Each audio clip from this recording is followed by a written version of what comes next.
Good morning and welcome to the Finance Committee for the Sunshine Coast Regional District of Monday, January 23rd, 2023. It's 9:31 in the morning and I'd like to call this meeting to order and acknowledge that the Sunshine Coast Regional District is located on the traditional territories of the Sechelt and Squamish Nations. We do have an agenda in front of us today. It is a long agenda. It's going to be a long 3 days. But that being said, are there any amendments to be made to the amended agenda? If not, I look for a motion to adopt the agenda as amended. Moved, seconded, all those in favor? Carried. Thank you very much.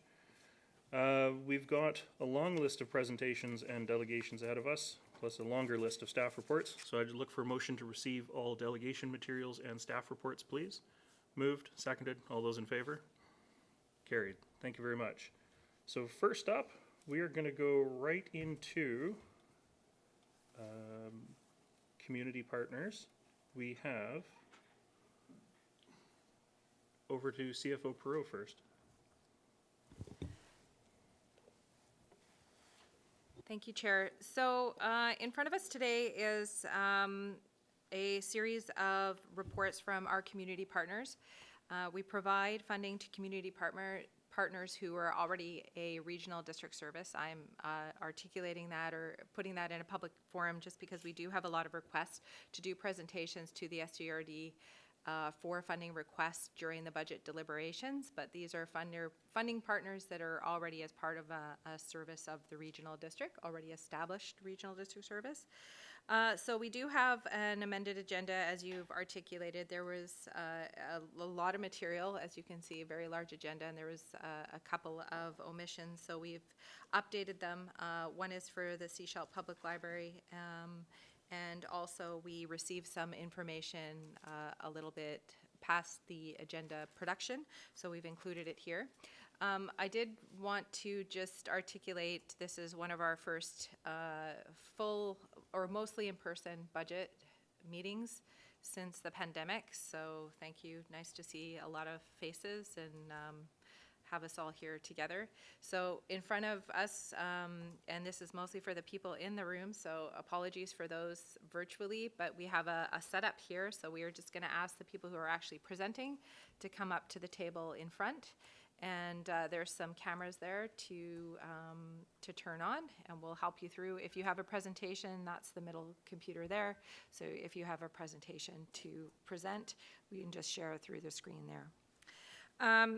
So we do have a summary of the requests, and so from there we will just carry on. I have nothing further to add. Thank you, Chair. Thank you very much. First up will be the Sechelt Public Library. So I'll get you guys to come up to the front and get set up. We do have a 10-minute maximum time limit on our delegations. Given the number of delegations we have, I would hope that everybody is less than 10 minutes. But I will be setting a timer and letting you know at 9 minutes that your time is almost up. So just wanted to make sure everybody was aware.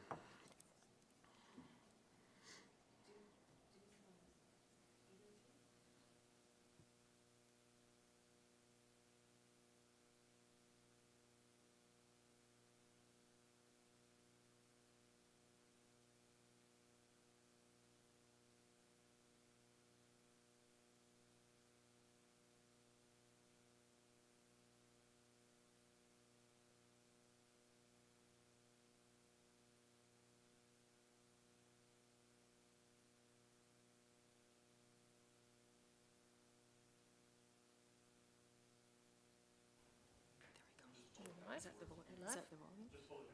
Yep, that's good. Good morning, can you hear me? Okay, good. I'm Pat Harvey, Chair of the Sechelt Library Board.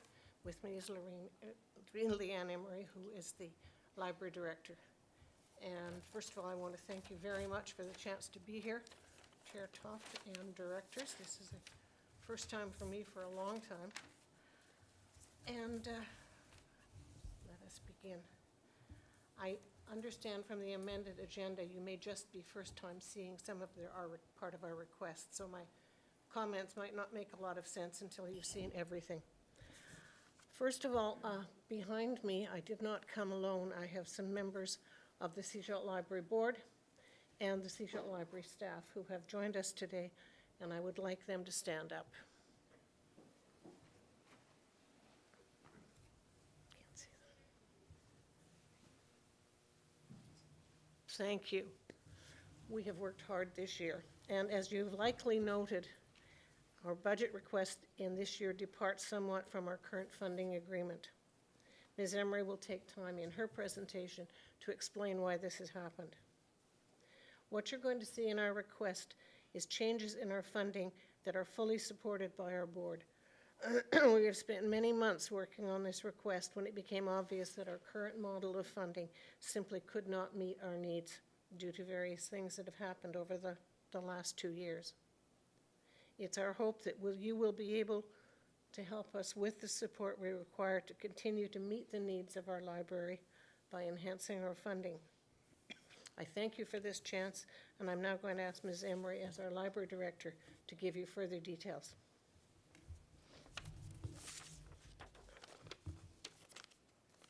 Thank you, Pat. First, I'd like to start by saying thank you for 3 things. For recognizing the valuable contribution that libraries and, of course, their staff make to support and enhance the lives of those that you represent. 2, for your continued financial support. The SCRD actually pays about 1/3 of our budget at the Seashell Library. And 3, for having SCRD representatives on our library board. It's actually really important. It's a 2-way benefit. There's learning and informing on both sides. So thank you, Director Lee, for your contributions over the last year and, of course, your humor. And Director Gabius, we look forward to having you in 2023. So as Pat said, Seashell Library is coming into budget 2023 with a request to our 5 funding partners for an amendment to the 5-year funding agreement, which currently has 3 years remaining. For those of you that may not know, our funding partners are SCRD Areas A, B, and D, the District of Seashell, and the Seashell Indian Government District. There are, of course, pros and cons to having a fixed budget in place for such an extent of time. Years in advance is actually a very difficult timeline to accurately predict realities. So in 2023, there already will be an amendment to the funding agreement because the population has changed and those will need to be updated. But in addition to our funding agreement of 3%, we are requesting additional funds to cover increases that were not yet known or predicted at the time of our funding agreement negotiation. More of those details are on your page 17. They relate to, for the most part, staff wages and benefits. Some of you may recall, some of you weren't there, but in March of 22, with the board's blessing, I spoke before the Seashell Council and gave the SCRD a presentation on the drastic inconsistencies in our unionized staff salaries compared to other library peers and other other organizations on the Sunshine Coast, including the district and the SCRD. And back in March, I actually estimated that we would be asking you today for an increase of 14%, which we are not. After an internal job reevaluation, which was requested by the union, and union negotiations this summer, a harsh review of the budget, we didn't add new hours or staffing, which I of course would have liked, flatlining almost all additional spending, and we are now coming in at approximately 9%. So the 9% represents actually $54,000 split between all 5 funders on top of the original 3. The budget submission you have in front of you, the very lengthy one I submitted, besides the financial component, also contains a summary of the services that we provide and many examples of the gratitude that we receive from patrons for the services that we do have and for the staff that provide them. We receive hundreds of compliments and notes of gratitude from our patrons every year. Many lives have indeed been very positively affected. What our Seashell Library team continues to focus on and how we spend some of your funds. We provide, of course, quality reading materials, both time-honored and emerging formats of those. We work with many patrons who have accessibility issues, cognitive, sight, physical, and offering one-on-one training in alternative hardware and software technologies and book or audio options. We provide free quality programming to all ages with entertainment, learning, social, and exercise. We, of course, encourage a lifelong love of reading and learning from a young age, and that includes things like children and teen programs, school visits, the BC Summer Reading Club, which both libraries actively participate in, and also the Books for Babies program. And I'd like to quickly mention Rian Paprel is, wave your hand, Rian. She was actually very instrumental in putting this amazing program together, along with Gordon Campbell and a team about 15 years ago. And it's quite a legacy for somebody to have been participating in that. We continue our role as members of the Sunshine Coast Literacy Coalition, along with Gibson's Library, SD 46 Strong Start, Capilano University, and many others. We plan and coordinate many Sunshine Coast events throughout the year that focus on literacy and learning. We work with Karen Dick and her team at the Pender Harbor Reading Center to move Seashell Library items to alternate pickup and drop-off locations.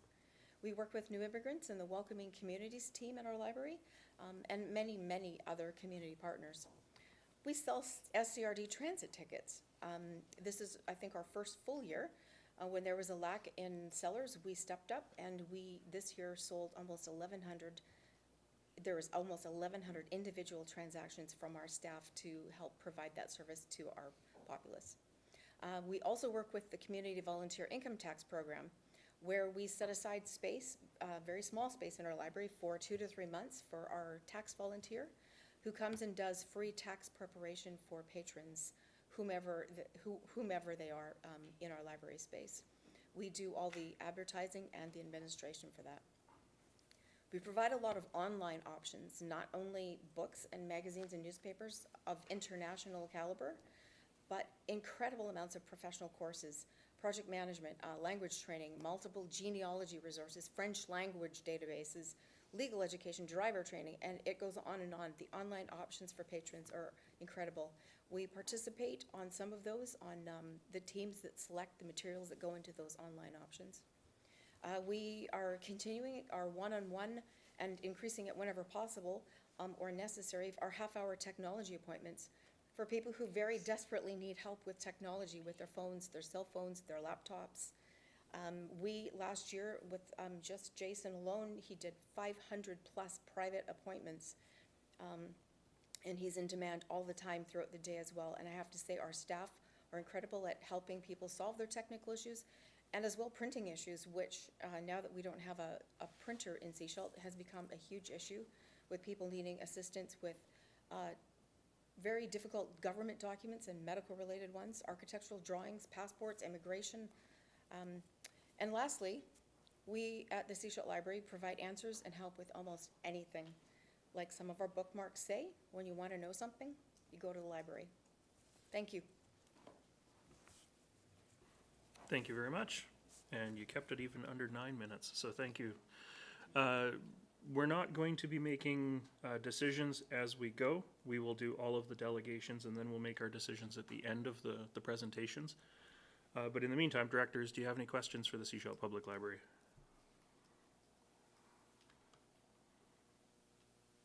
I don't see any hands up, so thank you very much. Thank you. And next up, we're going to have the Gibsons and District Public Library.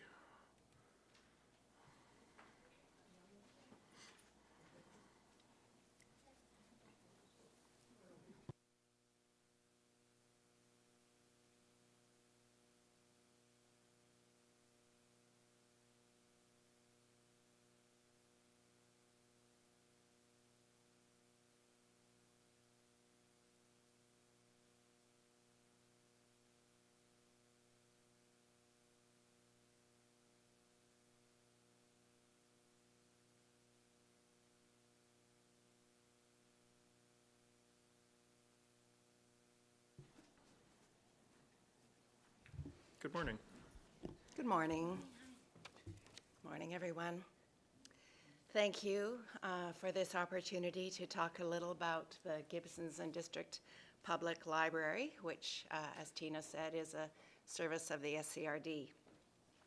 As chair for the past 4 years, I consider it a privilege to represent the board here today.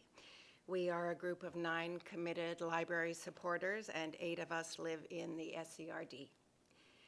As a trustee for 8 years, I have seen the board work with 2 different library directors to put together annual budgets, and I can assure you that fiscal responsibility and restraint have always been a priority. If you review the historical requests made by GDPL, you will note we remained between 2 and 2.8% from 2015 to 2019, with slightly larger increases since then. Now, some of you are new, and you were not present here last year. So I'd like to fill you in on what occurred when the GDPL request was presented in round 1. We asked for $708,366, and this amount was approved by the SCRD right away. At this point, then Mayor of Gibson's, Bill Beamish, generously offered to chip in $19,700 from their one-time COVID relief funds, which was accepted by the SCRD. This meant that the amount the SCRD needed to supply was reduced to $688,666. Now, because the $19,700 from the town of Gibson's came to the library directly from the town rather than being funneled through the SCRD, and despite the fact that this was a one-time contribution, today's budget percentage increase request has been reported to you on page 9 of your agenda package, Annex A, based on the reduced amount paid by the SCRD rather than on the total budget approved by the SCRD last year. So, based on the budget approved by the SCRD last year, although the budget increase has been listed in your package as 13%, we are actually asking for an increase of only 9.9%. Our request is, simply put, what it will cost to run our library in 2023. And we look forward to returning to forecasted 3% increases in the coming years. Our library director, Heather Evans-Cullen, will now elaborate upon the services that we provide to the community. Thanks, Janet. Good morning, everybody. Can you hear me okay? I know you have a huge agenda. I just want to thank you for your public service. It's not for the faint of heart, so thank you all very much as a long-term resident here. So our budget, as Janet said, reflects with accuracy and restraint the actual dollar amount that we are required to have to keep the services that we offer. $70,153 is the amount that we are asking for. I encourage you to consider the return on investment that the SCRD is getting from the myriad of services the library provides, resulting in profound economic, social, and health benefits. Of course, I will be repeating some of the things that my esteemed colleague Leanne just mentioned about Sechelt Public Library. Research shows that during tough economic times, which we are certainly in right now, libraries become even more essential and much busier. And this is certainly the case for our library, with a 46% increase in visits and the highest circulation levels yet. As one of the only free public spaces available to everyone, the library is our great equalizer, everyone having the same access and support. And I can't say enough about that when you consider how few places there are for people to go where they don't have to spend money.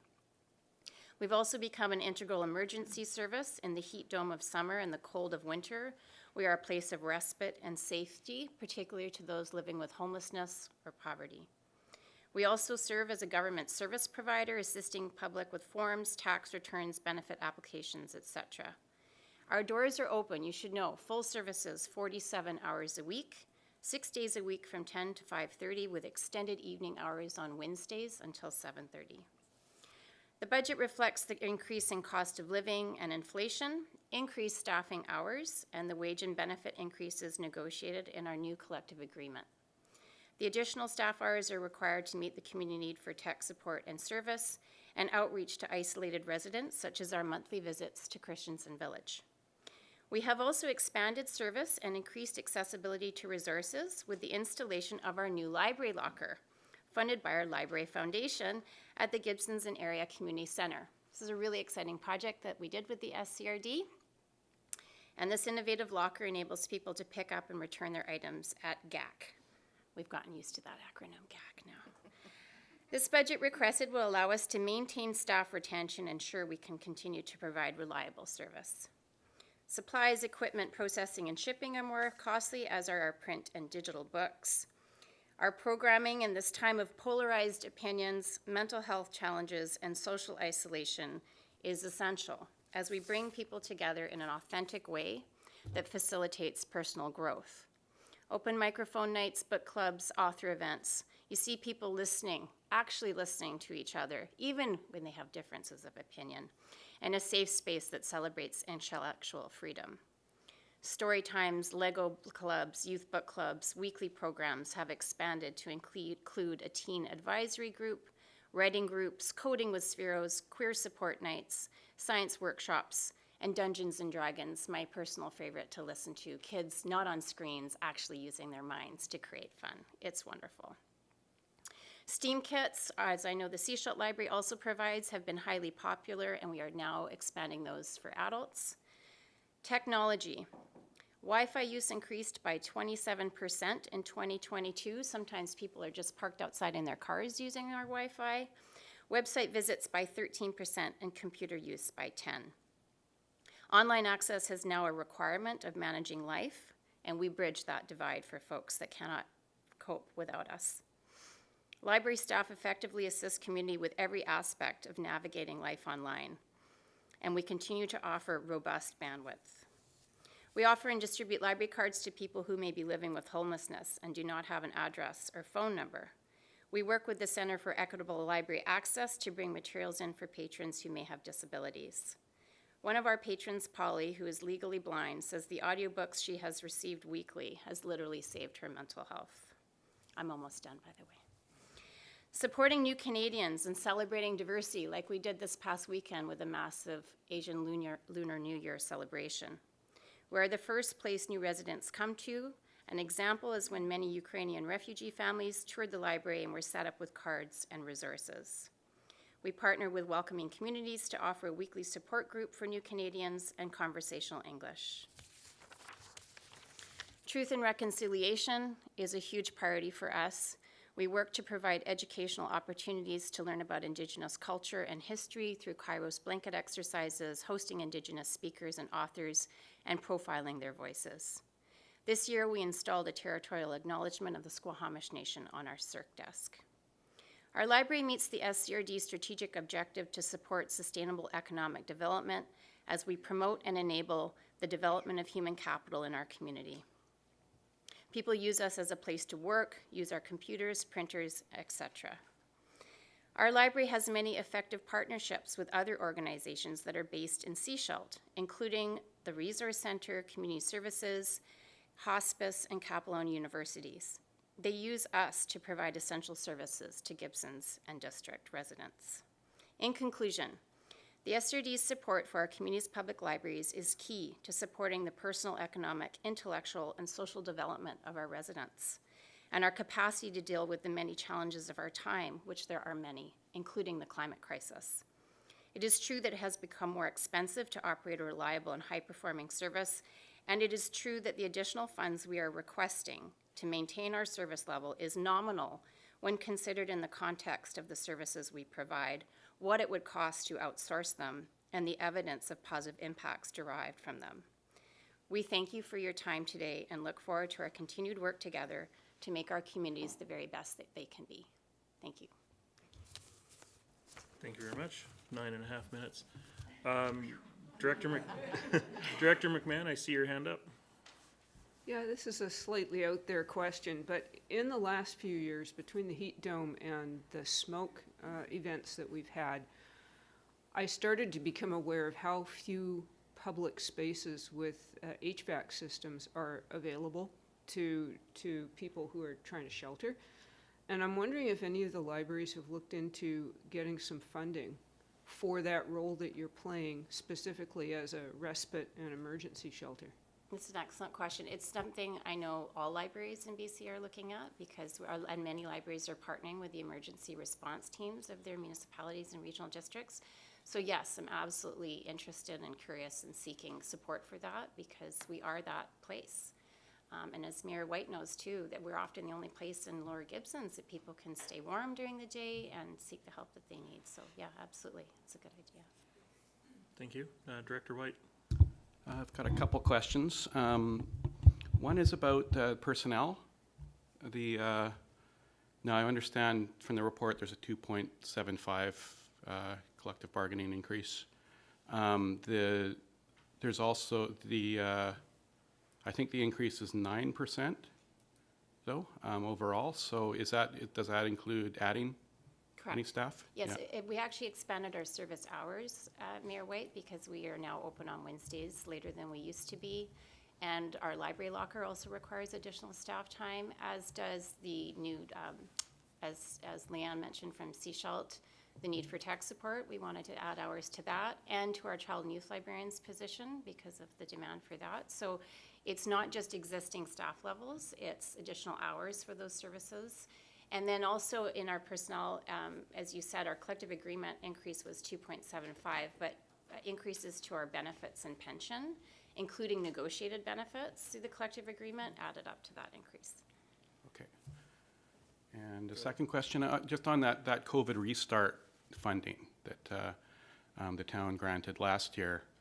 Now, my understanding of the restart funding is, at least from the province, it was supposed to be for one-time costs and costs that wouldn't be ongoing and just related to COVID.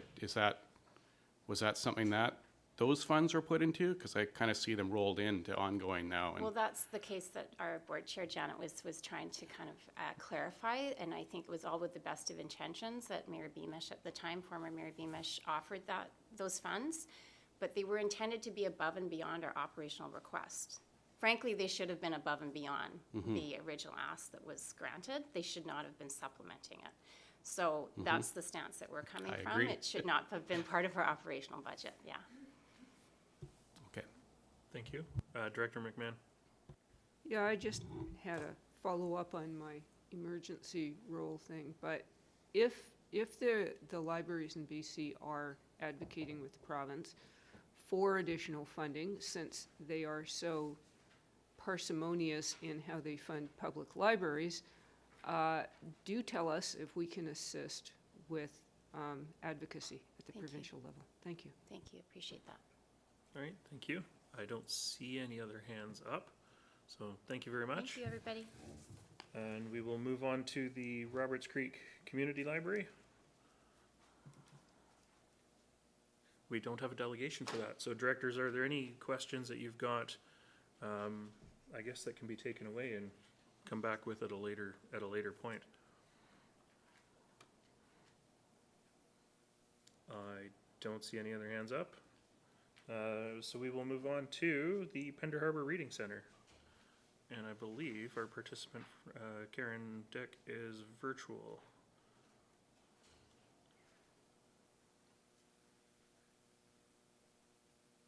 So we'll just get her into the meeting here.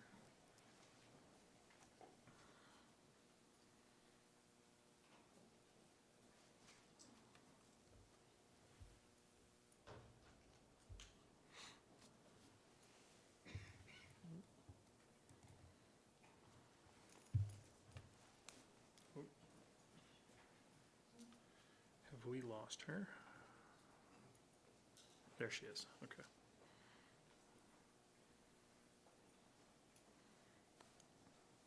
Good morning, Karen. You should be able to unmute yourself and turn your camera on if you want us to see you.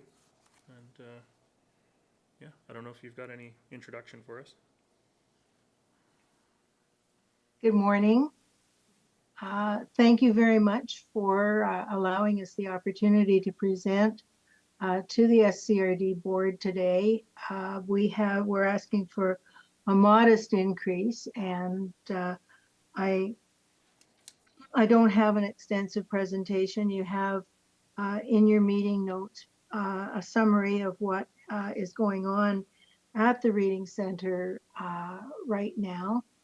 We are an entirely volunteer organization. We do not have staff increases. We're open Tuesday through Saturday from 11 a.m. to 2 p.m. And again, that's entirely volunteer managed. We are working with other organizations in the community. For example, the Pender Harbor Seniors Initiative has funding to teach seniors how to use iPads and Samsung tablets. And it's very interesting because a lot of these seniors are under a fair amount of pressure from their families to become computer illiterate so that they can stay in touch with family and people can hear from them and check in on them on a more frequent basis. But there's a lot of insecurity about how to use this equipment. And so we've helped, the Reading Center has helped by providing access to volunteers who are computer literate and can be tablet tutors, but also we're extensively using our building before and after our library hours as a place of tutoring, which is quiet and safe, and people can do this training with some privacy available to them.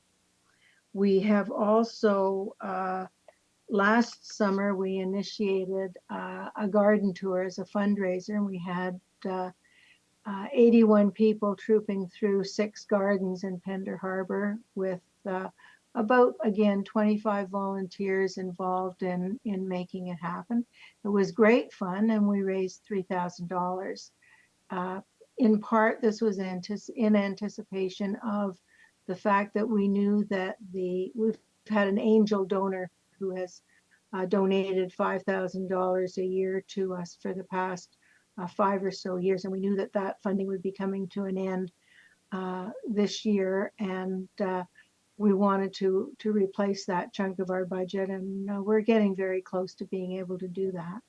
We also had funding from the Sunshine Coast Credit Union, which enabled us to offer free library service instead of charging $10 a person for membership. And because public library service is free, if it's offered as a municipal service, people really do expect library service in Pender Harbor to be free, even though we don't have access to provincial funding and other sources of funding that public libraries have.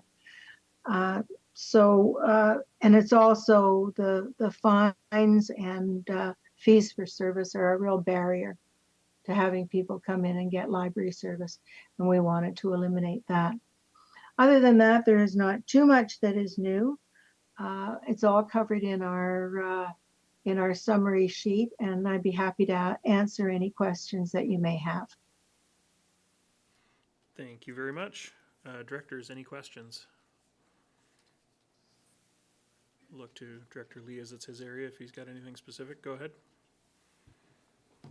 No, I don't have any questions. I just wanted to thank you for your fundraising efforts. I remember last year we talked about the need to do that, and you delivered in spades. So thank you very much. Thanks, Lynn. All right. I don't see any other hands up, so thank you very much, Karen, for presenting to us today. Thank you for the time. Appreciate it very much. All right. Moving on to the Pender Harbor Health Center. Sorry, I will get the flow of this. It's a lot to manage.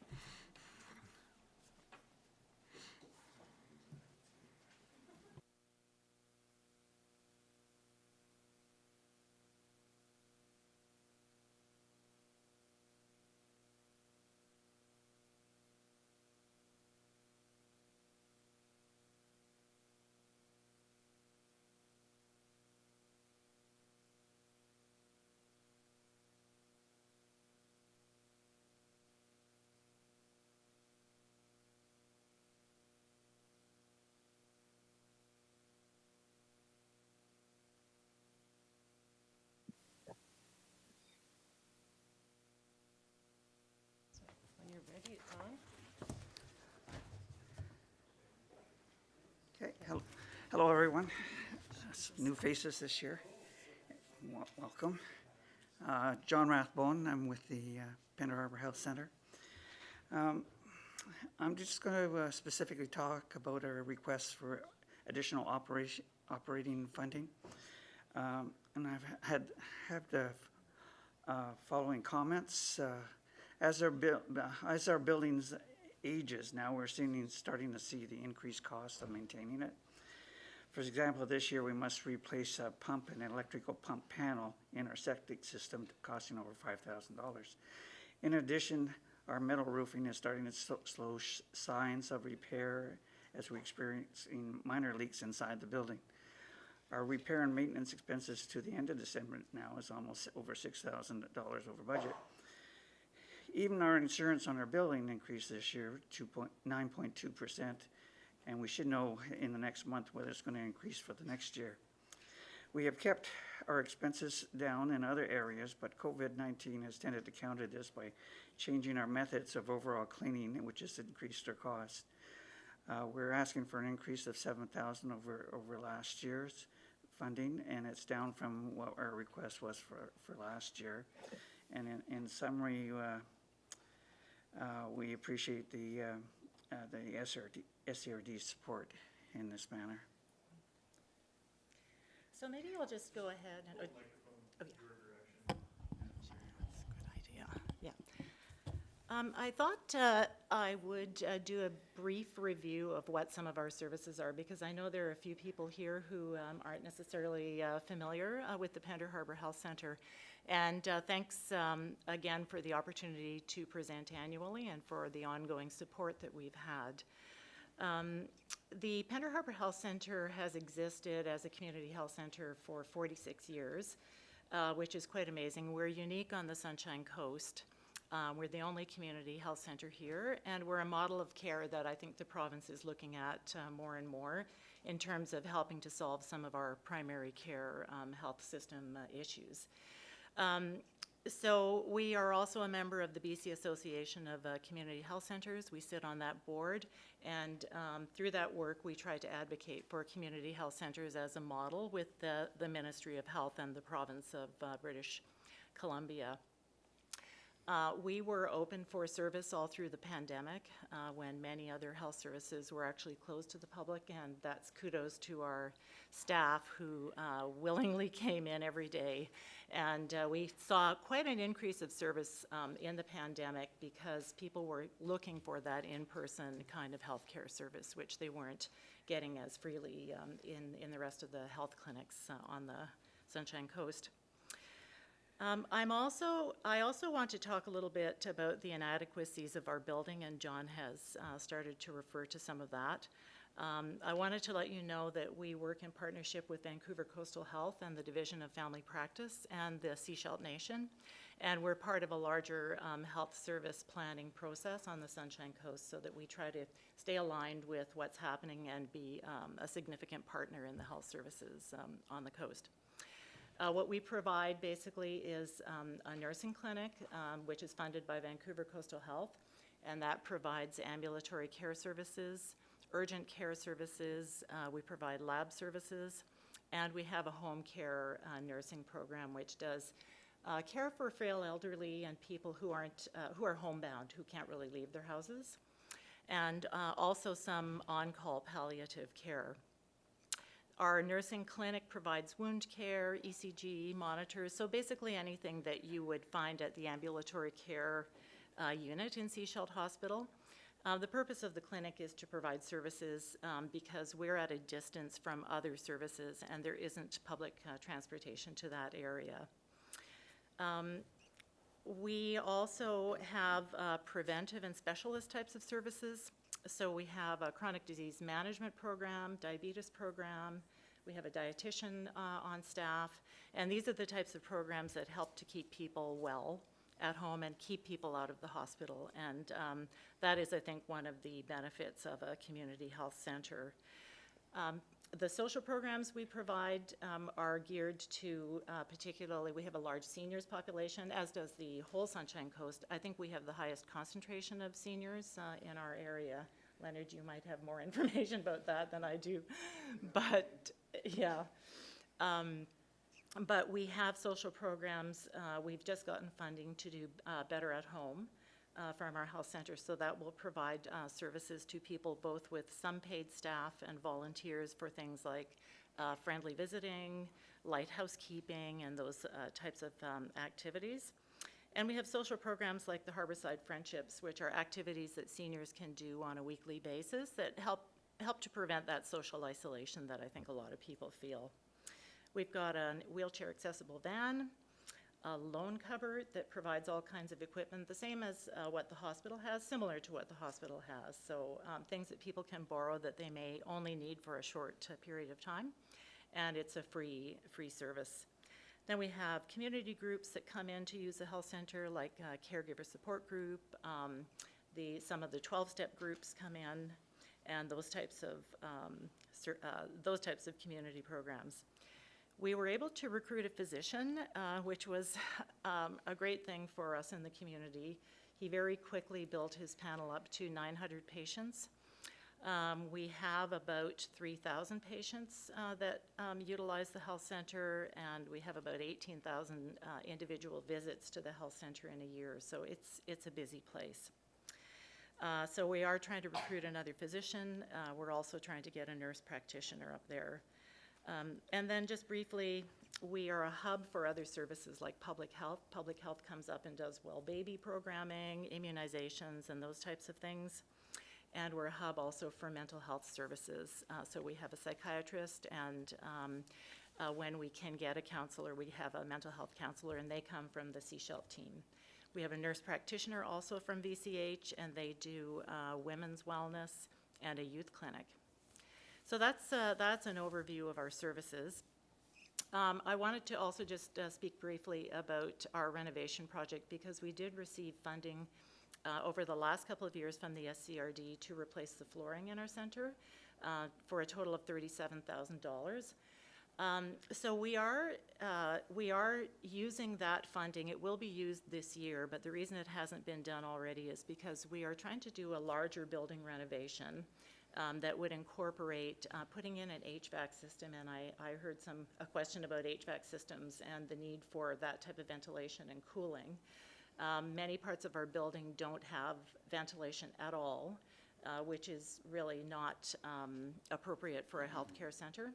So we have received funding from from one federal program for accessible washrooms, and we've made an application to the Green and Inclusive Community Buildings grant, which is through Infrastructure Canada. We are in sort of later stage discussions with them, so I'm guardedly hopeful that that funding will come through, and then we'd be doing our flooring as part of a large building renovation that would put in an HVAC system, create more accessible treatment rooms in the physician wing, create accessible washrooms, and replace the flooring, which is the portion that the SCRD has helped us with. So that's our overall plan. We've also done fundraising and have managed to raise more than $600,000 for our additional portion of those renovations. So I think that's our presentation for today, if there are any questions. Great, thank you very much. $600,000 in fundraising that's incredible, so well done. Directors, any questions? Director Lee. First of all, congratulations on your presentation. I found it very informative and easy to read, so great. And my question is actually a curiosity one, and that is, how is your bus working for hauling people back and forth from the clinic? Is it being well used, or? Yes, it is well used. During the pandemic, we had to have a paid driver just because it was really difficult to get volunteers. Now we have a couple of volunteers, and John drives as well. I fill in when the others aren't available, and I'll fill in for that. And right now we had two volunteer drivers. Now we're going to add another two, and one is leaving, so we'll have three altogether, and that should give us enough service. And for the first time last week, we took more than one person down for appointments in the van. And with COVID and stuff, we were sort of saying, okay, well, if they're not together as a family, then we probably shouldn't take them as a group, and it worked out quite well apparently, and they got all their appointments in and back in time. Thank you. I think it's an extremely valuable service, especially seeing we don't have public transit in Pender. So, Exactly. Thank you. And we will be combining it with the Better at Home program because that's one of the things that the community identified as an ongoing need. So we may be able to utilize some of that funding to supplement the van service. So, Thank you. yeah. Thank you. I don't see any other hands. So thank you very much for your presentation. And we will move on to the Skookumchuck Heritage Society.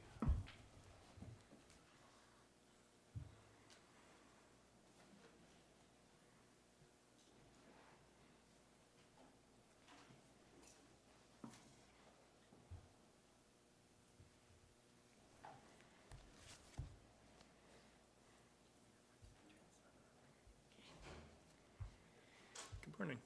Morning. So my name is Sandra Ennis Hughes. Most people know me as Sam. So I'm without Billy today for the second time, presenting without him. We still miss him a lot, and the community is still struggling with trying to replace, him as a volunteer and a person who did a lot.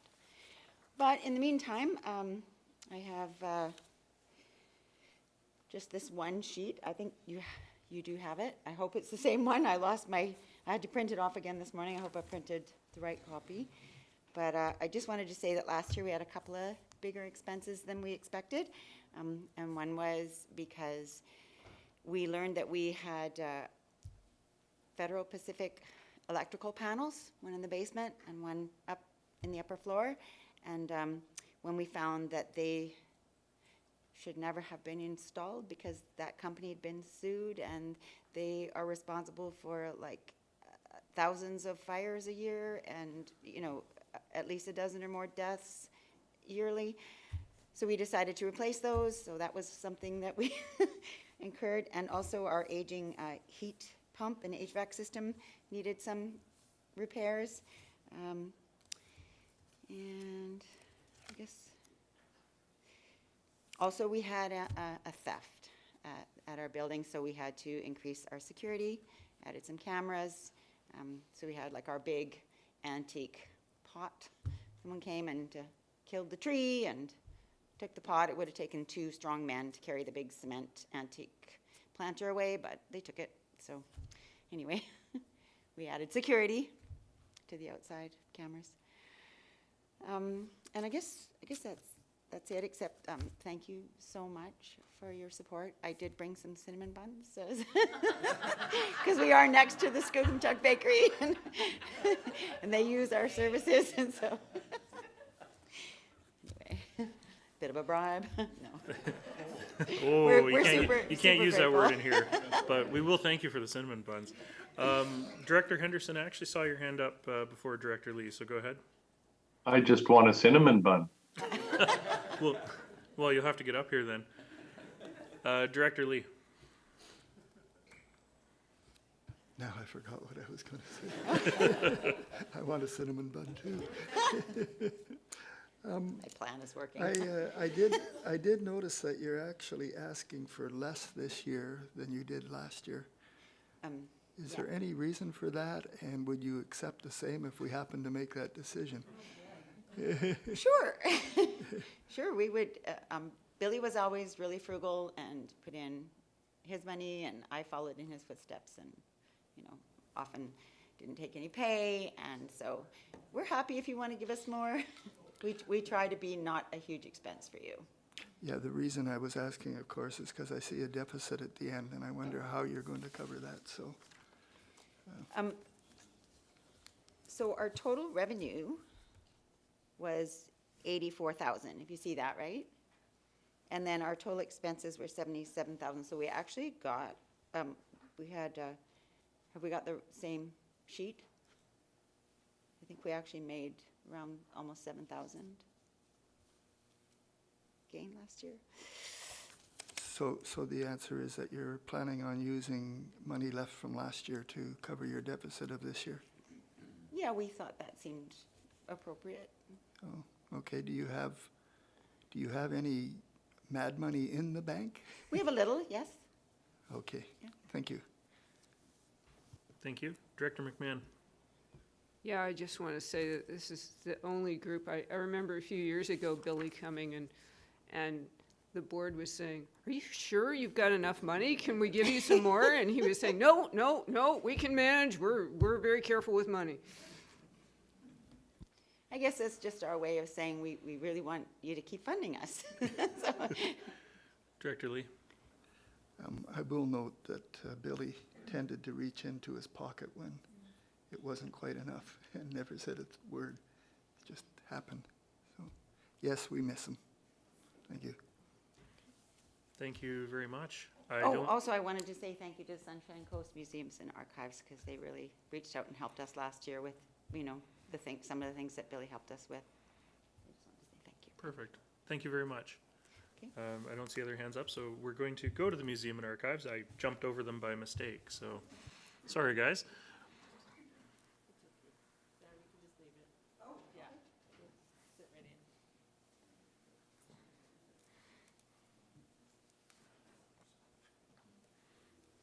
So yeah, next up will be the Sunshine Coast Museum and Archives and the Sechelt Community Archives with a combined presentation.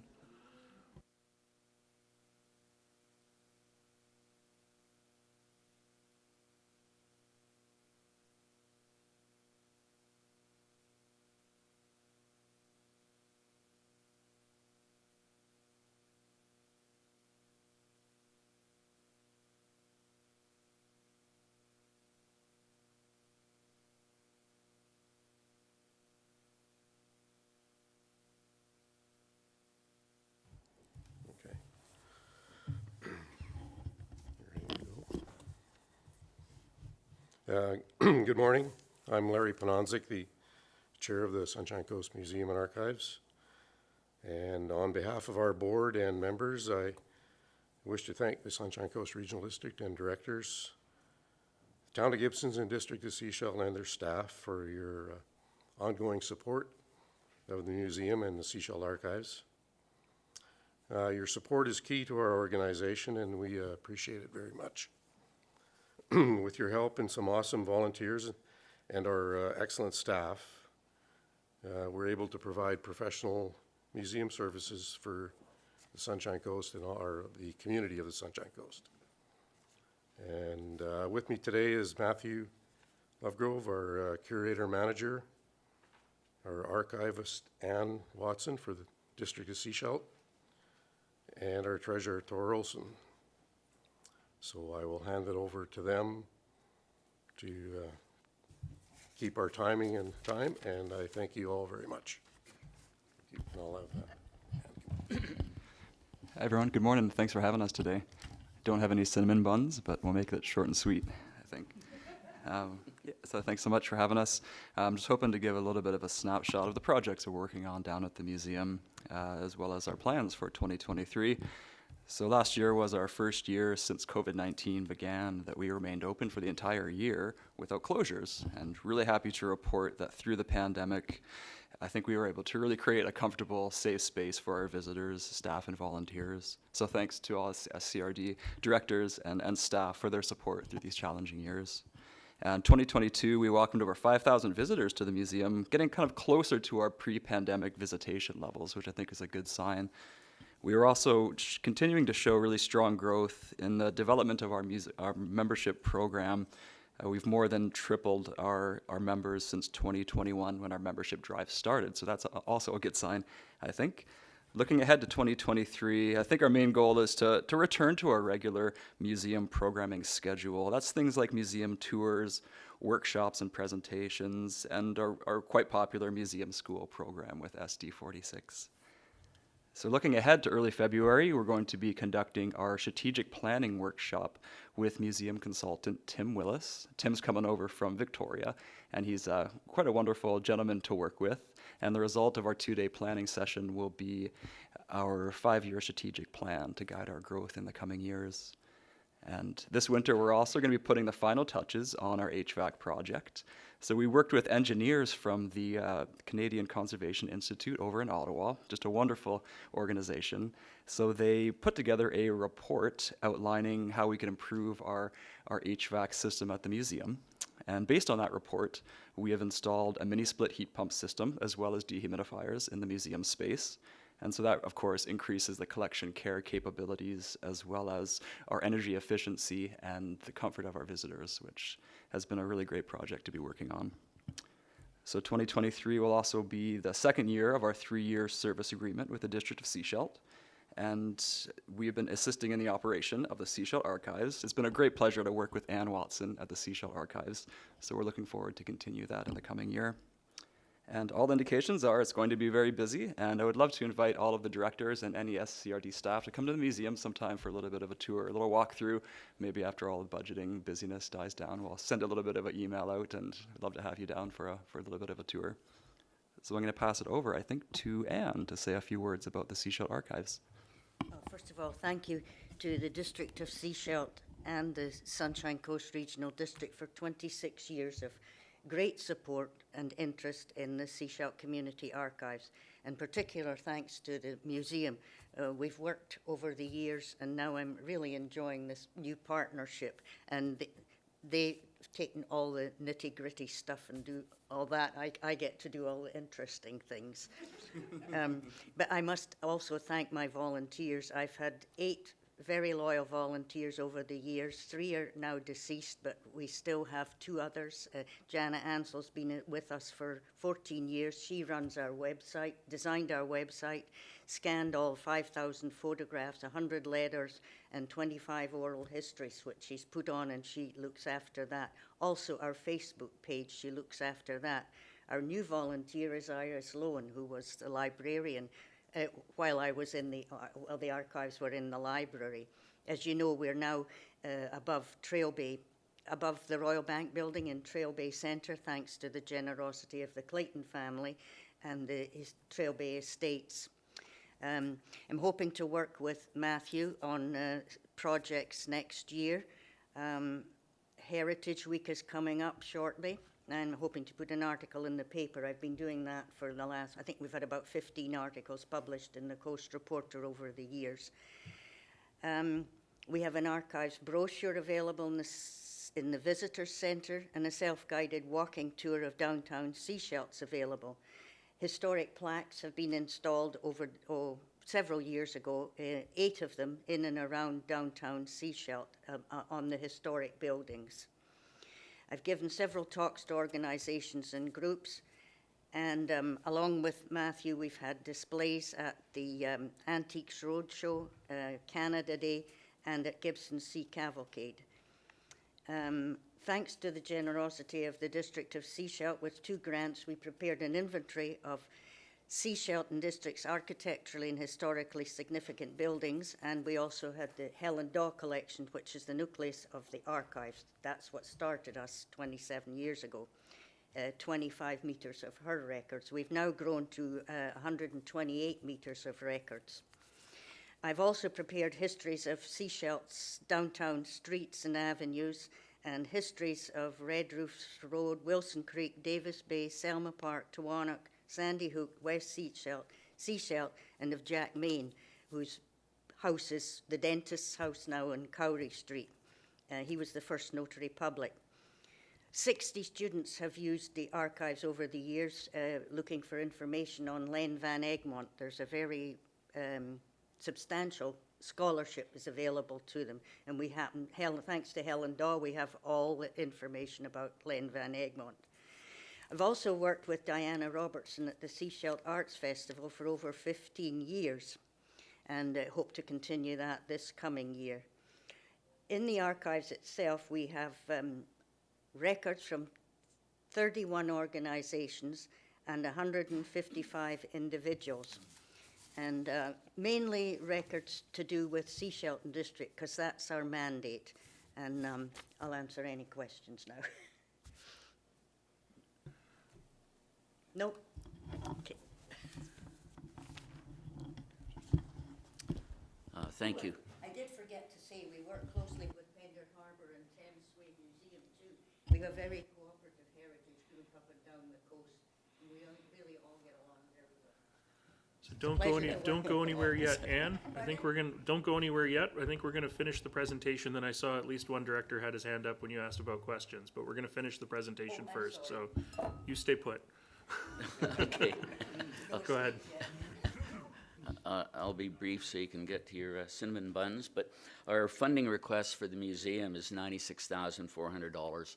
It's a $2,900 increase over last year, approximately 3%. The balance of our operating funds comes from memberships, gift shop sales, donations, and fundraising. Biggest expense this year, as Matthew mentioned, was our HVAC unit, and because of past grants and some reserves, we were able to install that HVAC system. All right, thank you. Director Lee, I saw you raise your hand. Lots of buttons. Yes, I had questions about the archives. I find it very interesting, and I really enjoy the pictures I do see. I take it from your presentation that I could surf the web and go have a look through all your archive pictures? Yes, it's archives.seashell.ca. Oh, great, thank you. And do you sell high-resolution pictures after you advertise a lower resolution picture? Yes, we do. We don't always sell them. Sometimes we just give them if they're for research purposes, or it's only for, if it's for a commercial. Like we've had several requests for people who've written books, and so then we charge them. Yeah, well done. And I suspect that your collection is growing fairly fast now that people realize they can take the important pictures and bring them to you. Am I correct in that? Oh, yes, yes. In fact, we just received a big donation from the Elphinstone Aero Club. We've got 5 boxes of records that just sorted out from them, and there's lots of photographs in there. Yeah. Great, thank you. Always interested in the history of the Sunshine Coast. You're doing great work. Thank you. Well, we all are, and we enjoy it. Thank you. Thank you. Yep. I don't see any other hands up from my directors, so I think we'll let you go. Thank you very much for the presentation. Thank you for being here today.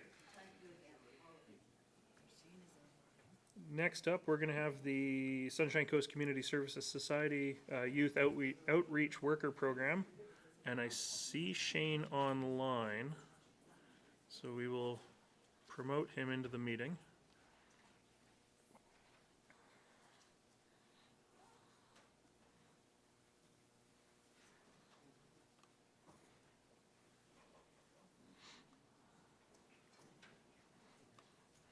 Good morning, Shane. Hello. Thanks for having me. Well, I guess I'll start with giving a bit of an overview of the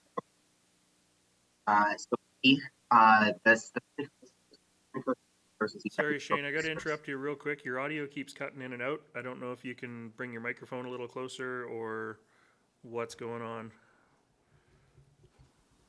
I wonder if it's my internet. Okay, if it's going to keep cutting out in and out, I might ask you to turn the video off because that gives more bandwidth to the audio that way. Sure, let's just do that now. Okay. Is that better? We'll see. Okay, so the Youth Outreach Program supports youth from ages 12 to 23 all across the coast, Langdale to Egmont. We provide a multitude of things from in-school outreach on a weekly basis to community on-foot outreach at various parts of the community. We do what we call pop-up events, where we set up a different place on the coast that's got a high traffic area, where we offer youth outreach, what I guess we call it. So items with our we let youth know of different resources available to them, and we always have food available. We offer monthly programs such as the Gender Diversity Drop-In, which is housed at the Seashell Youth Center, as well as the Queer Youth Drop-In, which the Gender Diversity Network Drop-In is the second Thursday of the month, and the Queer we offer various trainings for youth, including naloxone trainings, and that's sort of a variety as well. So if we're noticing that youth are needing that, we'll try to organize a space that's accessible to those youth that are needing it. In the past, we've done it out of Arrowhead Clubhouse, which is one of the community services programs. We also offer a program called Stop and Talk at Connect currently, and that's every other week, lunch hour on Monday.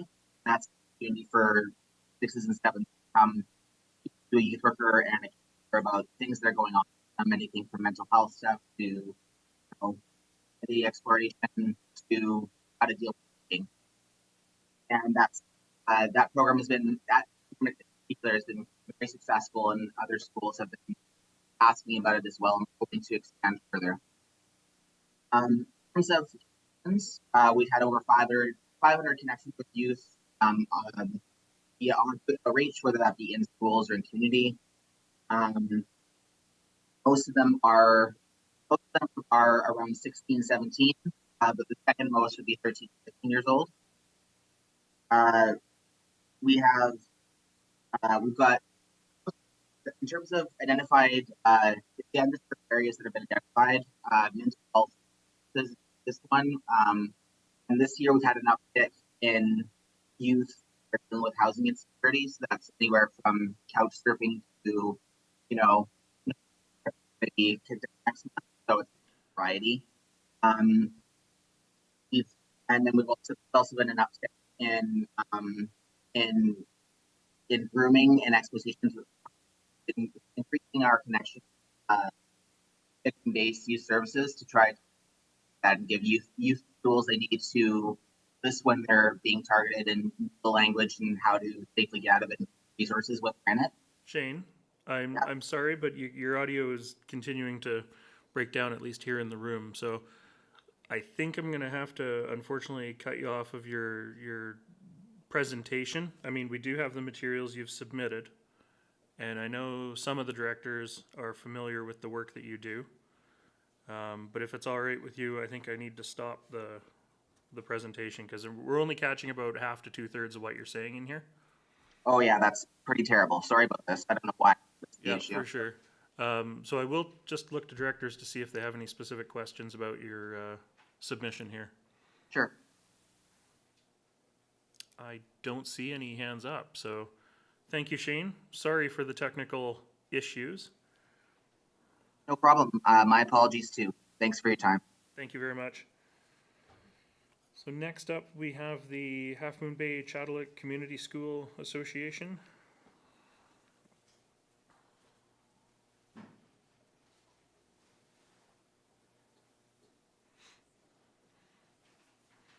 And they are here in the room, so hopefully we don't have audio problems.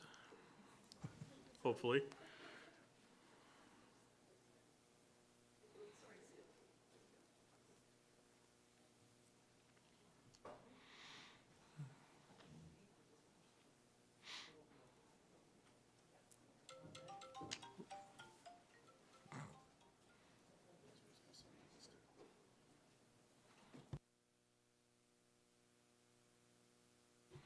Good morning.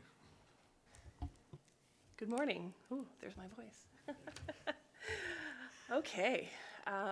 Well, first of all, good morning, and thank you for taking some time to listen to about our programs.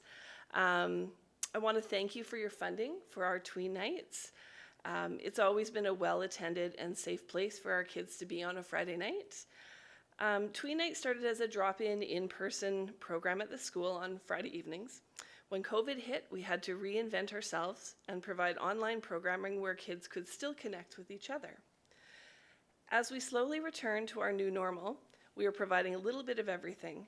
We are returning to in-person drop-in Fridays, where we have open gym nights, movies, crafts, games, and always a healthy meal is provided, giving kids a safe place to be with safe adults.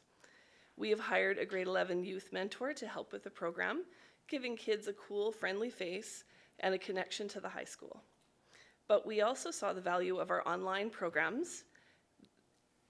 We socialize in a different way, we learn new life skills, and encourage valuable family time. So we are alternating in-person and online cooking and painting nights.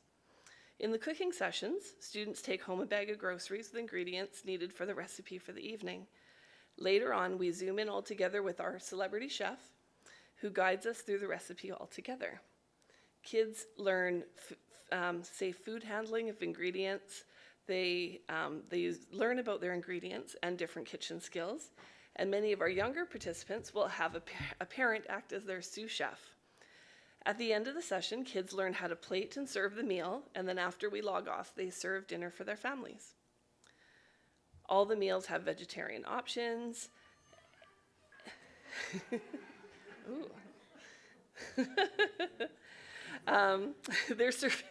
They serve their families, giving them confidence in the kitchen, promoting healthy meals, and creating space for valuable family time.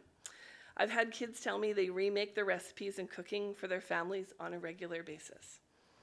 Paint nights have a similar format. We're doing one on Friday, actually, where we're painting a beach scene and learning how to do a sunset. Kids take home the supplies needed for the evening's project, and then we zoom in and paint together. So we're alternating those 3 programs going forward to now, and we're having a lot of fun, and it's so nice to see them in person again.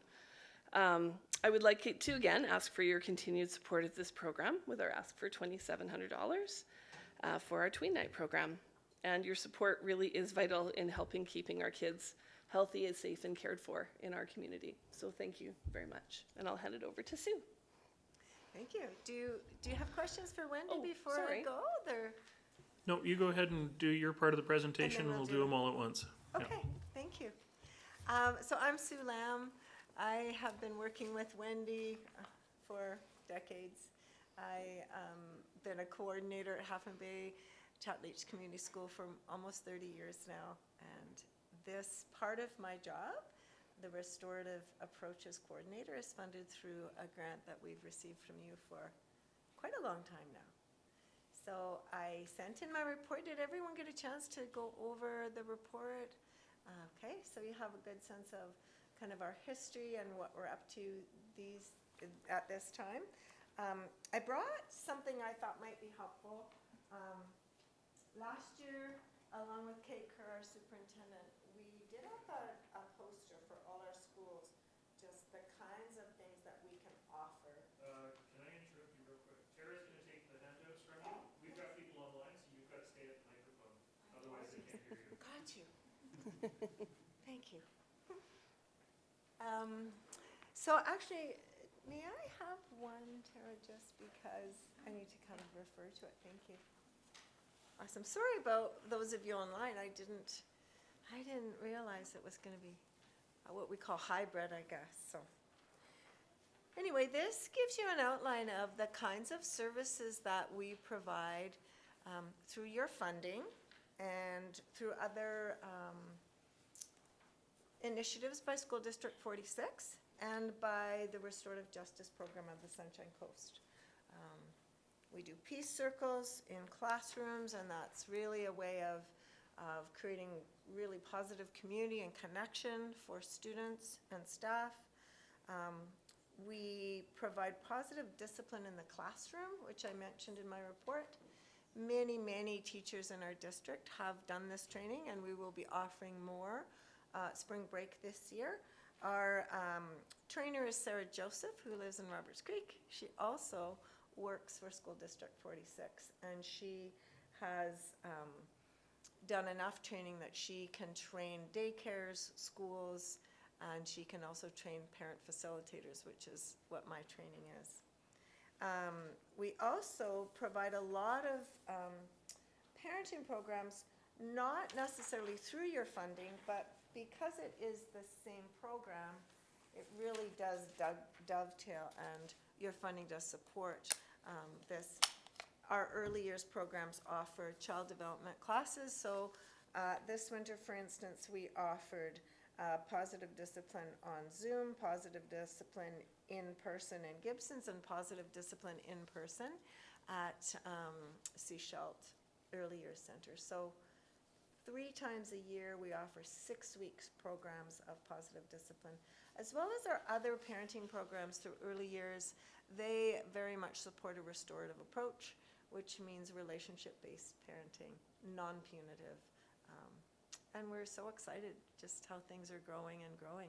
We've been offering this for 8 years now, and attendance doesn't seem to be slowing down at all. So we're super excited about that.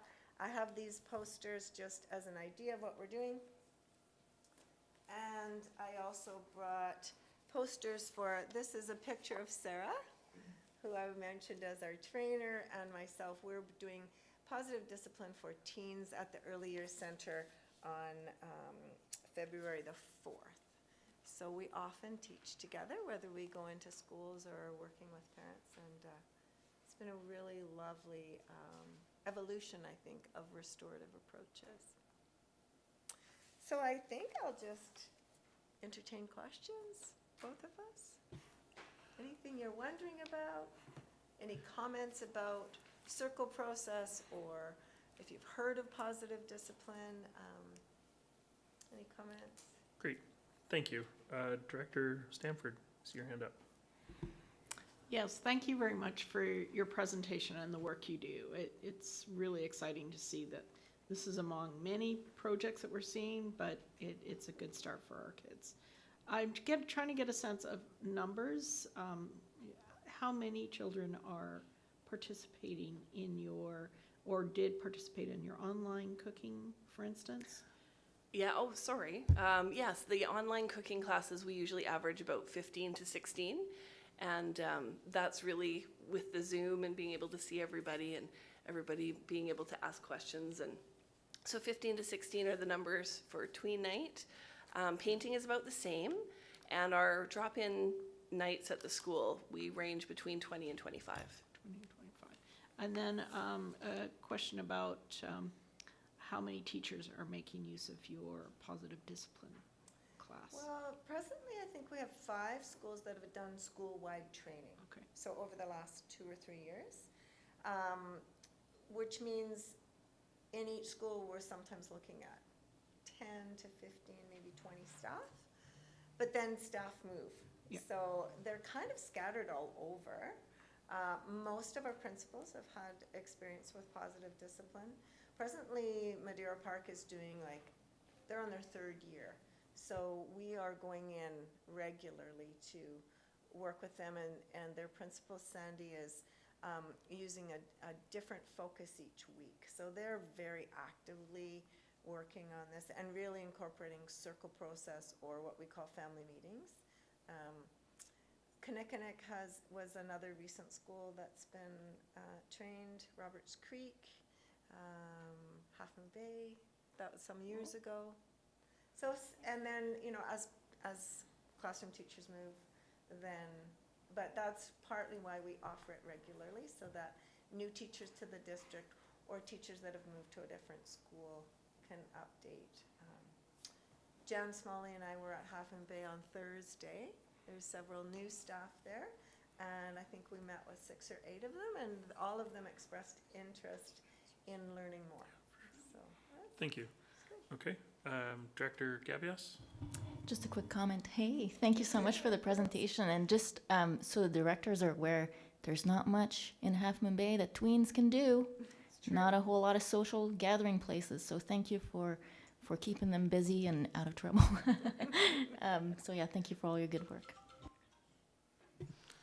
All right, I don't see any other hands up, so thank you very much for your presentation and for being here today. thank you so much for your funding. Thank you for your It's time. been I have had a request for us to take a brief break, so we will take a 7-minute recess, so come back at 10:57, directors, and we'll see you in a few minutes.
Good morning and welcome back to the Sunshine Coast Regional District Finance Committee Round 1 budget of January 23rd, 2023.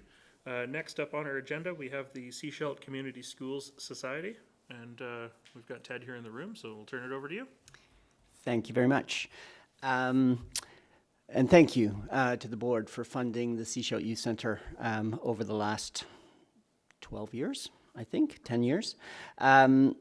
The Seashelt Youth Centre runs Monday to Friday. We run after school, which is the most vulnerable time for school age and high school students. We are a safe and inclusive and welcoming space. So the benefit of having community schools working and providing this service to the SCRD is that we connect with kids at school. So for example, we have a Ukrainian student who I met her as she was coming in for the first time to see the school she was going to be attending. We connected her immediately to the youth center. She's coming regularly. She's actually translating for me some basic forms for other Ukrainian students or families that are coming to the coast, and we're welcoming other students in. So we provide linkages to so many different elements of life on the coast. We service kids from Half Moon Bay, West Seashelt, Kinnickinnick, the Alternative School, Davis Bay Elementary, and Chatlich.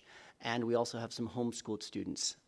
We have quite a few vulnerable and quite a few kids who are on the spectrum who naturally gravitate to us as they need that safe space after school.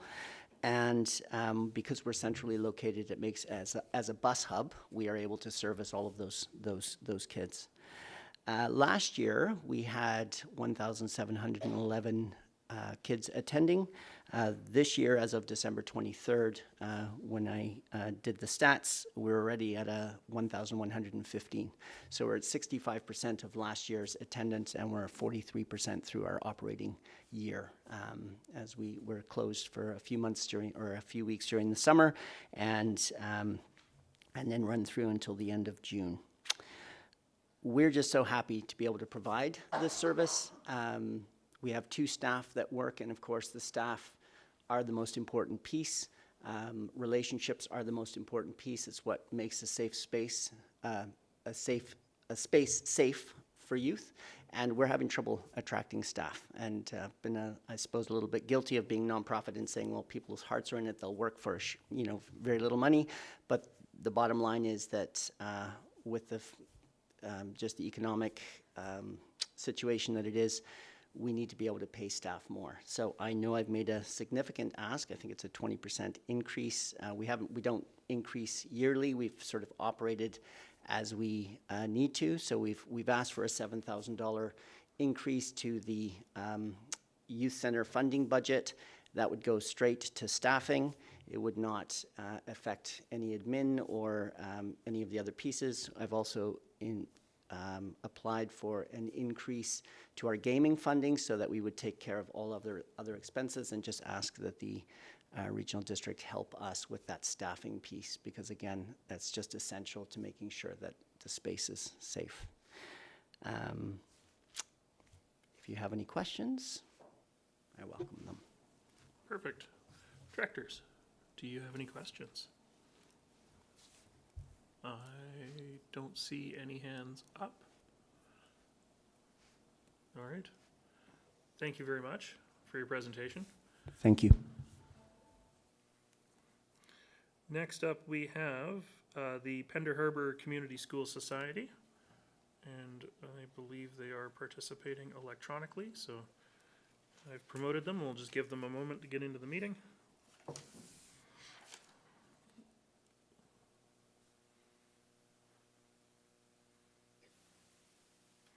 Good morning, Cheyenne. Hello.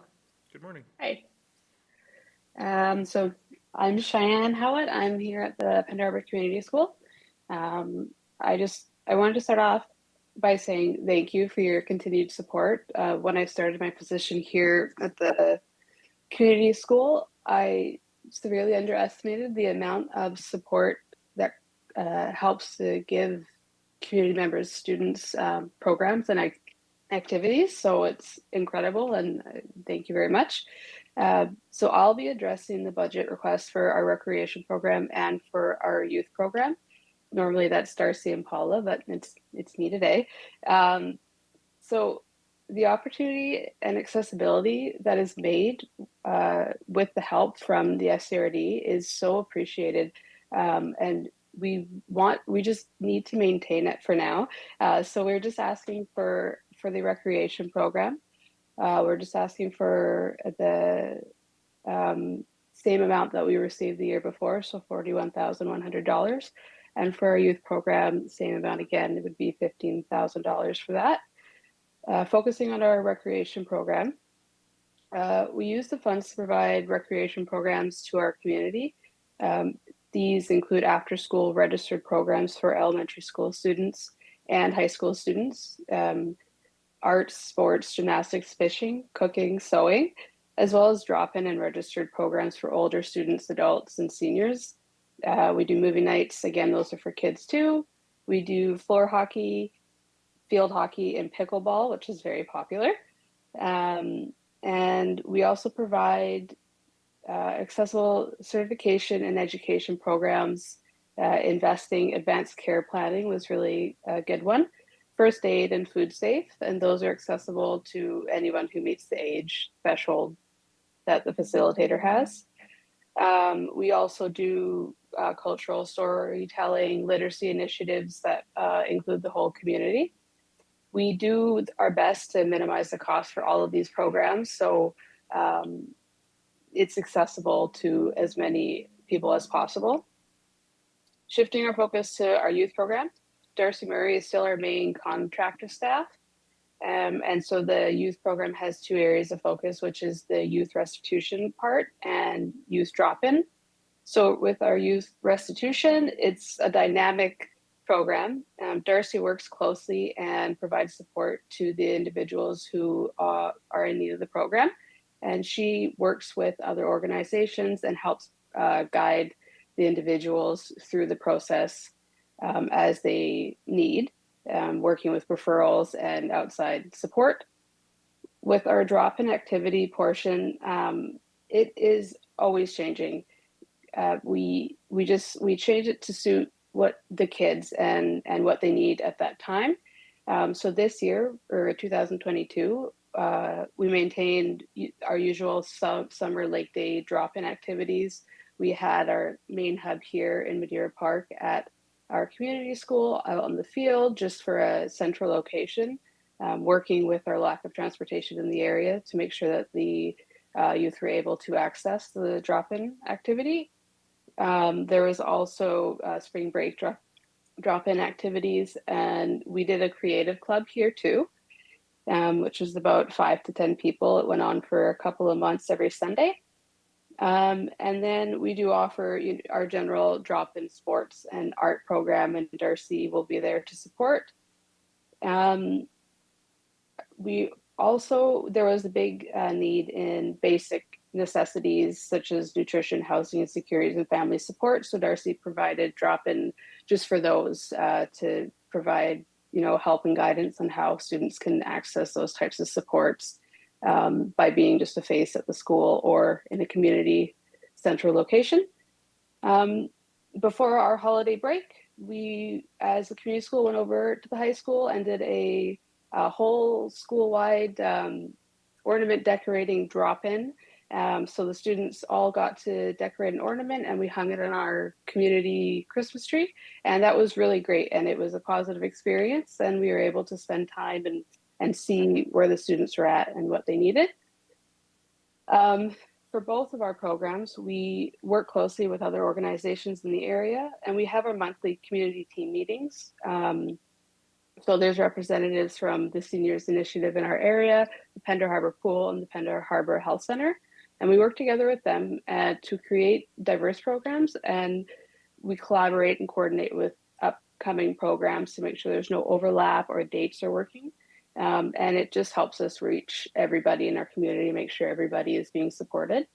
We also meet with both schools, the Madeira Park Elementary and Pender Harbor Secondary, and both the PAC boards as well, just to evaluate our programs that we have, hear suggestions or improvements, and also hear from the teachers and the parents on programs that they'd like, aside from kid programs, but adult programs too. And it, a benefit to our smaller community is that we're able to participate in lots of different activities. We're able to build relationships, close relationships, and provide the services that fit the need. Upcoming for 2023, it's going to be busy. We have lots of recreation programs planned. We did a pilot gymnastic program 2022, and this year it is going busy. We have 4 sessions a week right now, and that is not slowing down. So that is very busy. We have our regular art classes, fishing club, running, floor hockey. We have a chef coming in to teach cooking classes to elementary school. And we have drop-in art and pottery classes and natural skincare class for some high school students. We are planning on starting movie nights again, and we'll be doing T-ball in the spring. We would like to provide more cooking classes for the high school students as the year goes on, but we just need to free up our chef's time. We want to have kind of hands-on skill improvement classes for our high school students. So I think we're going to start with a 3 to 4 part face painting program. And then we have for the adults and older students, pickleball twice a week, drop-in hockey, drop-in volleyball. We also will have drop-in soccer, and that is a family activity. We'll also have our first aid, food save courses all going as well as usual. For our youth program, looking at our restitution program, we'll continue to provide support. We'll have Darcy there to help guide throughout the process and connect with other supports and deal with referrals from the school and our CMP. And for our drop-in activities, we will continue with our non-instructional drop-in program, non-instructional day drop-in program. So our lake days, spring break drop-in, using the community school as a hub for youth drop-in. And as I said, creating opportunities for connection helps us improve our relationship with the students, especially at the high school, and to hear what they would benefit from. So we plan on continuing our visits to the high school and working with them to create accessible support to the youth, to youth services. And as we've seen this year, nutrition and food support is in high need, and we, see that going on in 2023. So a main focus of our drop-in program will be to provide youth and connect them with services that can support basic necessities, mental health, family support, housing insecurities. We'll continue that. And looking into the fall of 2023, our new building will hopefully be here. And we plan on creating a youth drop-in, a homework club, as well as just a general youth drop-in, a safe, inclusive area for students. We'll have access to the kitchen, games, board games, crafts, and we'll also have Darcy with providing youth and family support and just a general safe space in the central part of the community. And that's everything for me.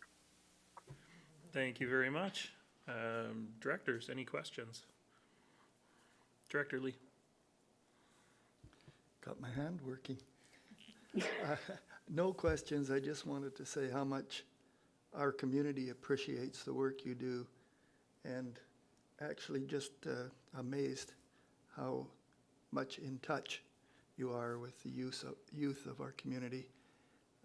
And it's very much seen when it was time for a new building, how everybody, there was no questions answered or asked. They just said, we're going to get you one. And so I'm really looking forward to, and a bigger one so you can do even more.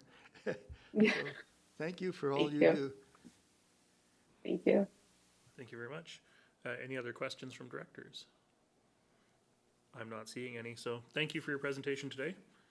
Thank you. Enjoy the rest of your day. You too. So next up, we have the Roberts Creek Community School Society, and they are here in the room. Oh, sorry, Director Henderson. I'll have to step out now, unfortunately, but as I advised the chair, so we'll regroup with you later in the afternoon. Thanks. Thank you for letting us know.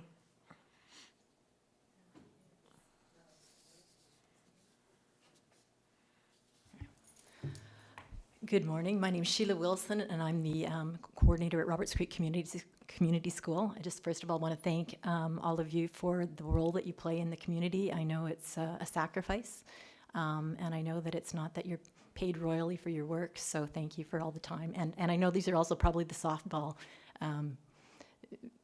decisions that you're going to have coming before you in the next few days, so thank you very much for all of your work. So I've got a PowerPoint, and I hope it's going to go smoothly.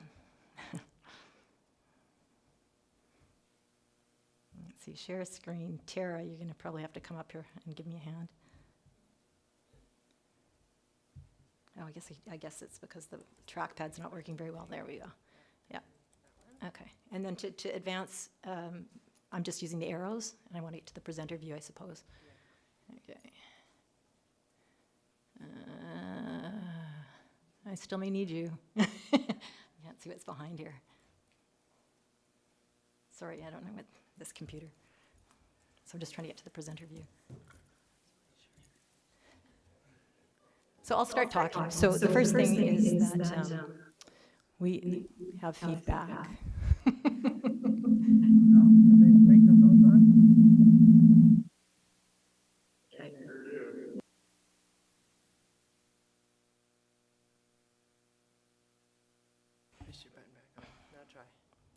Is this better? Okay. So I'm just going to start because I know your time is short. So part of the mandate or mission of Roberts Creek Community School is to support Roberts Creek and Cedar Grove schools specifically. We provide programs and services to both of those schools. And we also have some larger initiatives where we support our community at large, as well as all of the school, District 46 elementary schools and indeed the high schools. I'm sorry that you've got all this sidebar here, but whatever, we can survive, right? Yeah. Yeah, I'll do that. Thanks, Tara. Sorry, this is kind of clumsy with the mouse. So this slide just shows you that, so I'm sorry, what I'm here to speak to is one of our programs, which is called Nights Alive, and that is a program that supports grades 6 and 7 students. It's a drop-in program. It's one of many, many programs that's dearly loved by our students. And what this slide shows is just the contributions that the regional district has made over the past 4 years. You'll notice the year that I'm speaking to when we get to the actuals for the year is 21-22. And we asked for a smaller amount of money then, rather than the $10,000 that's been coming to us annually since 2004 from the regional district. We asked for just $3,000, and that was because we had a surplus the year before due to the COVID. We had limited programming, so we rolled over $7,000, and then just augmented our 2021-2022 school year. So. In existence since 1999, we have 36 or probably 40 students registered this year in the program, with an average of maybe 25 attending the program every Friday night while school's in session.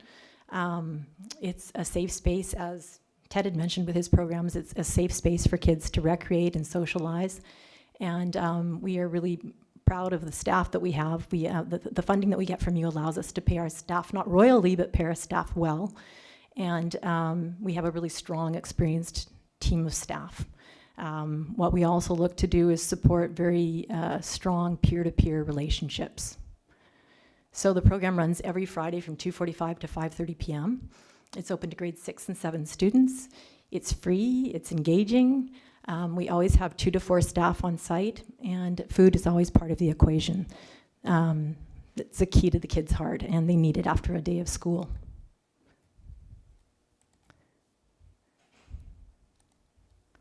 This next photo is a picture of some of the students from last year. And Briar Hartwell, you may know her. She's a quite well-known leader in the community. She's led a number of programs, youth programs, recreation programs. And she just really does a fine job in terms of mentoring those kids, connecting them with each other and the community at large. And we're really pleased to have her on staff since 2019. And she sees a lot of value in the program, as per the quote you see below. This is what our budget for 2021, 2022 versus the actuals was, you can see that we've requested the $10,000 that I previously spoke to. And we had planned on needing an additional $600 of our own funds, which was not necessary last year. We had a balanced budget, did run a balanced budget. Most of the funding does pay for staff wages. And I don't know if you have any questions, you can ask me about that later on. We don't plan on having a surplus or a deficit next year.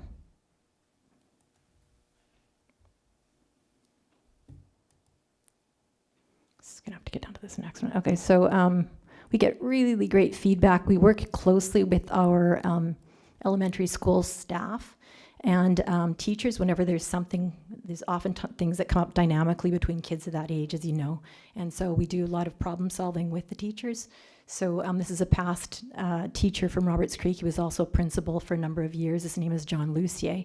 And he just commented on how this program is one small way to help kids of this age, adolescents of this age, navigate challenging times. So he sees the value in it, as do other staff members. We work hard together. Kids are really excited when the program starts.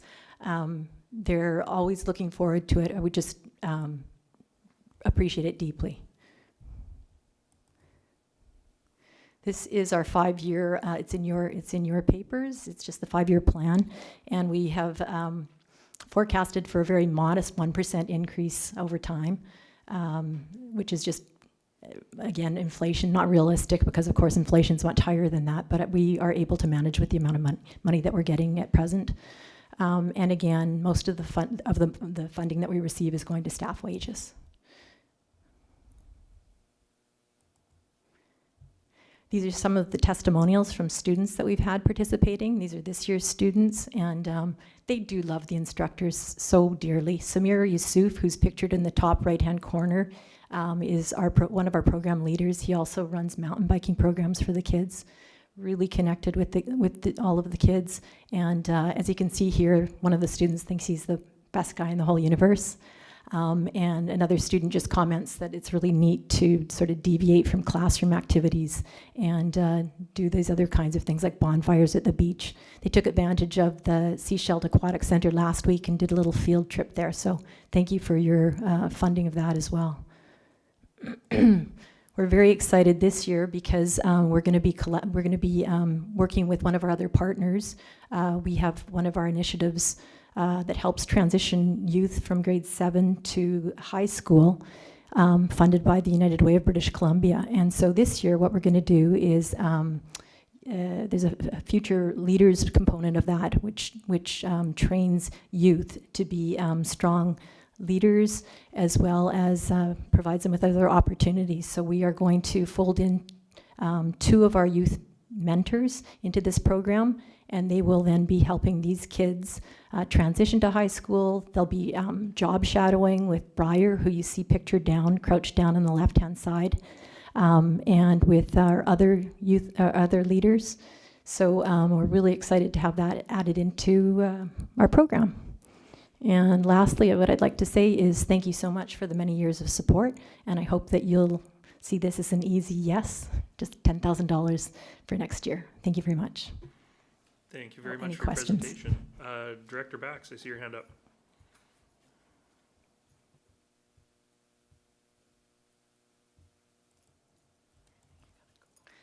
Sorry, you know what I forgot to mention is Director Bax, you also had Max, who probably participated in our program, I hope. So anyways, you've got a question. Max tried to understand some acknowledgement of the framework that you do. Sorry, Kelly. I need to interrupt you for a sec there. Your audio is really garbled. You want to try that again? Or can you hear me better now? That's better. Yeah, I just wanted to acknowledge the work that you do at Nights Live. My son went through the program 4 or 5 years ago, and also I want to acknowledge the staff. I've noticed that some of the staff that were there at the time have since they've gone on to careers in teaching. That I think it was a great transition for them. They're really passionate people, and yeah, this one's an easy one for me. It takes a village to raise a child, and I thank you for being part of my village. Thank you, Kelly. Thank you, Director Bax. Directors, any other questions for the delegation? If not, I will say thank you for your presentation, and thank you for being here. Thank you. Next up, we have Gibson's Area Community Schools. I don't see Sue here in the room, and I don't see them in our attendees list. So, directors, do you have any questions based on what was given to us in our agenda that staff can take away? I don't see any hands up, so we will move on to Sunshine Coast Tourism, Annex O in our agenda. And we will bring Annie in to the meeting.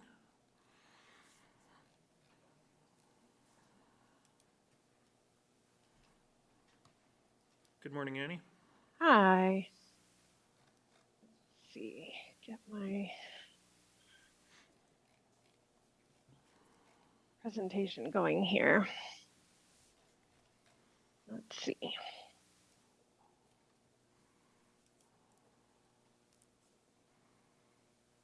Let's see there, share screen.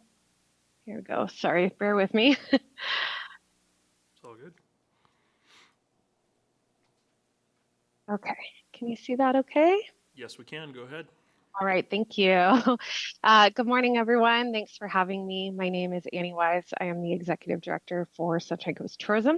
I would like to acknowledge that I'm joining you today from the traditional and unceded territory of the Sechelt Nation, and that the Sunshine Coast as a destination that I'm here to represent also includes the traditional territory of the Tla'amin, Klahoose, Homolthco, Sechelt, and Squamish Nations. It's an honor to live here, work here, and raise my family here. I appreciate that there's some new faces on the board and that may not be familiar with our organization. And so I just want to share that we recently expanded our website with some more details, both for industry and stakeholders, as well as a dedicated section for residents. And so that information now lives evergreen on our website. And of course, I'm always happy to answer questions both today and in the future. Sunshine Coast Tourism is a nonprofit association, specifically a destination management organization, and our mission is to build a strong and sustainable tourism economy on the Sunshine Coast, consistent with the values of our residents.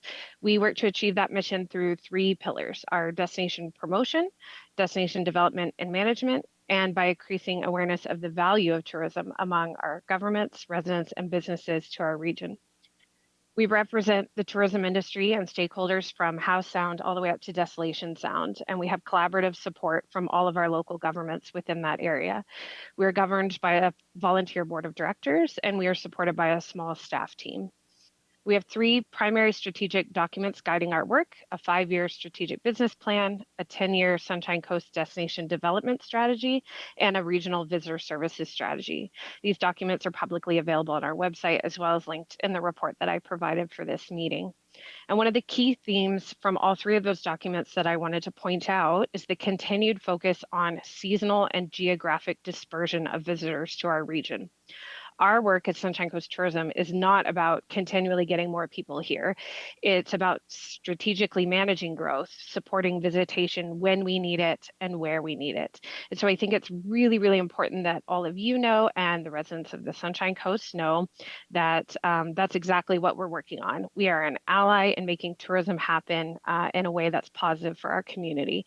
We are listening. We are residents ourselves who care deeply about where we live. And so it's in our foundation and in the best interest of all of us to manage tourism really well. And when managed well, tourism is a really incredible vessel for all sorts of things that make communities great.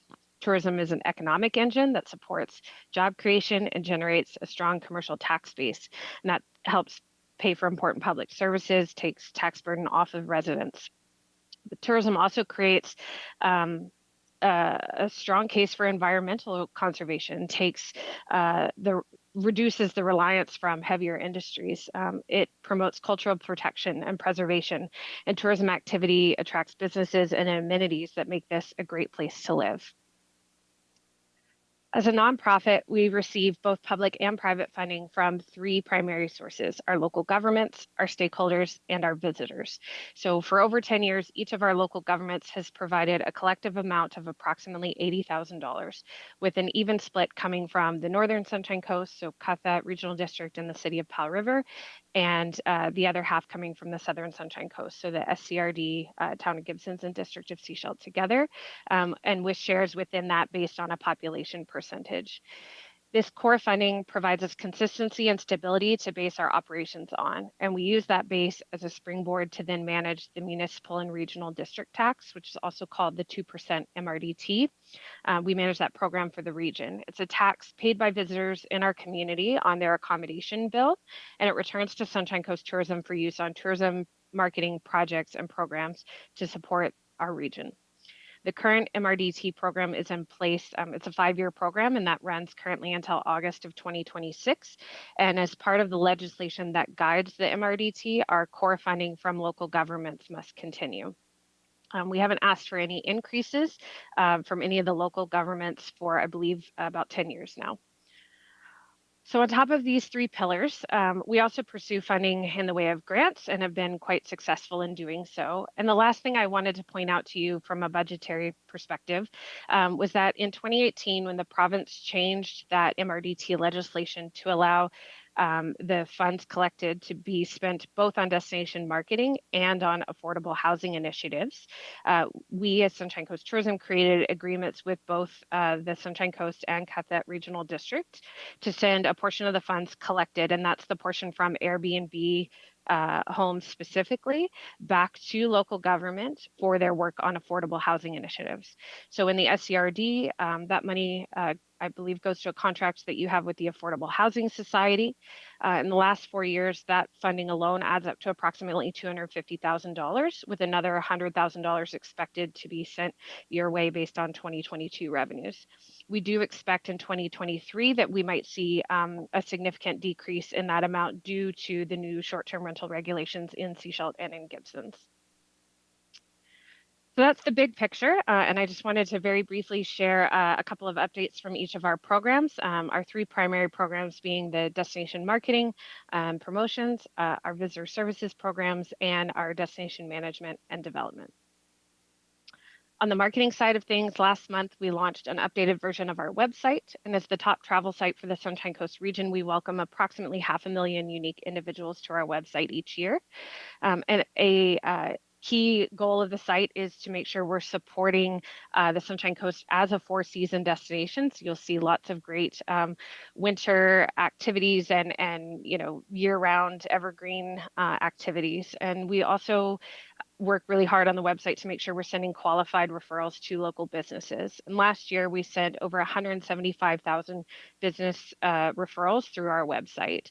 So when you get a chance, head on over to sunshinecoastcanada.com and check out our recently refreshed site. In addition to our website, our promotional campaigns encourage visitors to responsibly explore when and where it's needed. Our winter and shoulder season campaign invites visitors under the slogan, "It's time to shine," and it highlights the benefits of traveling close to home to targeted audiences in the Lower Mainland and Seattle markets by reminding them about our exceptional culinary and cultural experiences and opportunities to connect with nature. Our most recent fall campaign results generated a 24-to-1 return on investment based on verified visits as a result of our campaign and the associated visitor spending measured against our marketing spend. So we're super pleased with these results and happy to see travelers visiting in off-peak season when we need the boost the most. This is that seasonal dispersion I'm referring to at work. On the destination development front, we are leading the implementation of the Sunshine Coast Destination Development Strategy that's helping guide the long-term growth of sustainable tourism and revenues. So just a few very recent highlights of our work. We successfully applied to the Federal Active Transportation Fund to extend the feasibility study for an all ages and abilities active transportation route. Phase 1 of that was funded independently by Transportation Choices, TRAC, and we applied to extend for phase 2 that would take the phase 1 that was Gibsons to Sechelt from Sechelt to Lund, and we were successful in that. We'll be undertaking that work in 2023. We also allocated some grant funding we received to upgrade and repair the public washrooms and signage at the Pender Harbor Visitor Information Booth. We've also established a Destination Development Council with multiple stakeholders, partners, governments, and nation representatives to increase collaboration, expedite approvals, and align goals and efforts as it relates to tourism. We've continued our Sustainable Sunshine Coast initiative, which works both to educate visitors and local businesses on key issues such as water conservation, wildfires, wildlife, and leave no trace principles. And a specific note on water conservation, our staff are actively engaged in communication to visitors about water shortages and conservation. You can see on the slide before you a few examples of the many ways we're working to educate visitors before they arrive. But it's important to know that while tourists aren't the cause of the water shortage, we know that every drop counts. And so while our communities continue to address our infrastructure challenges, we continue to use our unique voice to share important information with guests to our region and also encourage the industry to adopt more sustainable business practices. And lastly, just a brief note from our visitor services work. It continues to be a strong complement to our overall destination strategy. We are the fee-for-service operator for both the Sechelt and Gibson centers with their respective municipalities. And we serve visitors online as well through email inquiries, social media, and digital content like our website, maps, and brochures. Visitor services provides significant value in the overall travel experience. Our local expert knowledge, inspiration, and experience means we're supporting visitors who prove to be, in turn, staying longer, spending more money, and generally rate their overall experience higher than those who don't stop in a visitor information center. So I know that's a lot in a very short period of time. There's so much more great work happening that I'd love to share, and so want to come back later this year and share some more updates with you. But we're a proud partner of the Regional District and looking forward to another year of great work. So thank you. Thank you very much, Annie. We'll get you to stop the screen share. Thank you. And Director Stamford. Yes, thank you for the great presentation, all the work you do. I have a comment and a question of clarification. The comment is, or it's a question too. I took the time to go through your website. It's beautifully laid out. I'm just wondering, is that part of the overall BC tourism branding? Because it looks familiar. And my second question is on page 7 of your report. Under strength through alignment, letter B, tie marketing media relation efforts to at least one of the Sunshine Coast's unique selling propositions. I don't know what a unique selling proposition is, so if you could let me know what that is. Thank you. Thank you. Great questions. So to answer your first question, we do work closely with Destination BC. There's no rule that says as a community organization, we have to have similar branding, but we know that there's a lot of strength in aligning our brand. And so we have adapted certain elements of the provincial brand. So like the font, photography style, that kind of thing, so that we can really leverage the work that they're doing. So when visitors in other parts of the world that we might not be able to reach with our budget, but Destination BC can. And then our brand is a reflection of that. So we do incorporate our own unique elements to stand out as the Sunshine Coast, but trying to leverage the work that they're doing. And to answer your second question, so unique selling propositions is really just a fancy marketing term to say what makes the Sunshine Coast special. And so for us, we've identified that as a destination, we're a unique string of rural coastal communities. We have an incredible depth of arts and cultural offerings, and we have incredible year-round outdoor amenities. So those are kind of the 3 key pillars that we lean on in our marketing. And so the comment in there about strength through alignment is making sure that the work we're doing is always reflective of one of those 3 kind of key elements that makes the Sunshine Coast a really attractive place to visit. Thank you for that. Director McMahon. Thank you. I, in fact, have a ton of questions, but they far exceed, a budget meeting, the scope of a budget meeting. And I'm wondering if there is an opportunity sometime in the next few months for Sunshine Coast Tourism to come to us either as a workshop or a delegation so that we can have a conversation. One of my areas of concern is that a lot of the outdoor amenities that you're describing are in the unincorporated areas where we don't have very much infrastructure and we don't have control over problems like parking. And we also have a lot of costs associated with infrastructure like the wharves and ports.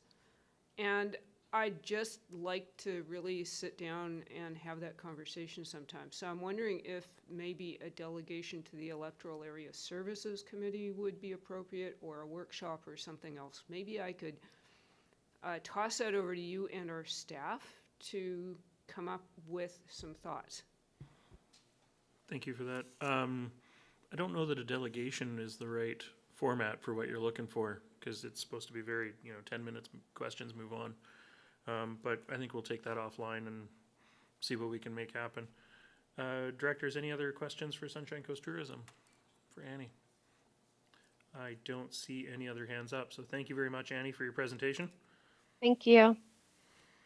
Next up, we have the Pender Harbor and District Chamber of Commerce. I see Ron in the meeting here, so we're just going to promote him.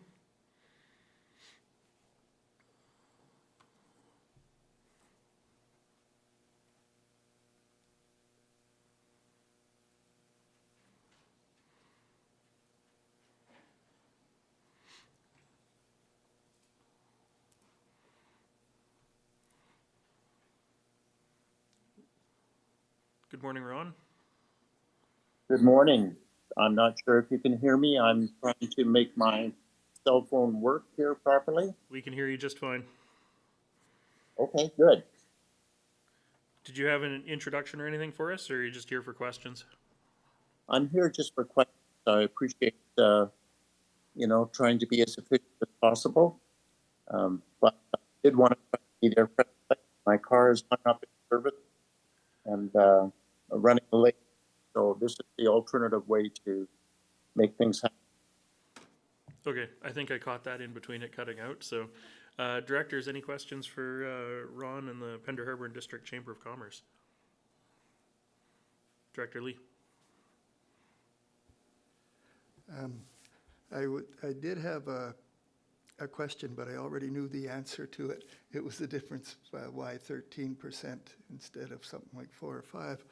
But I'm not sure, Ron, you'd be able to actually answer that with your cell phone. It sounds like it's breaking up pretty good. You want to give it a try, and we'll just cut you off if it doesn't go good? Sure. I'll attempt to do that. So I think that to drill into the overall summary of information that we provided, as we have in many years past, the areas with respect to the information booth, our tourism location in Madeira Park, as well as the washrooms associated with that location, both of them see an increase this year, which is what, Len, you were referring to in terms of the percentage. It's a little bit higher than normal.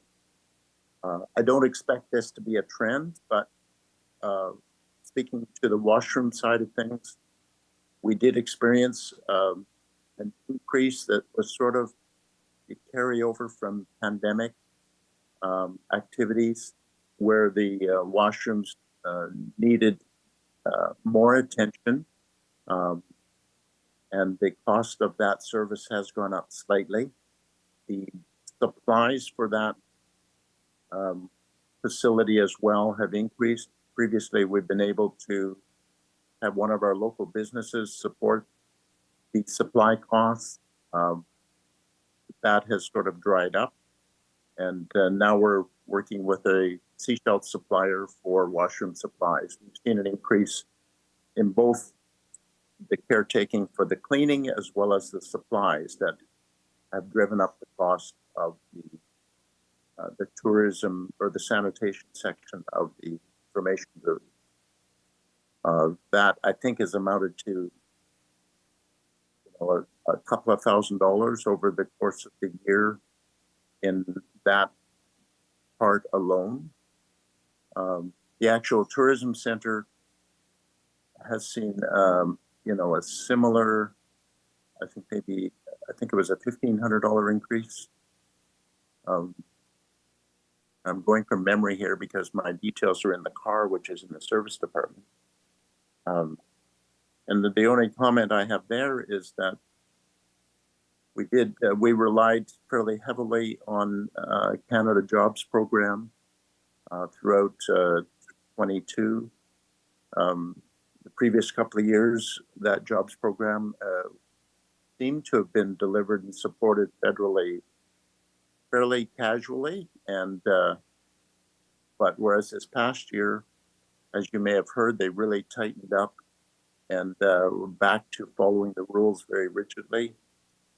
So when we had our employee decided not to finish the term for this July and August, we were unable to replace that position with in a way in which it qualified for continued funding. So we came up short and we're left holding the bag. That's dipped into our reserves that we've had accumulated and set aside for the years previous, even though it's, $2,000 to $3,000, which is the impact on us. That is, significant to us as a chamber. So it's those two areas that, I think is where you could do the math and say you ended up with a 13% increase. It's small dollars, but a big percentage in your total. So I'm hoping that can still fly at your end. As I say, it's not going to continue. We should hopefully see a stabilization from this point forward. Thank you for that. Okay. And I don't see any other hands up, so I will say thank you for being here to answer that question for the rest of the directors. And yeah, we'll see you later. Thank you. Okay, appreciate it. Thanks for your time. Bye. Next up, we have the Coast Cultural Alliance, and I believe they're here in the room. So one moment.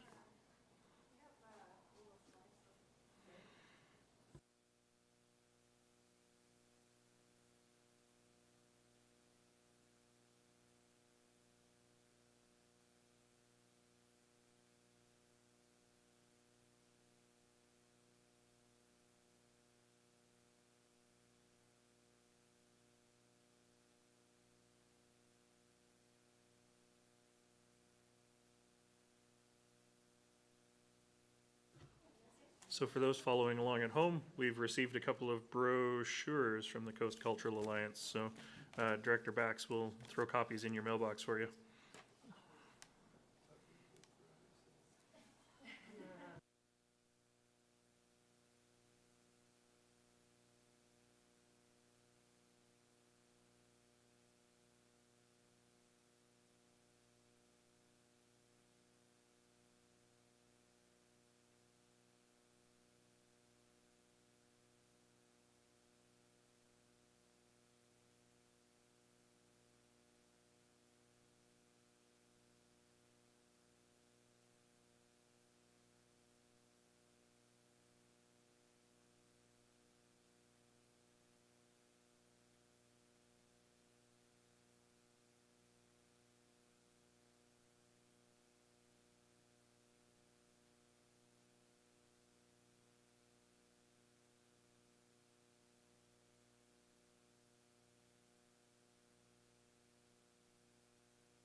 There you go. Thank you. Good morning. I thought we'd take the opportunity to be here in person because it hasn't happened for a few years. And yeah, it's very good to be here. Thank you for the opportunity to present on behalf of the Coast Cultural Alliance. And we want to thank the SCRD for your continued support of our organization and projects we have presented for the community over the years. I want to introduce Marlene Loudon. She's an artist and a director with CCA, and she'll be just running a quick presentation for the overall look at who CCA is and what we do. You've got our package with details, so I don't need to go through all of that. again, and the financials. So let's see. Do we start with do some pretty pictures? No, I'm just going to say the couple of things that have changed is that I want to recognize that the restrictions for COVID were lifted. It allowed many more in-person gatherings for us, and this resulted in open-air launch parties for our programs while we partnered with local cideries and breweries and allowed us to market to a wider audience. Because under COVID, we tried to keep it within our own community. And for the art crawl, we advertised for people to come back to the coast and join that. And the art crawl again was a great success with over $500,000 going to the artist again this year. The other results were an increase in our membership and participation in our programs. And of course, with that comes expenses to produce them. In 2022, we went through a new branding process, and those brochures kind of show that off, changing our long-term web page URL from suncoastarts.com, which started in 1998, to more recognizable coastculture.com, and changed all our social media to one for Coast Cultural Alliance. We are now on track to hire a permanent social media specialist and continue to grow new programs and return to an old one. Artesia Coffee House is coming back. It first started in 2003 and stopped in 2020. So I am going to now turn it over to Marlene, who's going to show us some pretty pictures, but more information about the Alliance. Maybe I'll use the mic. I'll just sit here, yeah. There we go. Can you guys see that? Oh yeah, perfect. Well, we have to show you visuals because we are, an art organization. Let's just see if I can manage a laptop now. There we go. Just want a land acknowledgement that we are on the beautiful Sechelt and Squamish territory. But like Linda said, we were established in '98, which means that you've been here that long. Yes. 24 years. And I joined the board, this is just a brief talking a little bit about our mission and our vision, but I joined the board because of the core value, which is there in bold, to enhance the economic vitality of the Sunshine Coast through arts and culture. So that's really the lens that we use when we were developing our programs, which is really important as a working artist. This is who we are. We're virtual. We don't have like a brick and mortar. We're just all online, which is pretty incredible. And like Linda said, our membership increased to 28% this year, so we now have 345 members. You can see it's not just the artists, but it's also businesses and other nonprofits. There's 9 of us on the board, volunteers, and then Linda is our part-time project manager. This is the current programs that we do, which I think I just wanted to make sure that you all knew what kept us busy. So we have the art crawl, the purple banner, which you guys have in front of you. We have a really amazing, robust calendar online, and we have over 2,000 subscribers to our newsletter. We just started a peer-to-peer programming, which is artists mentoring artists, which is really important to develop those emerging artists in our community, or backbone of what it is that we do. And then the Artesia Coffee House is coming. And this is what we kind of feel like we really do, which is connecting people. We're advocates for the arts on the Sunshine Coast. It's one thing for all of us to be working in small studios all over the Sunshine Coast, but it's an organization like the CCA that it creates a collective voice and lets the world know that we're here. Of course, the Sunshine Coast Art Crawl, which I think some of you have participated in, and it's this really incredible numbers, over $1 million over the last 2 years, just in that weekend alone going to the artists.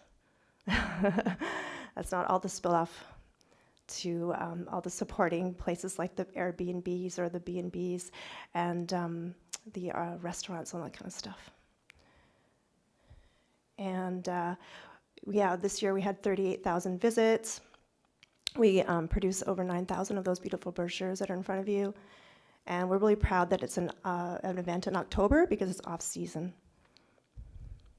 Purple Banner is a year-long program, which sometimes gets confused with the art crawl. We're really working on sort of developing that and making sure that people know the distinction, because you can actually visit artists throughout the year. And this is just an interactive website, really strong, really robust. It allows all the artists to have a profile on there, and that's where our incredible newsletter comes from, with all the events that are happening all over the coast. Peer-to-Peer was a brand new program. This is artists on the Sunshine Coast mentoring other artists, and that's probably the increase of our membership is due to that incredible program. And then just this more stuff that we've kind of coming up this year, which we're really happy about, the Artesia Coffee House coming back, live music, yay! And this is just a little summary of sort of moving forward, and I think, Linda, you had something you wanted to say in summary. Well, just that it's been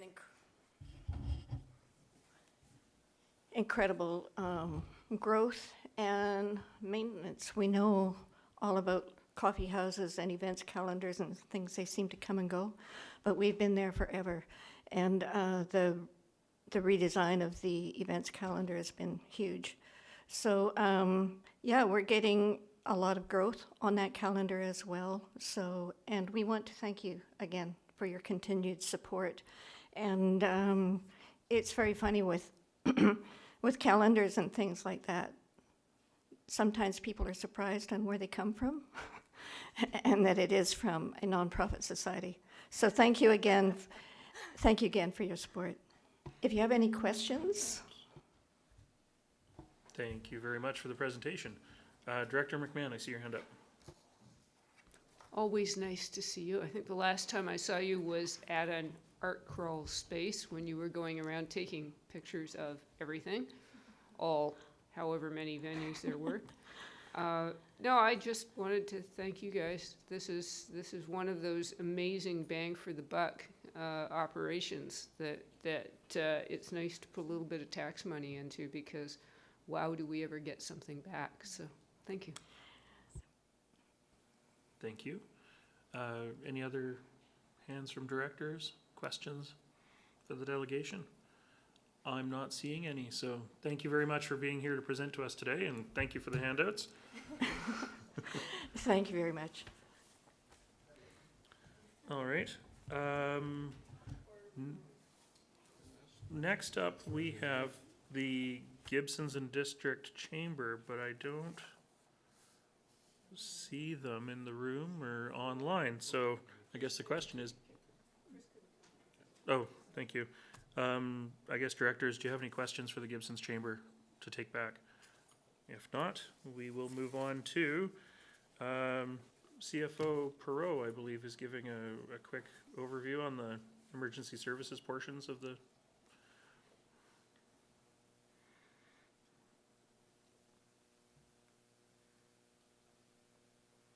Thank you, Chair. So I just wanted to briefly outline that this is the first time that we are, or actually it's not the first time, it's just a reintroduction of having our emergency services support teams coming as part of the community partners. They used to come some years ago, and through various change of organizational reviews, I'm not quite sure, but that's only the thing I can surmise, they kind of didn't come through the regional district budgeting program. We also used to have, we do have some funding arrangements with them, but there was nothing formalized, so we have rectified that in 2022. That was part of the emergency program review that was done back and presented to the board in 2019. So it's with our ongoing group, so we're really happy to have them here to, you know, present to the board, but also to the public as to all the wonderful services that they provide to us. Thank you. Thank you. Directors, I do recognize that it is past 12 o'clock, but given that we've only got, I think, 2 of these members that have presentations for us, I'm hoping we can get through them quickly, and then we'll break for lunch and let them go at that time. So first up, we've got Sunshine Coast Search and Rescue, and I do see somebody here, so I will give them a promotion to panelist.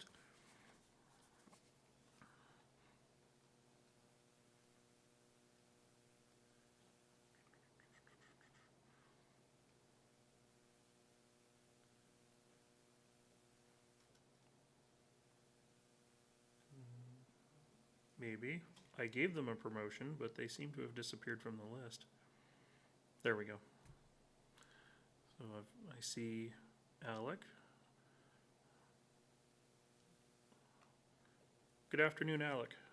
Good afternoon. Thank you for this. And thank you all for doing this. As some other people have mentioned, we greatly appreciate all that you are doing on your side of this. So, my name's Alec Tebbett. I'm the president of Sunshine Coast Search and Rescue, and I'm also a SAR manager with the group. This is, as Tina said, this is a new process for us, so I hope I get some things to you. I don't intend to talk for long, and then just entertain any questions you might have. We have received stable funding from the SCRD since somewhere in the 1990s through a different grant mechanism. We are a 100% volunteer organization, and as a SAR team in BC, we're required to follow the operating guidelines that are set out by EMCR, which is Emergency Management and Climate Readiness. You might remember it as EMBC or even as PEP from long history. Those guidelines lay out specific training and equipment requirements, fairly strenuous ones at times, that all of our members are required to follow. So that requires many things of us. As ground search and rescue, we respond on land and inland waters, which includes the islands in the SCRD. And of course, for the islands, we require access, so we work closely with the Marine SAR groups and who are coming up after me, or at least one of them is.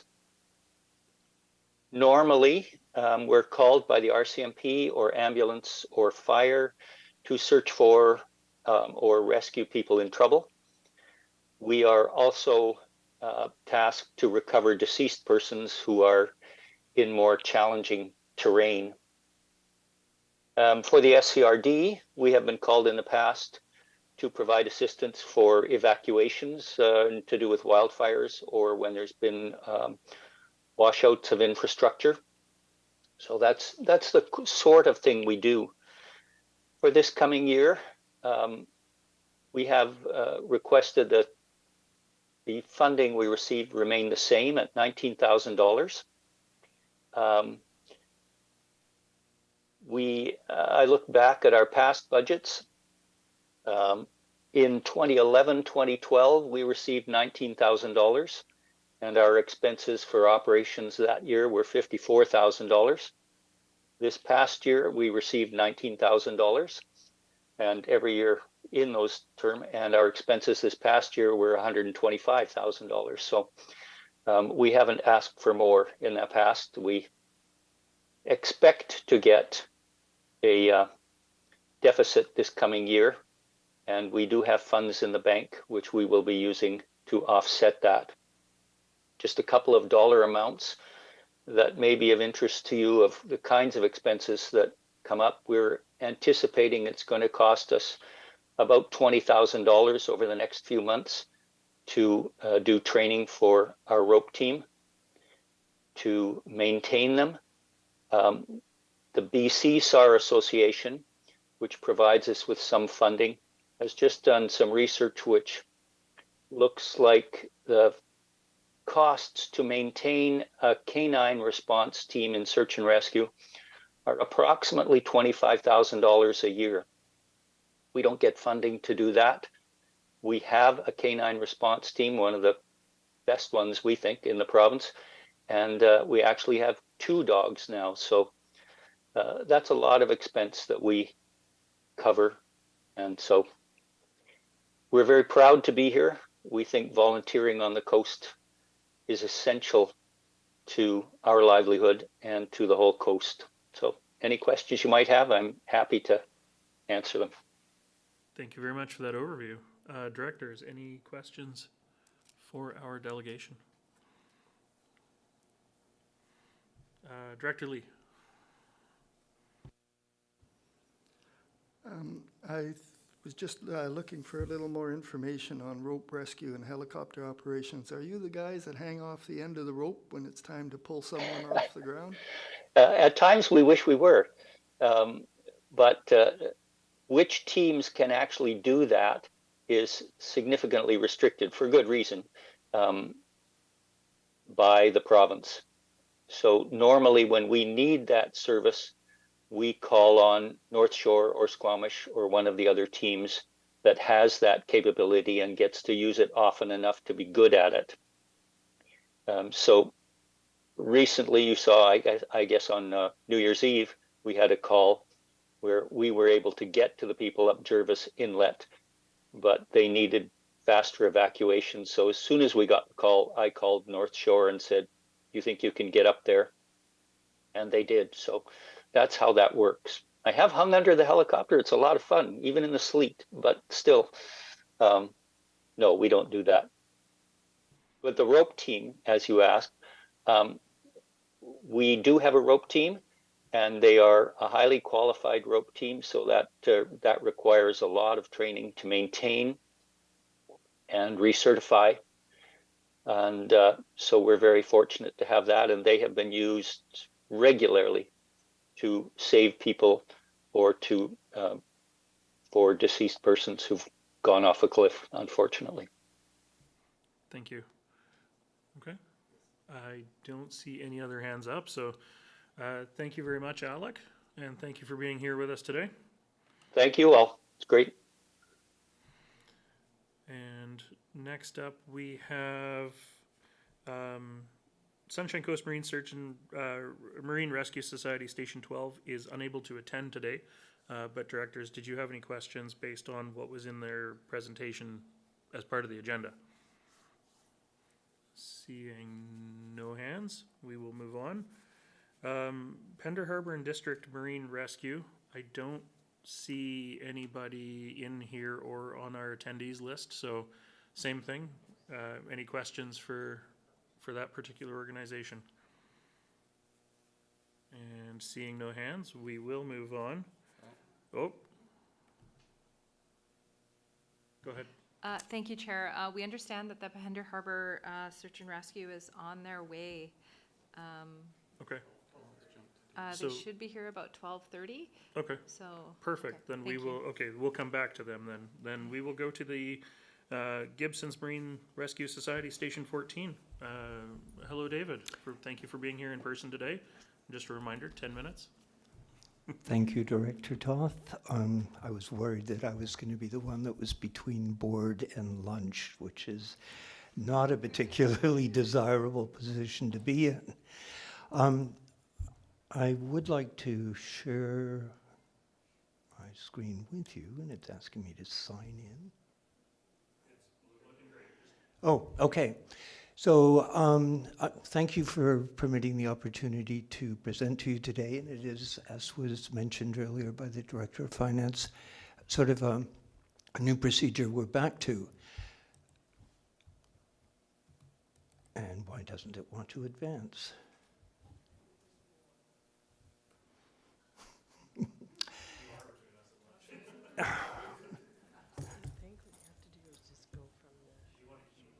Anyway, I'd like to acknowledge that we operate in Checkwelp. We operate through the facility of the Gibson's Landing Harbor Association, and we service the traditional waters of not only the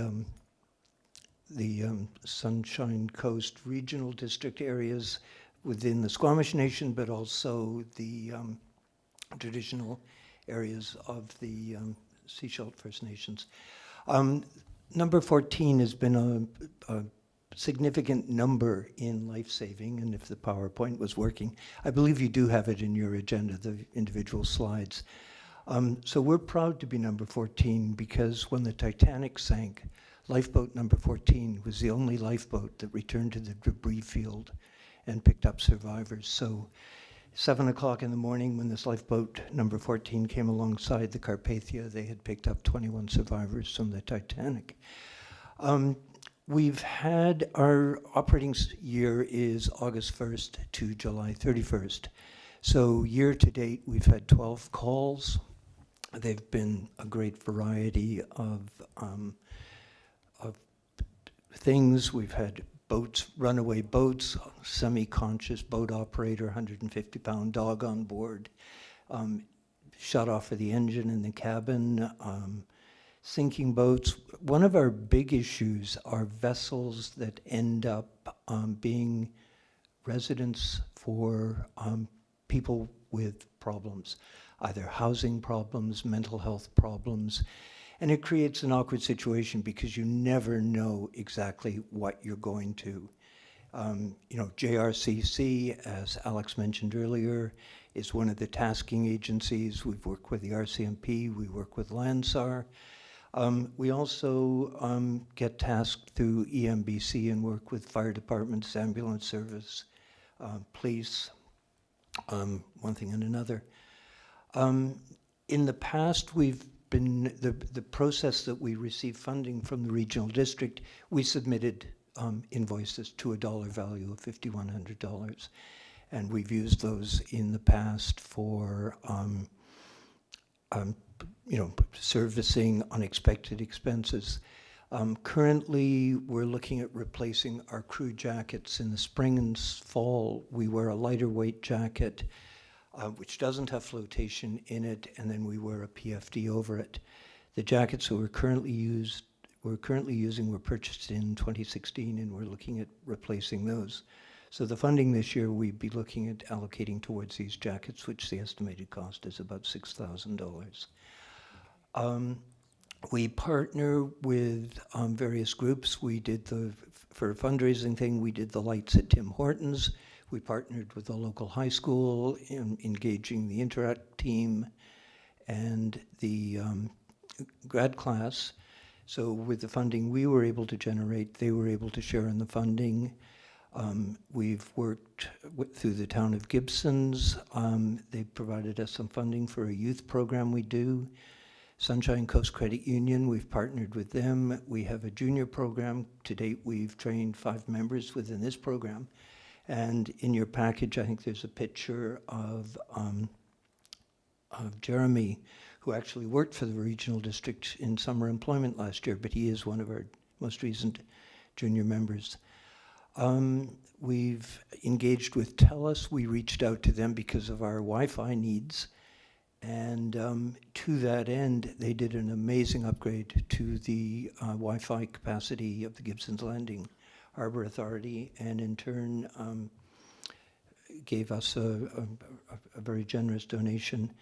We also partner with some of the shipping companies that come into the into Howe Sound and to Port Mellon, and we've had various support from them. At this point, knowing you are eager to get to lunch, and I saw it was delivered and it's set up in the boardroom, I'll just open it to questions you might have. Well, And don't we all love technology? Thank you for keeping it short, David. Sorry for the technology issues that are plaguing us this morning. These things happen. Not to worry. You have the slides, and actually I reduced the presentation. I see there are some questions. Thank you. Director McMahon. I'm sure somewhere in your package I saw a mention of a weather cam. Yes, part of the upgrade, and this was one of the things that when we reached out to TELUS for upgrading the Wi-Fi capacity, what we are establishing, or the Gibsons Landing Harbor Authority and the Gibsons Yacht Club is doing it, it's a weather cam which will be placed on the roof of the gazebo looking out up towards Gambier, which will give a weather overview of the area. There will also be weather data, and it's going to become a more formal weather station. So good information for people coming to visit. Also, something that's recently happened, we lost our airplane float this winter,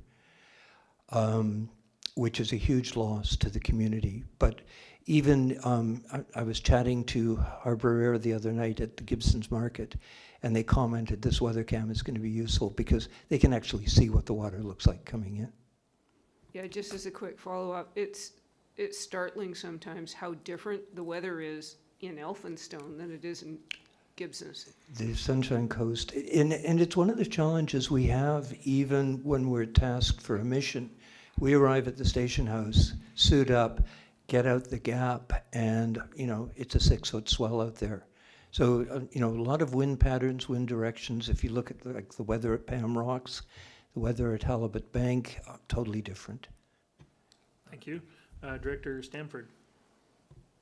Thank you. This is, again, just a comment, an opportunity on behalf of Islanders to thank both SAR and Marine SAR for the critical role they play in being able to live on the islands. Your work is well, literally life-saving, and it's very front and center on the islands. So I just hope everyone recognizes how important that is. And it's a great pleasure serving the islands. Over the 6 years I've been on the boat, and we've had a number of calls, some of them to the island and some of them sadly with not happy endings, but at least having the knowledge that there is someone there quickly that can respond. We had an incident at Woolwich Island 2 years ago, and we were the first on scene. From the time we were called, from the time we left the boathouse, we were 13 minutes to Woolwich. The hovercraft was 15 minutes behind us, and the local paramedics never arrived. So it's, we're very proud to be able to, save lives on land, around the water, and on the water. Thank you. Director Leah had seen your hand up. It was a curiosity question like Glenn usually has. It was called Elphinstone Rescue before it was Gibson's. What did they do, launch a boat off a cliff or what? No, this is an issue that we have, which is a real problem, because each station has its own society, which is really challenging because it turns Marine Search and Rescue and Landsar and a number of these groups almost into a game of survivor, because we're all struggling for fundraising. And when you're in a small community and serve a big area, it's a bit challenging. So originally it was the Elphinstone Marine Rescue Society, because the person who founded it actually lived in Elphinstone. Because we're based out of Gibson's and it was a bit of confusing for people, we went to the Gibson's Marine Rescue Society. Station 12 is the Sunshine Coast Marine Rescue Society, which confuses people because they'll donate to them thinking they're donating to everyone. And then there's the Pender Harbor. So it's, but it really is, it's very challenging. One of Director McMahon's favorite things is the trickle-down effect of funding. And we are somewhat a federal function. Most of our funding comes through the BC Lottery Corporation, who are incredibly generous to us. And then it trickles down to the community, the town of Gibson's and the regional district, and private donation. So, it's estimated we save the government levels about $90 million a year in the function we serve. And everyone's volunteer. Thank you. Thank you for that. I don't see any other hands up from my directors. So thank you, David, for being here, for making it down here to present. It's very different sitting on this side of the desk. A little bit different, right? Yes. Yeah, so thank you very much. Pleasure. We still don't have the Pender Harbor group here, so how about we break for lunch? Give them an opportunity to show up, and then we'll get to them right after lunch. So it is 12:25. Directors, is 1 o'clock, is 1 o'clock sufficient for lunch? 35 minutes? Okay, so we will be back at 1 o'clock. Thank you.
And welcome back to the Sunshine Coast Regional District Finance Committee Round 1 budget for January 23rd.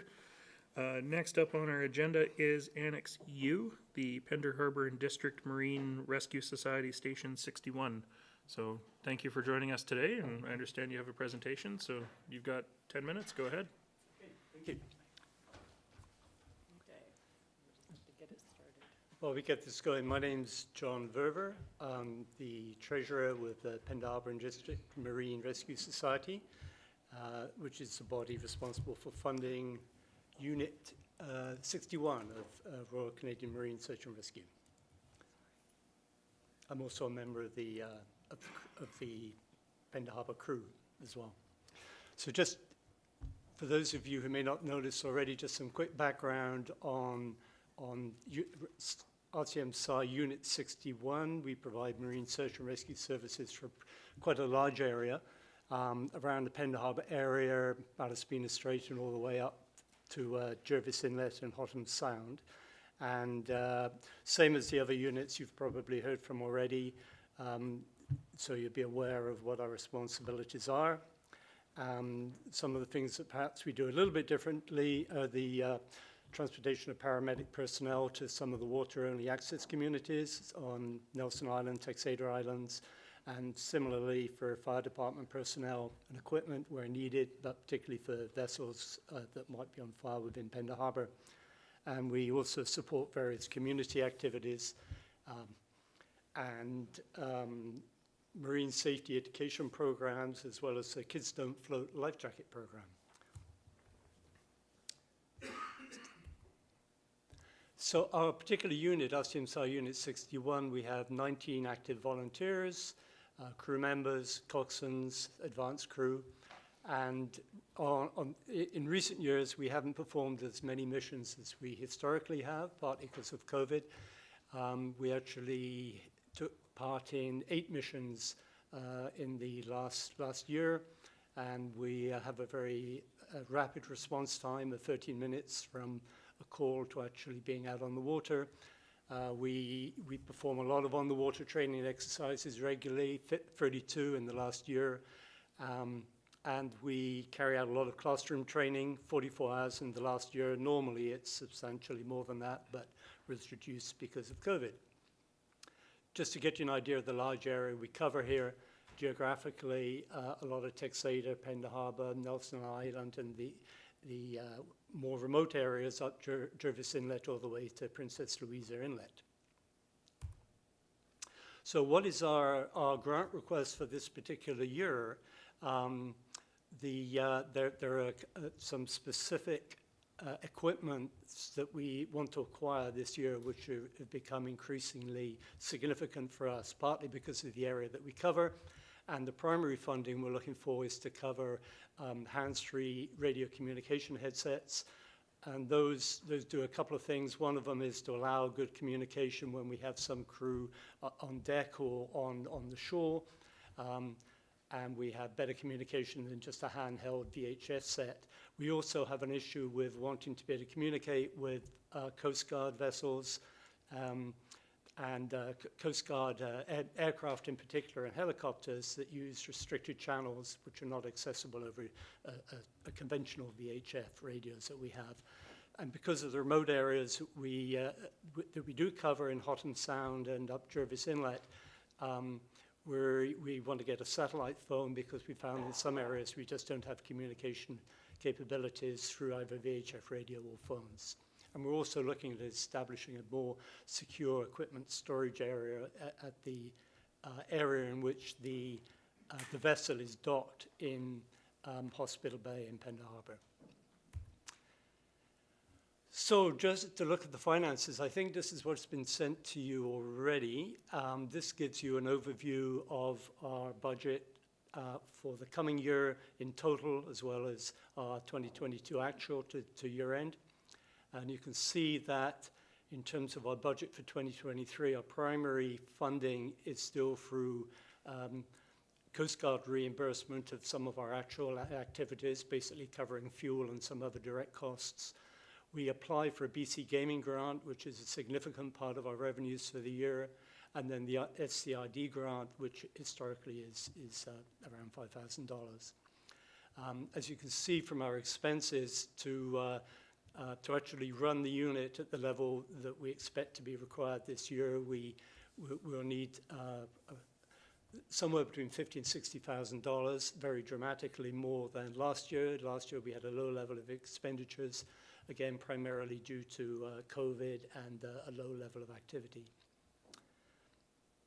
So that's our overall funding, and in terms of our balance sheet, just so that you're aware, if you did look at the balance sheet and see that we carry a substantial amount of cash, money's on term deposit actually, we have $140,000 cumulative of funding, which is in restricted funds, which is primarily for the purpose of eventual engine replacement, ultimately a vessel replacement, as well as we have a significant project plan to create a boathouse for the vessel to better protect it in the long term. It's essentially the overview of our RCMSI Unit 61 and Pender Harbour Marine Rescue Society. Can I answer any questions? All right, thank you very much. Directors, Director McMahon. I know you were somewhat restricted due to COVID, but I've heard across other organizations that with more people recreating outdoors, there's been increased demand. Has that been your experience in the last few years? The last 2 years have had an unusually low amount of activity compared to prior years, which was surprising in part because COVID actually did generate more. There are in fact more boaters at certain times because the number of people who wanted to get on the water. That wasn't reflected in the number of call-outs. Now it might be better education, it might have been better weather, safety education, it might be pure chance, but of late we have had a lower level of activity. We expect that most likely to increase in the coming year. Thank you. Director Bax.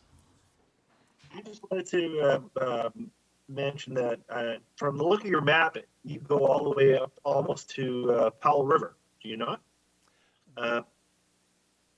Yeah. I was wondering if any funding comes from that part of the coast for you.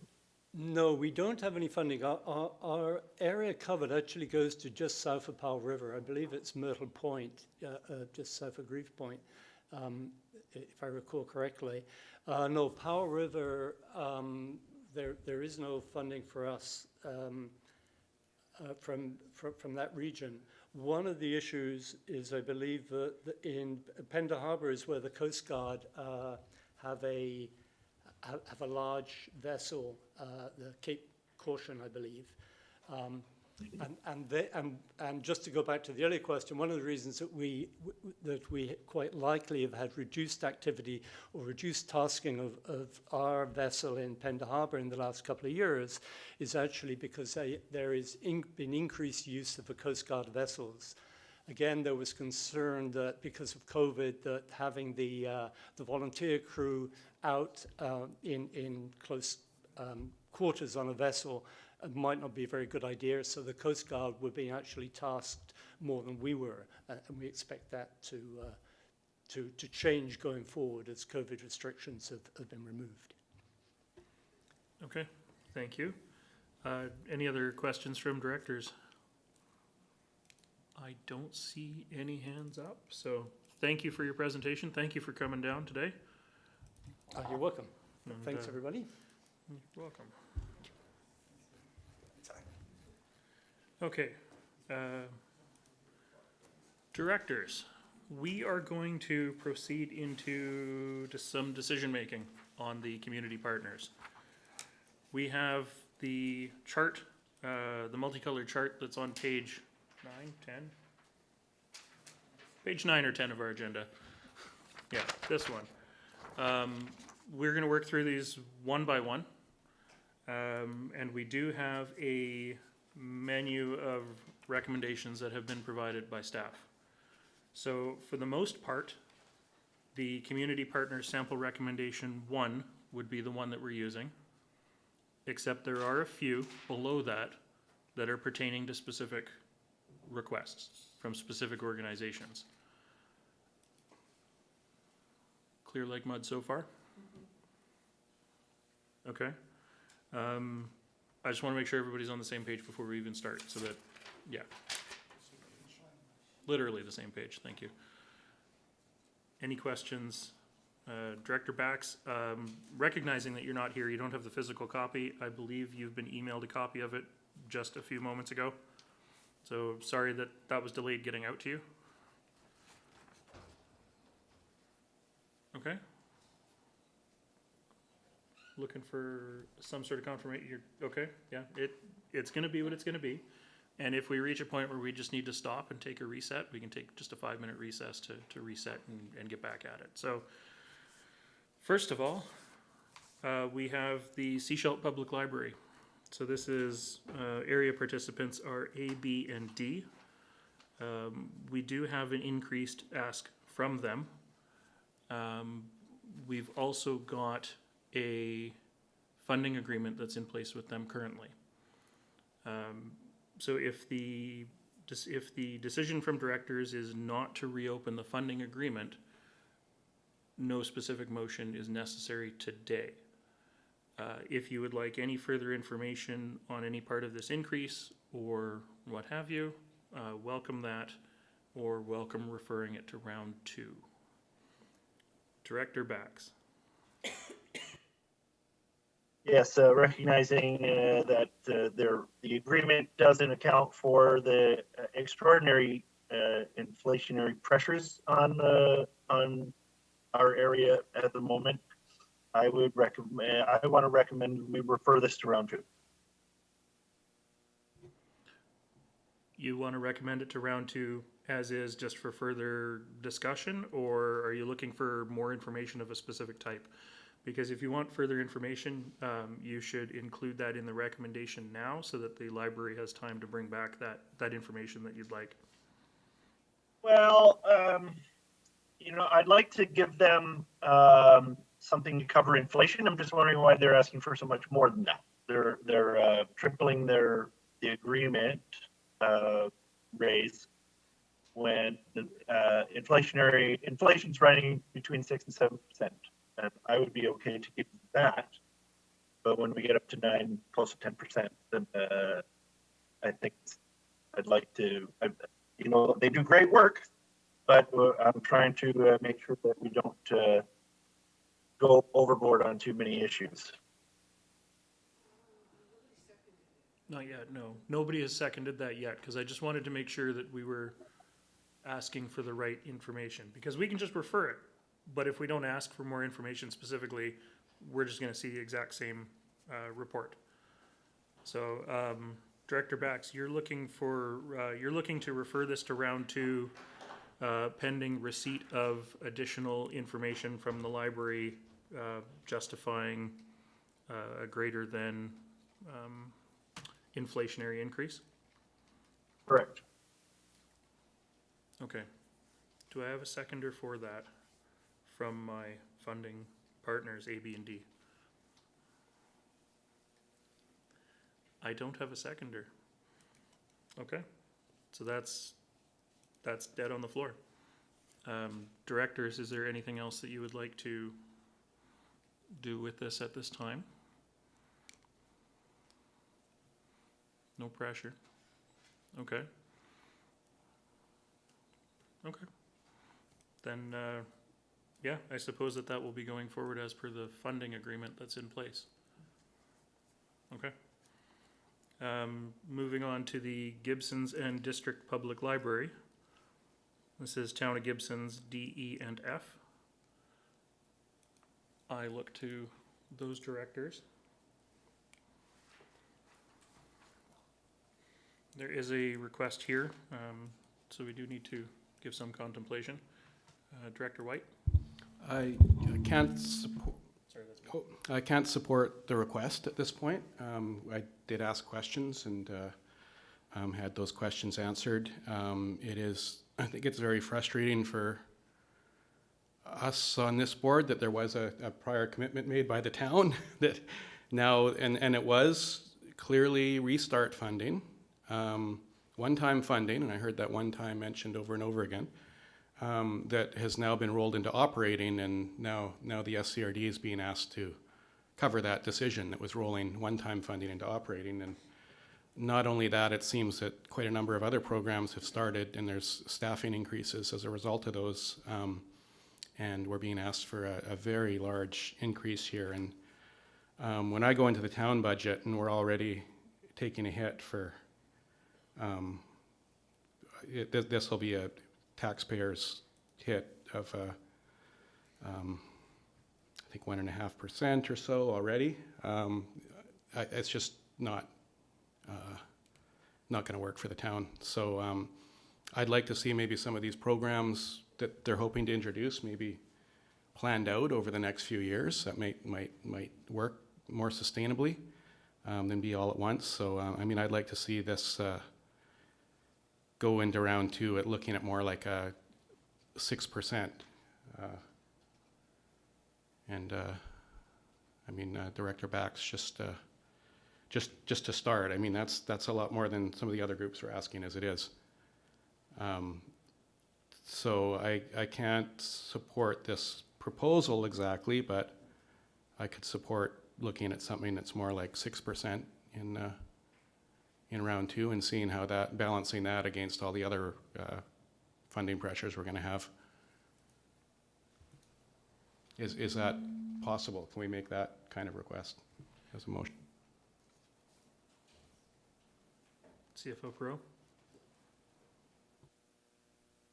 Yeah, thank you. So typically, if there is information, Chair, that is requested through the SCRD through to the community partners, we do have a motion to that effect, and then we essentially formalize that motion, send that as correspondence, and request that they bring that to us in time for the round two agenda, or at some point, whatever point the directors would like to see that.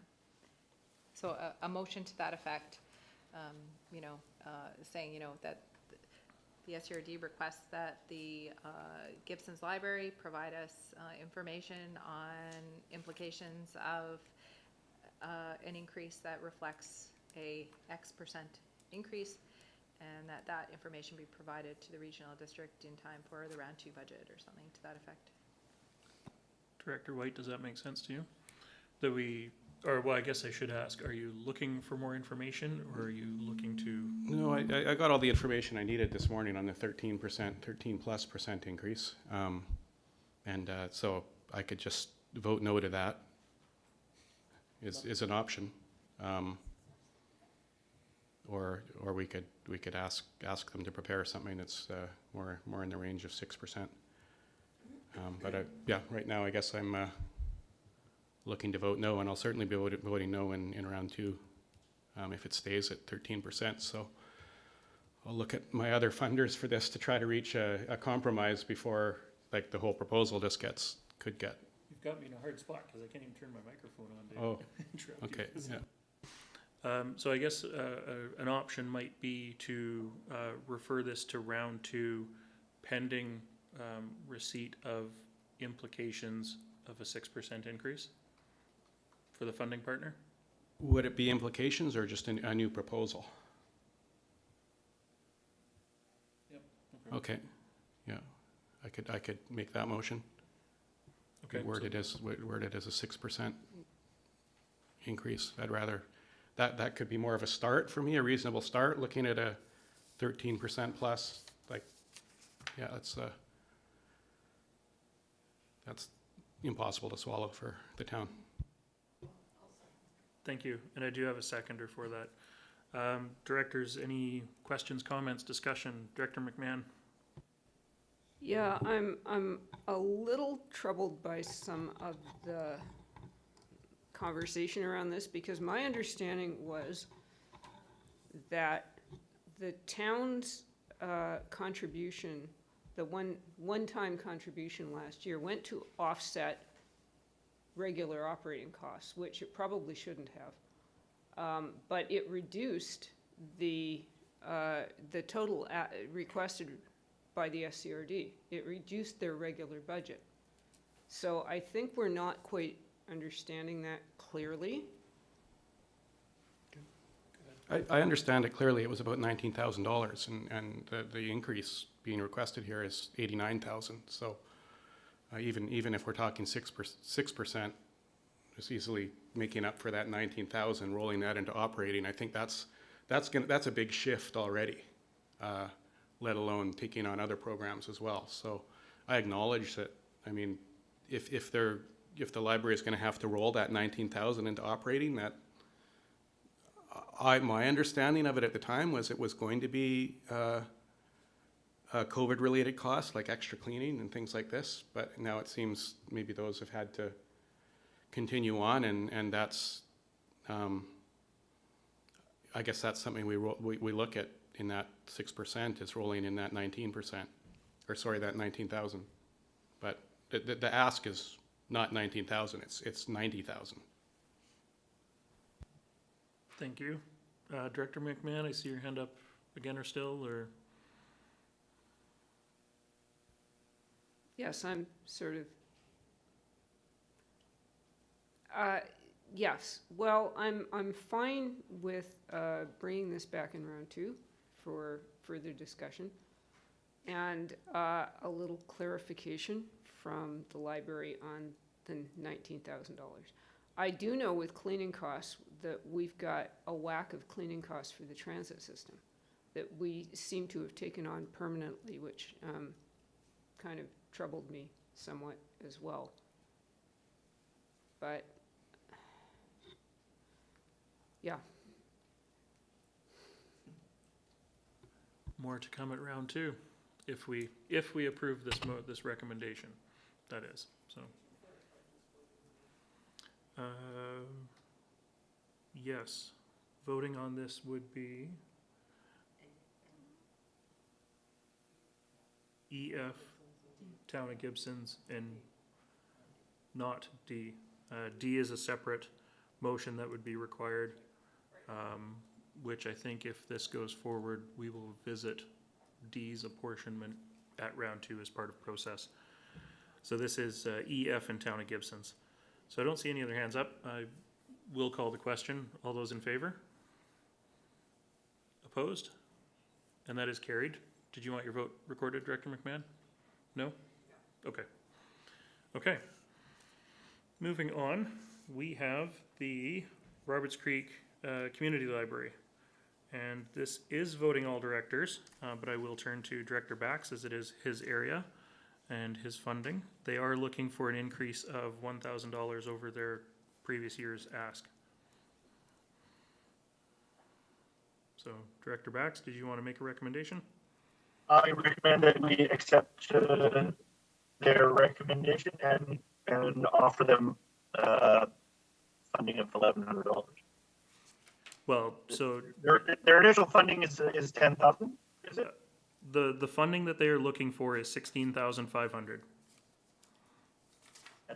What did they receive last year? 15,500. 15,500, yes.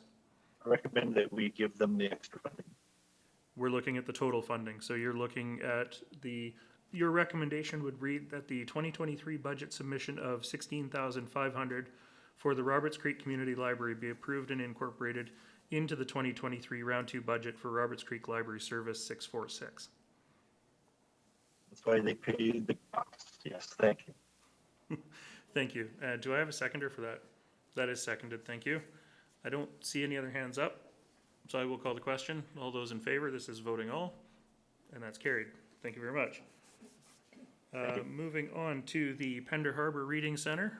They're asking for a very modest increase of $209 based on this chart that I'm looking at. So, Director Lee, this is your area, so I will look to you.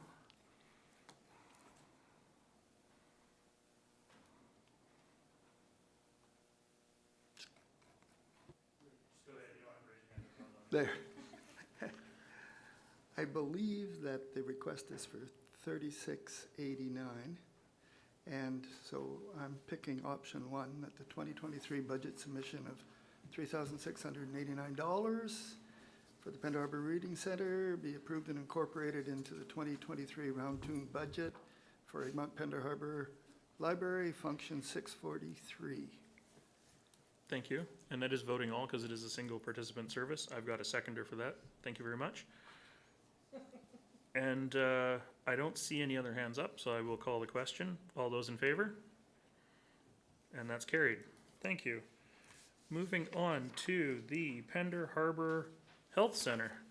Their ask for 2023 is $165,040, which is a $7,000 increase. This is Area A, of course, which means voting all directors. But Director Lee. Again, I'm choosing option 1, that the 2023 budget submission of $1,655 and $40, in other words, what they asked for the Pender Harbor Health Center be approved and incorporated into the 2023 Round 2 budget for Pender Harbor Health Clinic, Function 410. Thank you. Do I have a seconder for that? I have seconders for that. Thank you very much. I don't see any hands up, so I will call the question. All those in favor? That's carried. Thank you. Moving on to the Seashelt. Just a quick process question. Can I hit all three of these at once because they're all one service? Okay, next up we do have the Seashelt Archives. Their request is for $23,750. This is regional all, so all directors. Director White, you're moving? You're moving their 2023 request as presented? Yeah, the 2023 request as presented. Thank you. And I have a seconder for that. All those in favor? That's carried. Thank you. We have the Sunshine Coast Museum and Archives, which is asking for $96,400, which is an increase of $2,900. Director McMahon? Yes, I am willing to move that as number 1, approved and incorporated into round 2. Thank you. And I have a seconder for that. I don't see any, I see Director McMahon's hand up, but I think that's residual. So I will call the question, voting all those in favor? That's carried. Thank you very much. And finally, we have, in this section, we have the Skookumchuck Museum Egmont Heritage Center with a 2023 request of $42,000, which is a decrease of $3,000 from 2022. So I will look to Director Lee as it's, technically his area. Yes, I will make a motion subject to discussions by the group. I would pick option number 1, but I would suggest 45,000, and it's out of function 648, which is all of us. So I think we should discuss. I believe they were overly conservative. They're using up any reserves that they have, which is not really appropriate at all. So I think at least at a minimum, a 0 increase from the previous year would be in order. So that would be my motion. Thank you, Director Lee. So you're moving option 1, but with $45,000 instead of $42,000. Yes, that's correct. Thank you. And I'll second that. I know that I had that same contemplation when I was going through this chart. It's not very often that groups are coming to us asking for less money, and I don't think that what they're doing to make that happen is sustainable. So I think we need to make sure that we're on board with this. Director Bax. About this group, I'd like to know more about this Billy character at another time, but if someone would fill me in on who Billy was and how apparently we should recognize his service. Thank you, Director Bax. Director Lee, did you want to follow up on that? Yes, I'd be happy to do that offline, Director Bax. He was a very interesting individual. Thank you. Director Henderson, welcome back. Hi there. Yes, mostly just to say I'm back and where are we in the agenda? And just picking up on the last bit I heard, is it our role to decide whether an application is actually underfunding itself? For the dollars involved, it's not something that I'm particularly concerned about, but we're very quick to encourage people to cut back on their spending. Not sure we should be encouraging them to spend more than they ask for. As I say, that's a general comment rather than one specifically directed to this, because 3,000 is not a lot of money for our budget. So where are we, please? Thank you for that. We are going through the chart on page, I actually don't have my agenda open, so it's either page 9 or 10. It's the multicolored chart. We're going through these one line at a time for approval of funding based on the menu of recommendations that I believe was emailed to you over the lunch break here. Yeah, no, okay. Yeah. I have not seen that, but I have the chart. Thank you. Okay, thank you. Director Bax. Yeah, Director Henderson brings up a good point. The people at Skookumchuck may have asked for a reduction in their grant SRD for a number of reasons. Maybe they are planning on downsizing. Maybe they don't need the money. So has that been questioned? That's a question that I'd like to have answered. Can we move this to second round and ask if they are indeed downsizing their operation? We can see.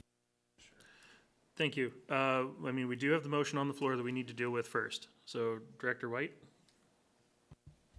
I mean, I think the information is there. I mean, I just, I don't think we need to ask for more information. They're requesting $42,000, and though I do agree that, you know, it's not so much up to us to do their budgeting for them and decide they're spending reserves. I think that's up to them, and you know, maybe in a couple years, maybe in a year or two, they'll be saying, "Oh, we need $5,000 more dollars, and we'll have to consider this." But I'm uncomfortable with giving anyone more, kind of saying their budgeting is kind of micromanaging their budgeting and saying they need more for their reserves. If they're asking for 42,000, I think we should give them 42,000. And I'd encourage all of our groups and departments within the SCRD to look for more savings. And if this is what somebody's doing, I want to encourage it. So maybe based on that, I'll move to amend the motion to be 42,000. Okay. Okay. I do have you've moved that to, sorry, was it seconded? I didn't see a hand for a seconder for the amendment. Sorry. Oh, thank you, Director Bax. My apologies. Okay, so that amendment is on the floor to amend it to $42,000. Director Stanford, I see your hand up. Is that to this? Go ahead. Yes, speaking to the amendment, I'm not in favor of the amendment. We seem to be able to micromanage budgets that are over. The comments that we did speak to this directly or asked this directly of the manager of the museum, and they made comments towards using their own money, out-of-pocket funds. I don't see this as a viable plan. They seem to be working off something that a practice that another manager had used who's no longer with us. They obviously were very close to this person. I'm just not sure that this is a viable way of managing a business or a museum. Thank you. Director Lee.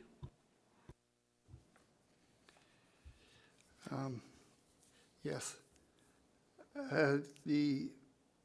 In previous years, when they have not had enough money, the lady that made the presentation simply didn't collect her wages as negotiated to cover the deficit. I fully expect that she'll end up doing this again, which is not something I would encourage. They demonstrated very admirable honesty. A lot of us would simply have spent the money up to the budget amount on something, a wish list that wasn't on the list. So they don't have really good support right now in their administration. And so this is not what we would call a professional submission, or what I would call a professional submission. And I believe we, exactly as Director Stamford said, we're sure leap on anybody that asks for too much. And based on our obvious, well, I won't say how we consider our knowledge, but the decisions we have to make. And so this is just a decision that it's up to us to make. Either way, I'm okay with what you guys decide, but I just wanted to make sure you were fully aware of the situation there in Egmont. Thank you, Director Lee. Director McMahon.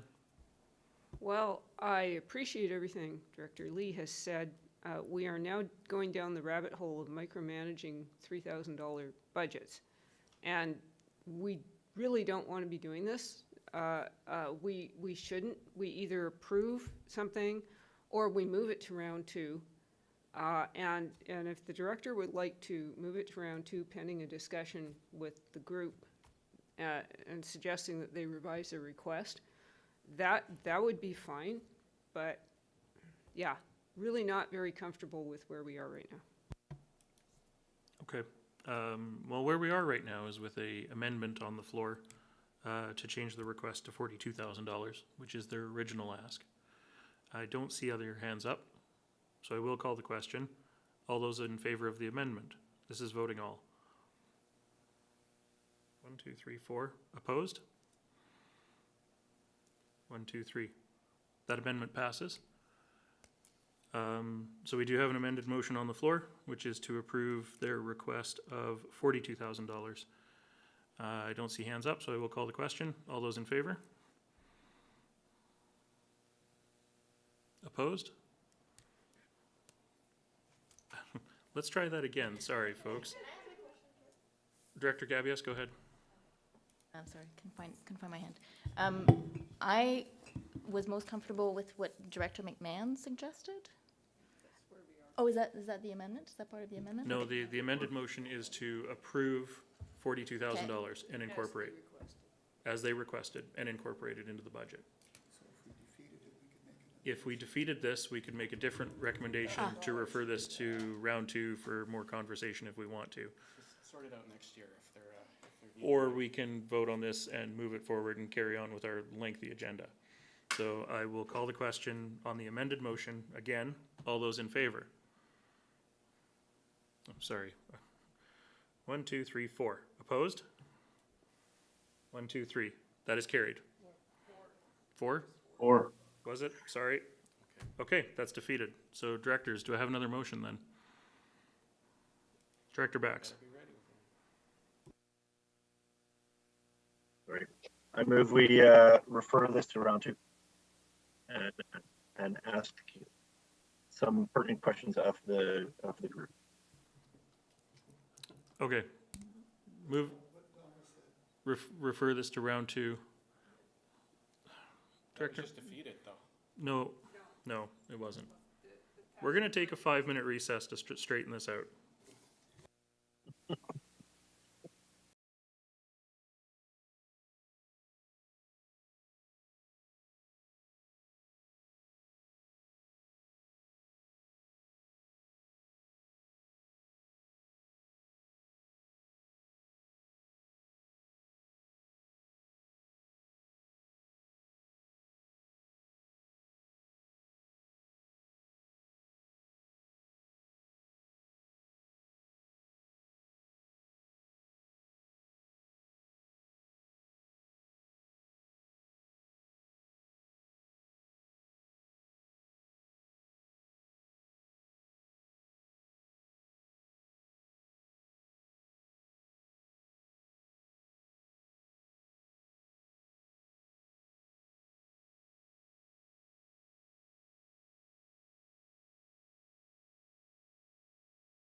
Welcome back, and thank you for bearing with us while we sort out that little procedural discrepancy. There is a request to bring this back for reconsideration. I'm going to look to Director Lee for a motion. After reconsidering and listening to the earlier arguments, I would go with the number one, and I would go with the submission as requested, 42,000, and incorporated into round 2 under function 648. Thank you, Director Lee. I have a seconder for that. So this is returning to the original request and moving forward at this time. Okay. I don't see any other hands up, so I will call the question on that. All those in favor? And that's carried. Thank you. Moving on, where are we? We are now on the Sunshine Coast Community Services Society Youth Outreach. This is A, B, D, E, and F. This is one of our, if directors would be interested, this is recommendation number 3 on our community partner sample recommendation sheet. But I will open it up to rural directors. Sorry, their request is for $52,628, which is an increase of 2024 over 2022. Director Stamford, thank you. I'll make the motion. I move that the 2023 budget submission of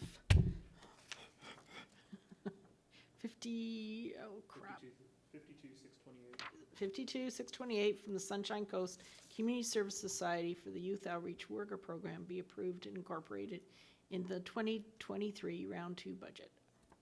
A portion, do I have to go into the portions? Apportioned based on 50% of value and 50% population from Okay, electoral so I have to area do all grant that? and aid. Just Yeah. that far. Okay, done. As presented in. As presented, option 3. Thank you. Do I have a seconder for that? Thank you. This is voting rural areas, unfortunately, so the District of Sechelt doesn't get to vote on this particular one. Director Lee, I see your hand up. If the Area A decided that they didn't want to contribute equally, what would be the process? Just an inquiry. I remind you, we have a 567-page agenda to get through. I could remind you earlier. So how would the apportionment, how could the committee change the apportionment on this, should they so desire? Look over to CFO Perot, I guess. Thank you, Chair. So this is sort of a historical apportionment. If it want to be revisited, we'd probably have to bring back substantive historical information, and we'd have to decide on an appropriate apportionment. This particular funding is one of the groups that was identified as potentially one that would be recirculated through to the social service function. So because this is through the Area A function, this is through the the electoral area's grant and aid function, they could then decide to fund based on a set amount. We have visited multiple scenarios in the past, and again, this is similar to some of the other community partners where the SCRD is funding a portion, but other local governments are also funding a portion of this particular service as well. So we just have to bring it back at a future one, but we'd want direction as to what type of alternative funding arrangement you'd be looking at, because we wouldn't want to presuppose what you were considering. We need more direction as to what apportionment you'd be looking for. Thank you. Director Lee? Okay, thank you. I'm happy. Thank you, Director Lee. I don't see any other hands up, so I will call the question on this. A, B, D, E, and F. All those in favor? And that is carried. Thank you very much. Next up, we have the Half Moon Bay Chatelac Community School Association Restorative Justice. This is function 125. Their ask is for $10,000, which is the same as previous years. And this looks to be voting all. So I will, Director Gabius, I see your hand up. Just want to move it. So option 1, that the 2023 budget submission, I have to do 2, right? That'll be 2 different ones. Of $10,000 for the Half Moon Bay Chattelich Community School Association Restorative Justice Program be approved and incorporated into the 2023 Round 2 budget for, I guess, the same thing. Function 125. Okay, thank you. And do I have a seconder for that, so thank you very much. I don't see any other hands up. This is voting all. I'll call the question. All those in favor? And that's carried. Thank you. Next up, we have the other portion of the funding envelope, which is the Half Moon Bay Chattelich Community School Association for Tween Nights. And this is function 670, which is voting all. Their ask is for $2,700, which is a $0 increase over 2022. So, Director Gabius? Yeah, I'm happy to move that. Option 1, that the 2023 budget submission of $2,700 for the Half Moon Bay Chattelich Community School Association Tween Night. Oh, I'm totally lost. Be approved and incorporated into the 2023 Round 2 budget, and that is function 670. Thank you very much. And I have a seconder for that as well. Thank you. Sorry, Director Gabius, you may have gotten lost because the word tween was missing from the chart. So it was the second line, but yeah, anyways, we get there in the end. I don't see any other hands up, so I will call the question. Voting all. All those in favor? And that's carried. Thank you very much. Next up, we have the Seashell Community School Society youth programs. The request is for $10,000, which is a $0 increase over 2022. And this is voting all function 670. Directors.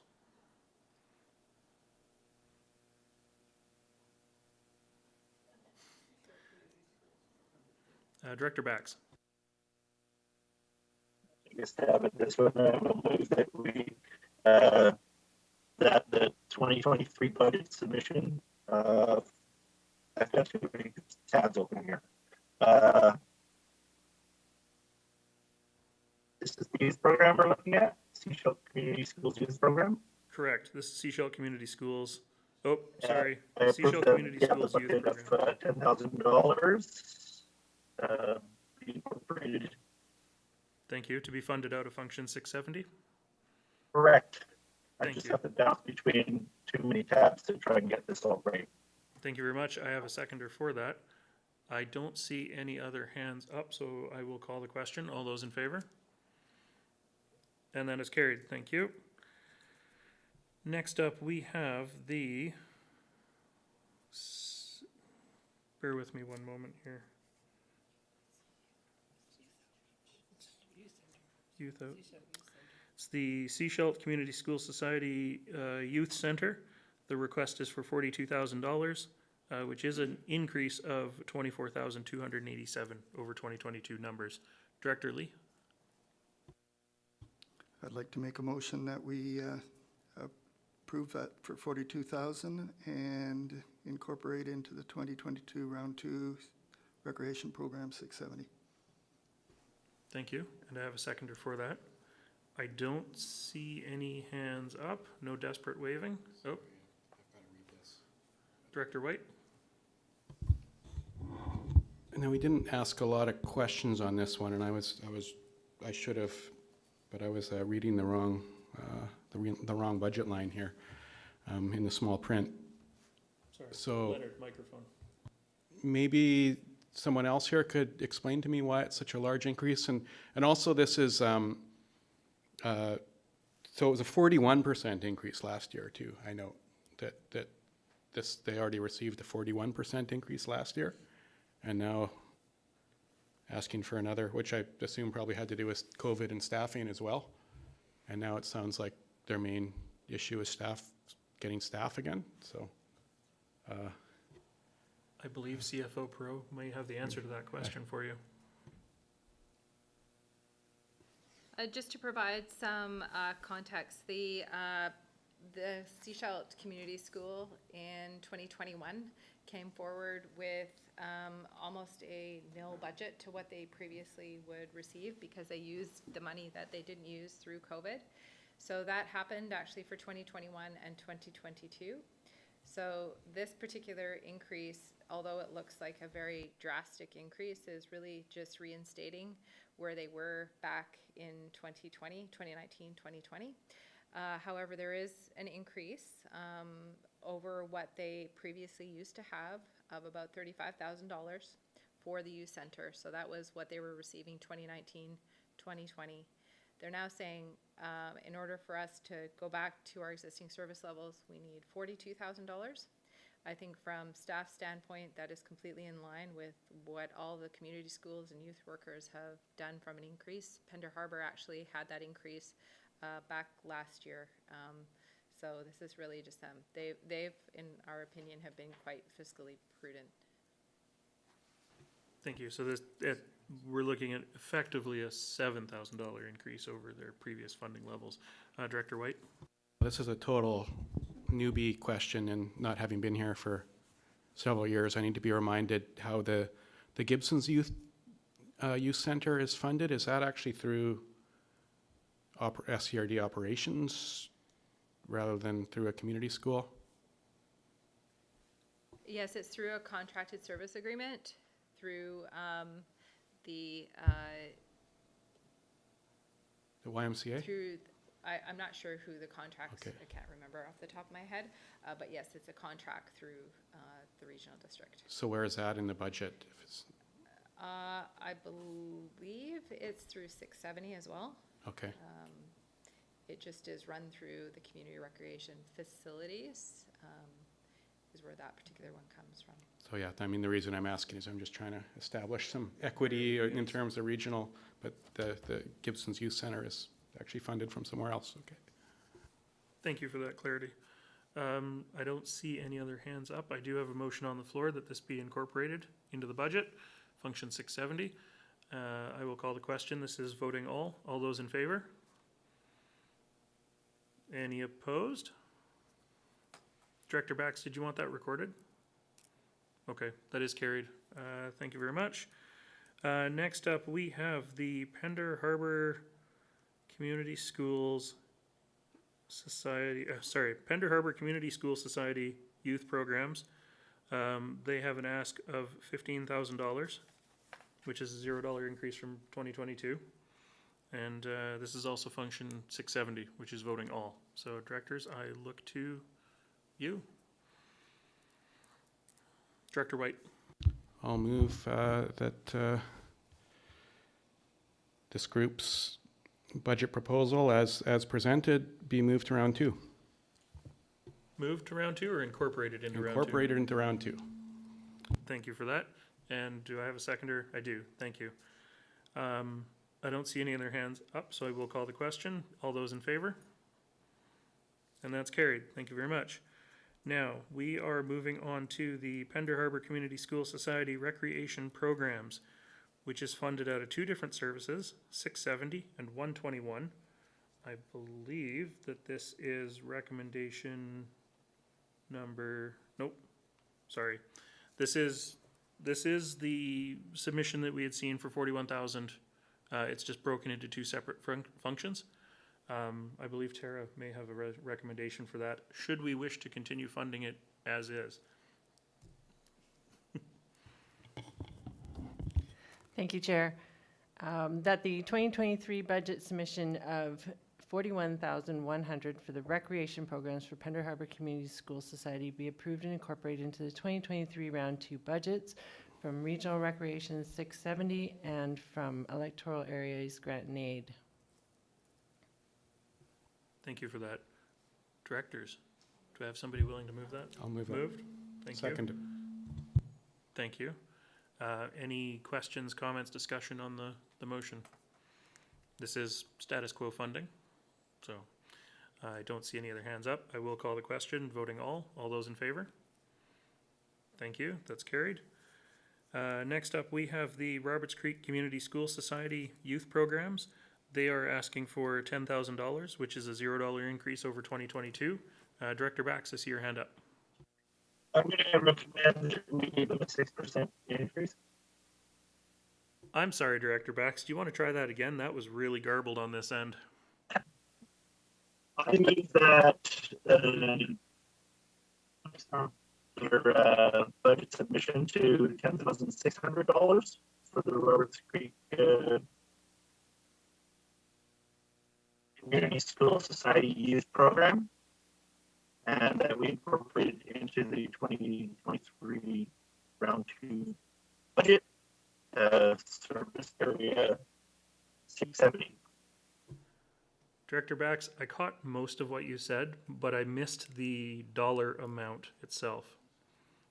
The dollar amount was a 6% increase over what they were asking to $10,600. I see. Okay. Thank you. Will anybody second that motion?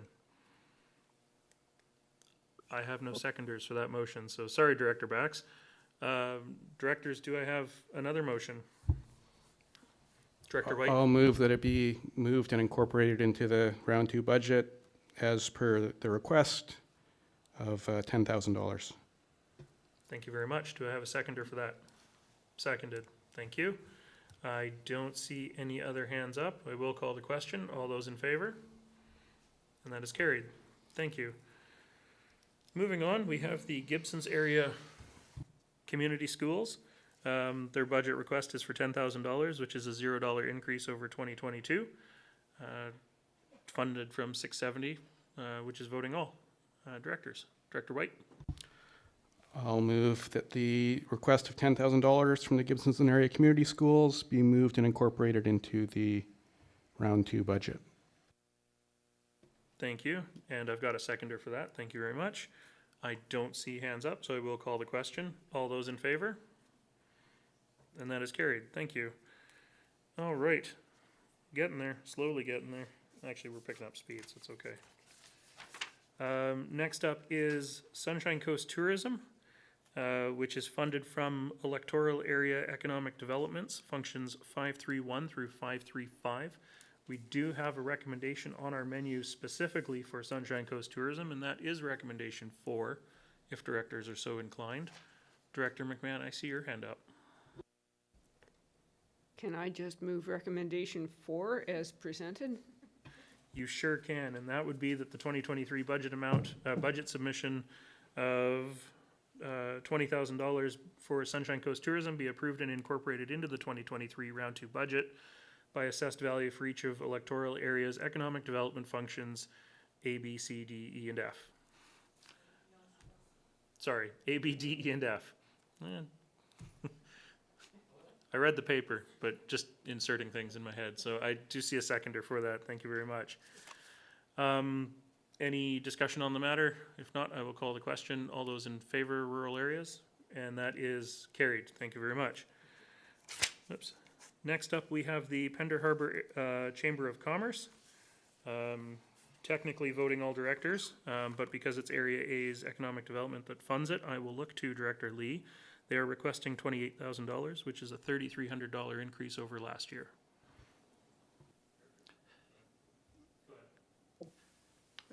Option 1 for $28,000 for Economic Development Area A, Function 531. Thank you, Director Lee. Do I have a seconder for that? I have a seconder. Thank you. Director Bax, I see your hand up. Can I get some clarity as to the funding? Is it coming from Area A for this one? Correct. This one is funded solely by Area A Economic Development, but because it's a single function participant, it is voting all.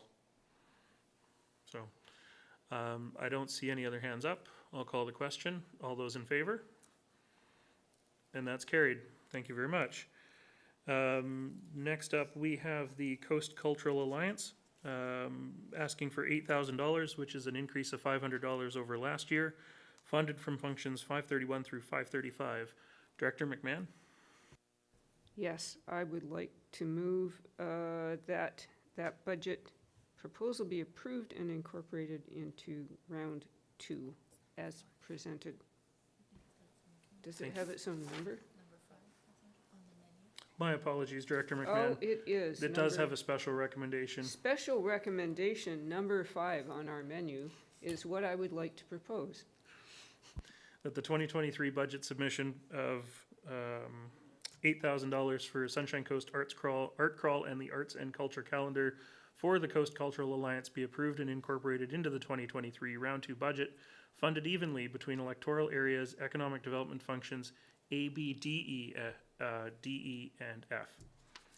Thank you. Thank you for that. And that is seconded. Is there any other discussion on the matter? If not, I will call the question, electoral areas. All those in favor? And that is carried. Thank you very much. Moving on to the Gibsons and District Chamber of Commerce. The request is for $9,000, which is a $500 increase over last year. This is recommendation 6 on our sample recommendations sheet. This is a mix of funding methods for various services, but effectively, I believe Tara has the accurate numbers if we wanted to fund it as it sort of status quo apportioning. So I would look to directors to either move recommendation 6 as presented for status quo funding, or let's have a conversation about other options. Director Lee? Sorry, Chair. Actually, I was back on the previous one. My notes are different than what we passed. I'm just wondering if my notes are wrong or if we made a mistake. What do your notes say? My notes say option 4 instead of option 5. Perhaps staff could help us with that one? The last one was the Coast Cultural Alliance, which is option 5, because option 4 is Sunshine Coast Tourism.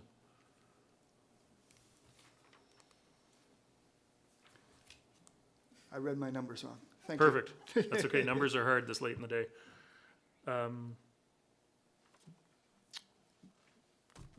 Director Stanford, go ahead.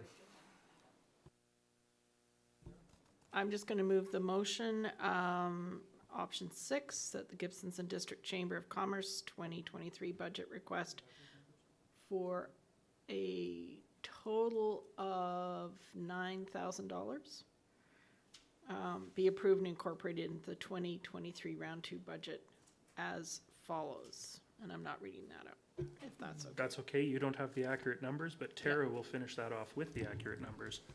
Thank you, Chair. Visitors Services Electoral Area E, Function 534, $2,000, and Electoral Area F, $4,000.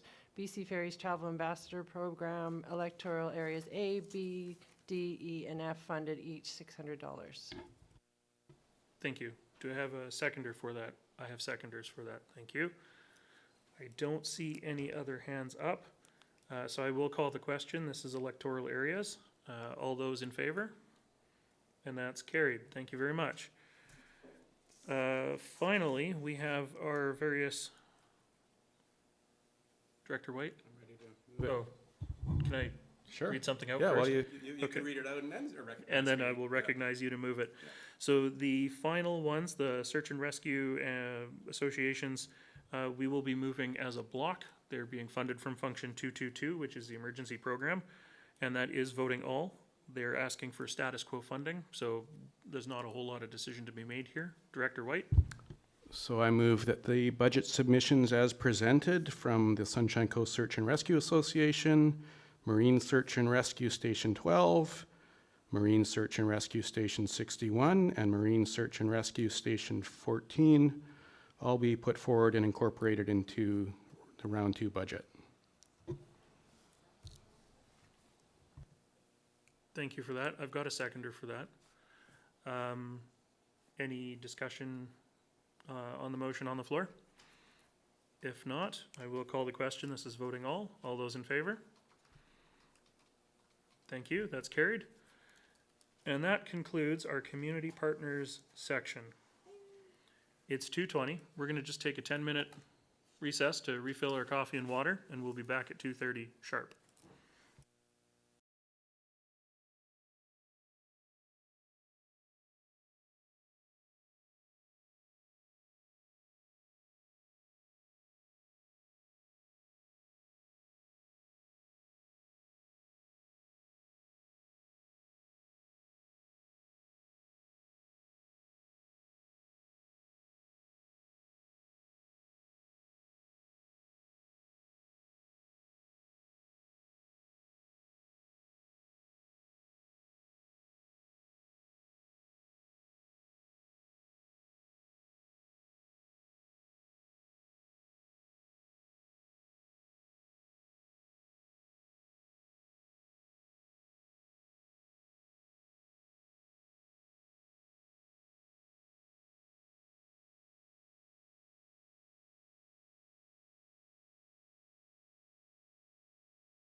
Good afternoon. Oops. Yeah, good afternoon and welcome back to the Sunshine Coast Regional District Finance Committee Round 1 budget for January 23rd.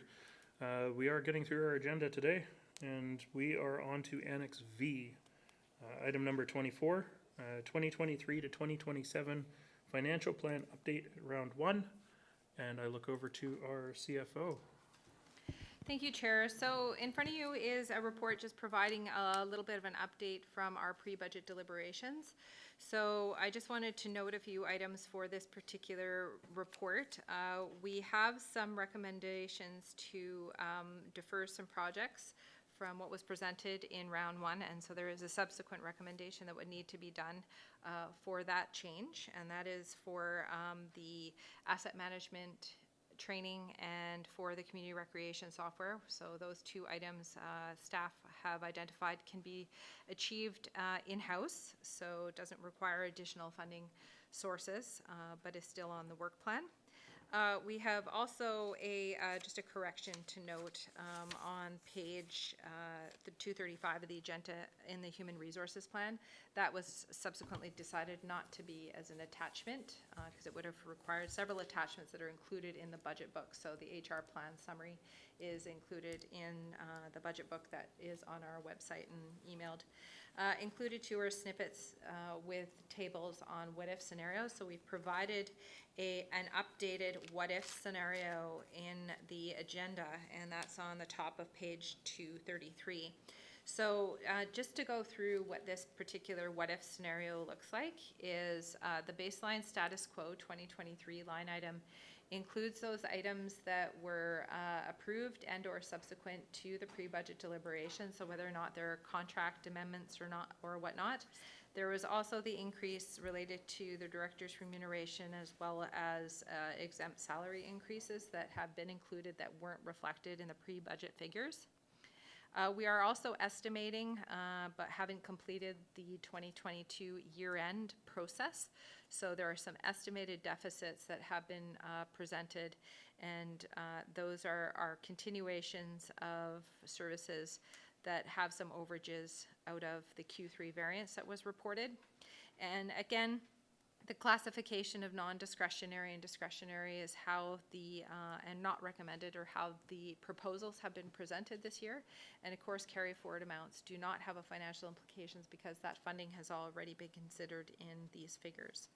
So we also provided a summary of the user rate and utility fee increases that were approved in late December with an adjustment to the one metered rate here in early January. And so the two scenarios for funding or what if taxation or dollar figure is really just an illustration that's included in this staff report. So the first one is based on that baseline status quo. So it's right now where you stand with no financial decisions, including not the community, with the funding decisions you made for your community partners and stakeholders. So this is what what an average household would see here. But again, this is just using an average house number, so the average of the assessed values in an area. So we know there's a lot of variations to this, but it is just for illustrative purposes.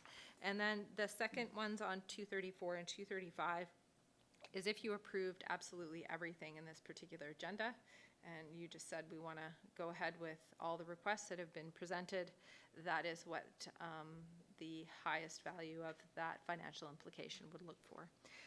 Again, these are subject to change because, of course, we don't have final assessment values, and it has several variations depending on what service a decision is made. So with that, we can take any questions if there are any. Thank you. Thank you for that introduction. Regarding the two projects that are being recommended for abandonment, I do have a resolution or a recommendation here when we get to that stage.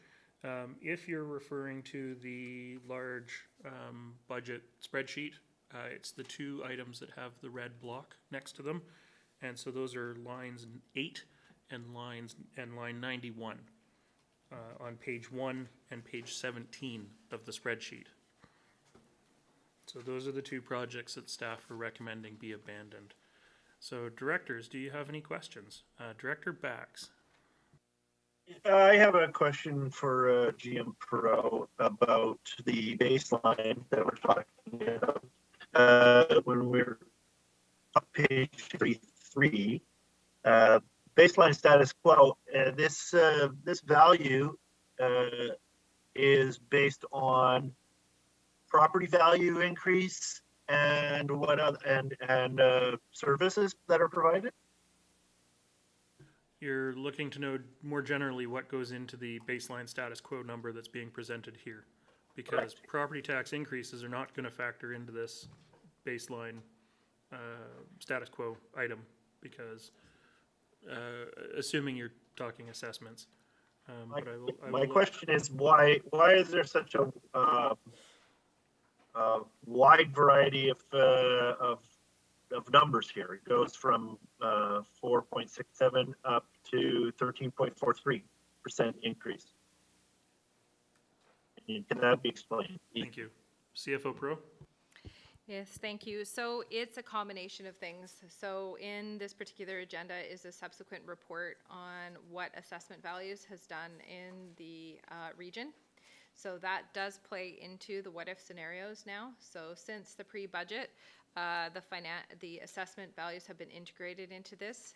And so what it speaks to is essentially, without raising an additional tax dollar, what the apportionment does based on the types of services portfolio that each service pays into. It also is based on several items that were identified through pre-budget that are already included in the budget. And some of those are all decisions that have been previously made, such as contract approvals, increases to funding allocations, such as agreements that have been made through various services. Increases for wages that are through collective agreement, staff exempt remuneration, and for director remuneration. They're also for things such as staff positions that may have been approved in the prior year that were prorated. So when we approve a new position here at the regional district, it's not for the full 12 months that it's funded for. It's maybe funded for only 9, 6, or 3 months, depending on when we anticipate the recruitment's going to be. So in 2023, that would be the full 12 months, which then hits that particular funding allocation.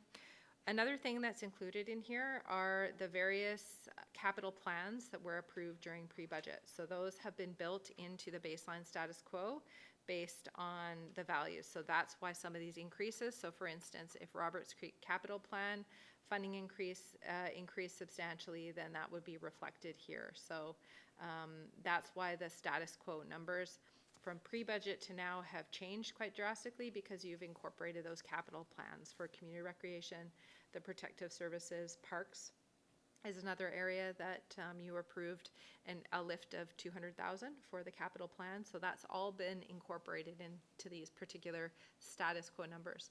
So essentially, they're all decisions that have been cumulatively made, and this is what I know our CAO likes to say, baked in the cake. So they're kind of already incorporated. So we'd have to revisit some prior decisions to change those particular values. And some of them are contractual, which would mean a lot of other implications. Thank you. Director Bax, do you have a follow-up? Yeah, I just I still don't quite understand what the difference is between what's going on in Half Moon Bay and what's going on in Roberts Creek in the way of services, capital plans, and all this to make that big of a difference. I still have a hard time grasping the difference between the two numbers.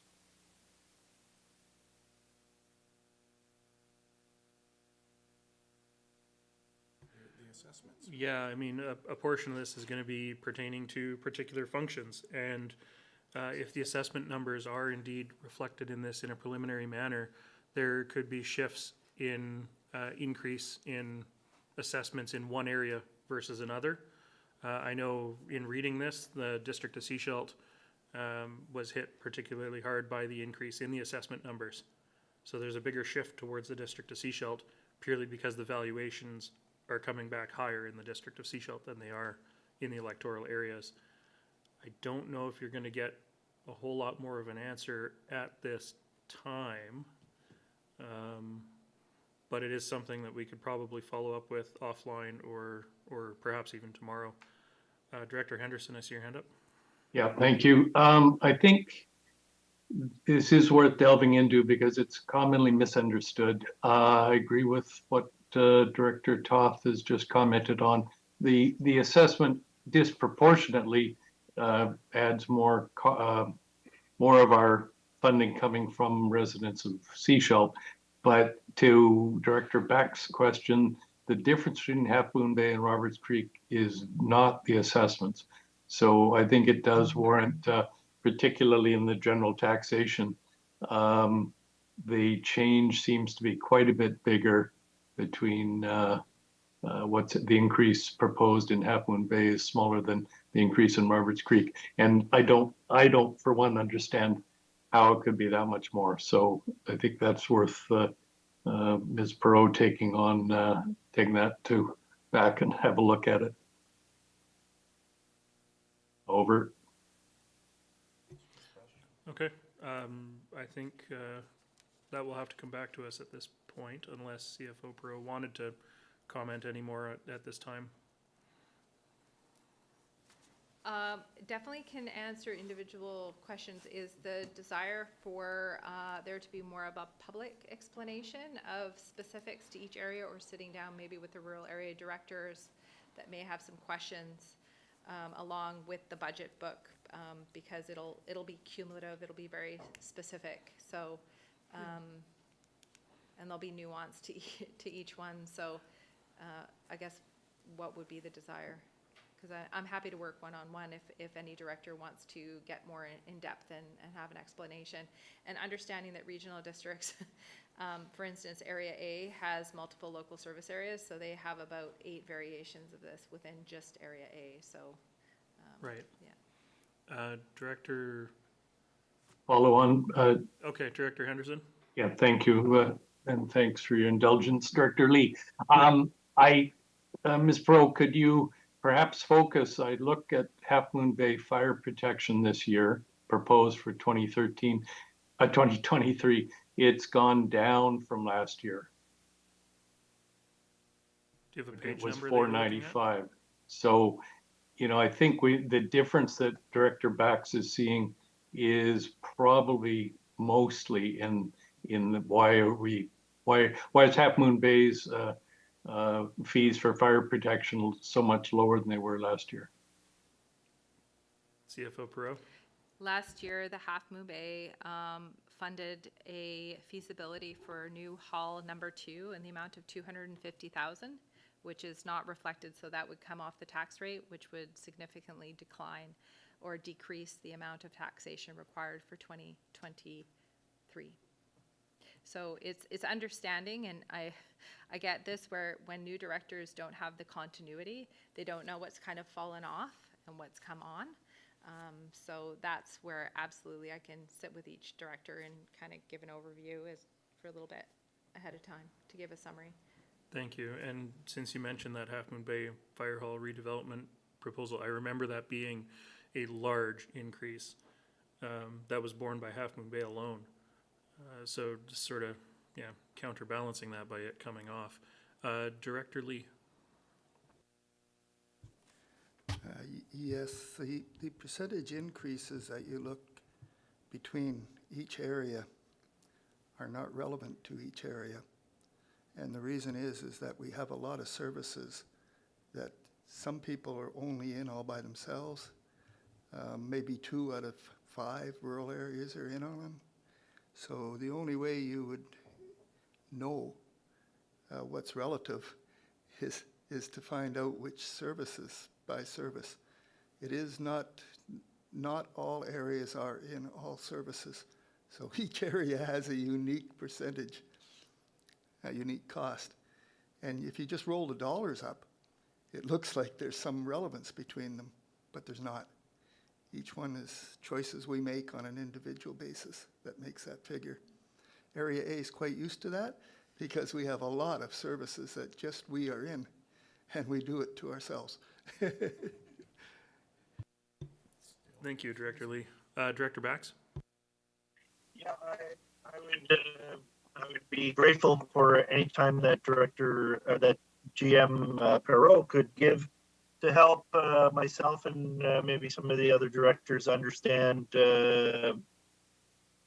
this particular how these increases happen, and be able to give us some kind of guidance, because eventually it's going to be up to us to explain these things to our constituents. They're going to be asking us these questions, and right now I don't have an answer. So any more information that we can get would be great.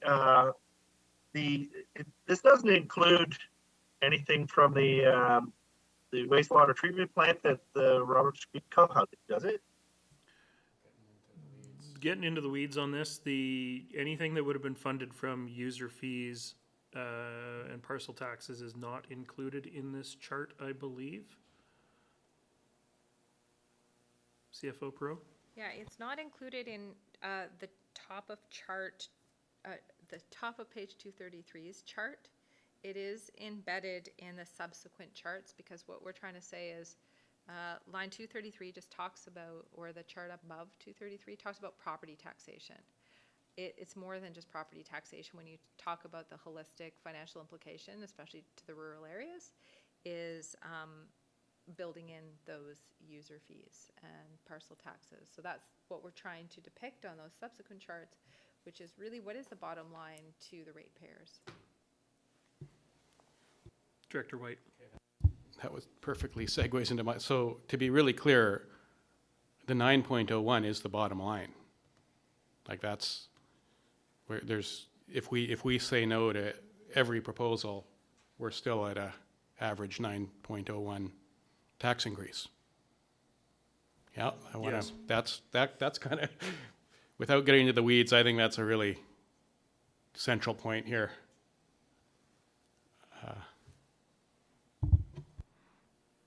Thank you. Yeah. Yes. I'm voting against everything. Director Lee.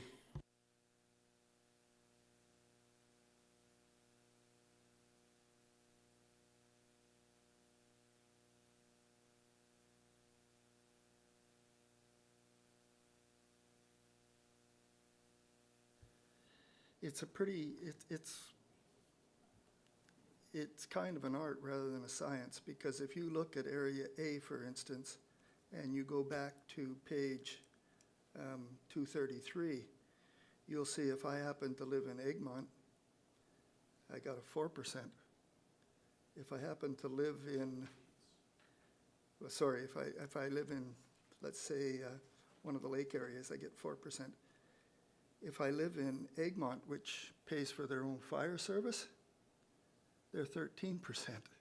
So it is so dependent upon the services you're receiving that it's pretty much impossible to say an average, unless you're just talking about an average compared to a previous year.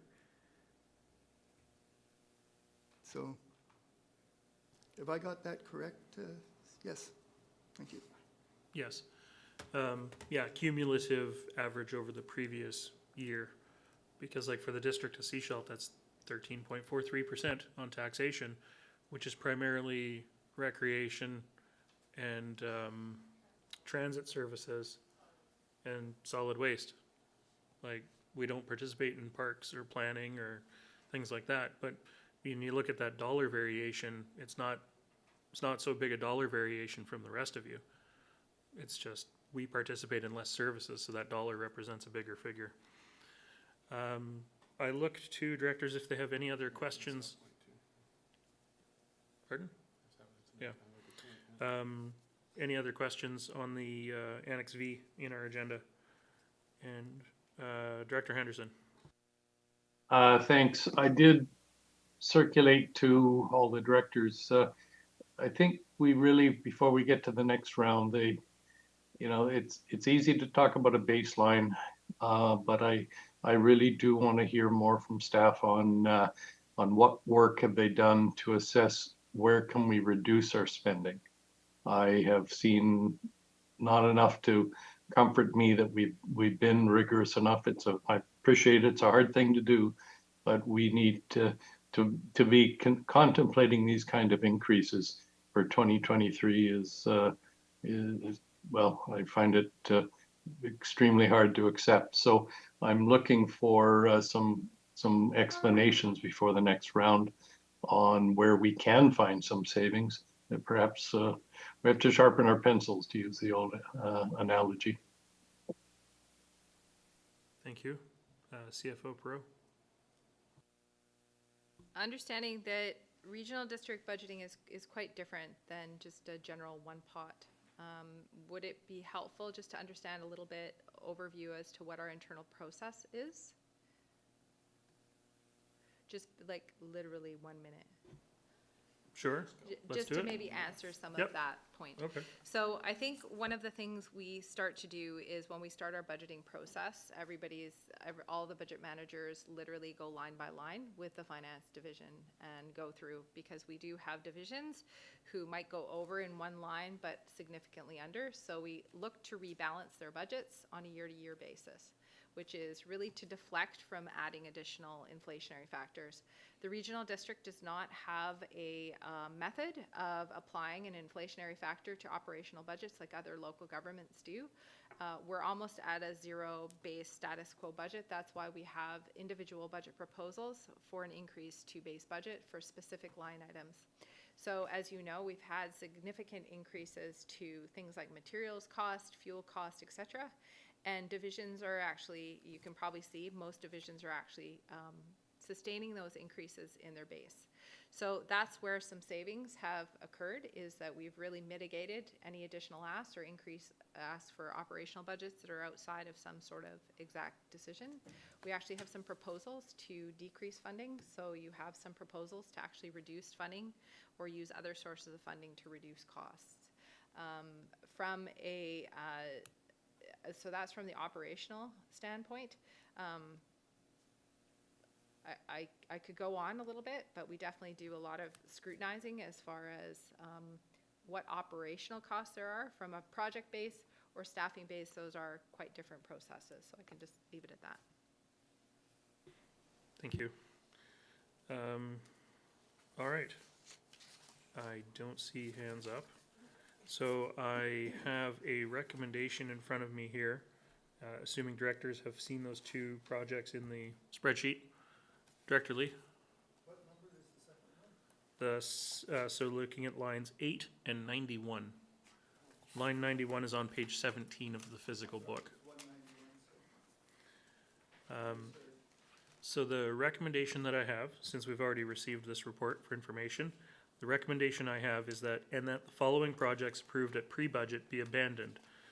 Function 111, corporate asset management training, and functions 615, 625, 650, and 680, planning for recreation management software transition.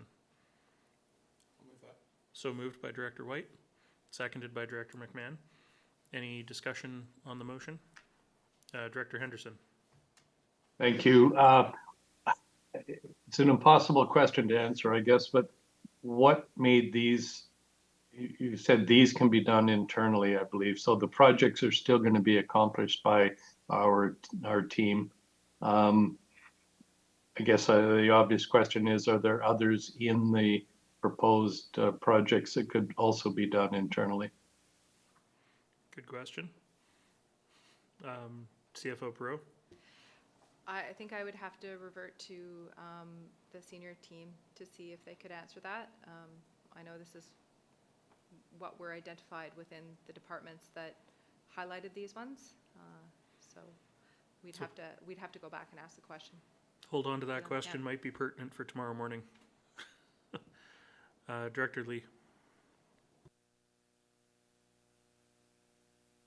Can't find my hand, so I'll just use the mic. This actually will not have the effect of lowering taxation because we will simply be using expenses that that we're already paying for. Am I got that right? So the asset management was going to be contingent upon a grant through FCM. So we're not going to proceed because some work has been done internally that we think we can leverage with other sources. So it's, that particular situation is quite unique. In the case of the recreation software, there's already some good work happening, and we have some capacity within our IT division that can help do this interim step to try to bridge them to the next. So it was a request originally, I think, through taxation. So it just means it's not going to be a taxation request. So no, it doesn't decrease the tax for your baseline, essentially. It's just not an additional ask. Okay, thank you. I have a recommendation on the floor. I will call the question. All those in favor? That's carried. Thank you.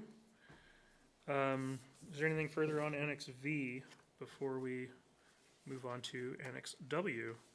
Got a couple more things I want to get through before the end of the day here, so that we can start fresh tomorrow morning.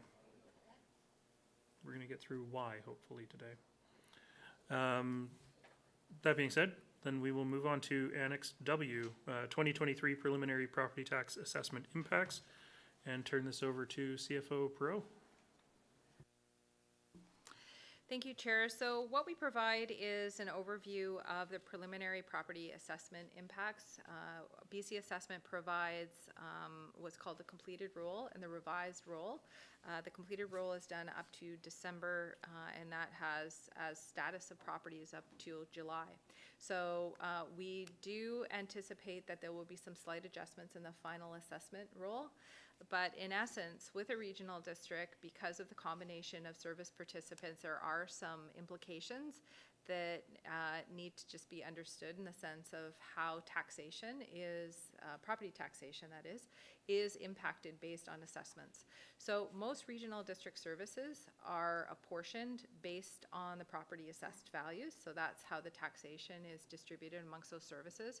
And that's based on your property assessment values. So each year, that particular apportionment or the share of the pie of that particular service changes from year to year. And so what happens is if you look at your service listing grid or your taxation apportionment, each pie will shift, and that's what shifts that bottom line number. And so what we have articulated is there's a few different charts in here, and it's a little bit to go over. So overall, the property tax assessments in all of the SCRDs, so this includes all the electoral areas, including the member municipalities, so the town of Gibson's District of Sechelt and the Sechelt Nation District. And so overall are increased due to non-market changes. And so non-market changes are related to growth. So that is that we have new construction or additional units or expansion in our inventory. And that's approximately 0.87 or just under 1%. So a lot of our growth projections from whether they're our planning exercise, a lot of the times we're using a 2% growth rate. So last year we saw a 2% growth rate, but this year we're seeing less than 1. Increase due to market is essentially what a property could sell more than it did in the prior year. So overall that was just under 11%. So combined is about 11.37. So that combined into the different types of property classifications is the mix of our property assessments. So what taxation does to each apportionment, we've provided based on if you didn't even change overall tax apportionment due to assessments. That's the chart on page 239. So again, this sort of ties back to Director Bax's question. And in essence, we're seeing in Area D in particular that essentially the overall change in tax apportionment due to assessment was it's negligible. But in other areas, it saw some increases, such as the District of Sechelt, and decreases, such as Area F. So again, if you did not raise $1 over the prior year, you would essentially see your taxation decrease in Area F and would see it increase in District of Sechelt. And again, just seeing what we're seeing as far as our types of property values. The Sunshine Coast Regional District is generally serviced by residential class. We don't have a lot of business and industrial.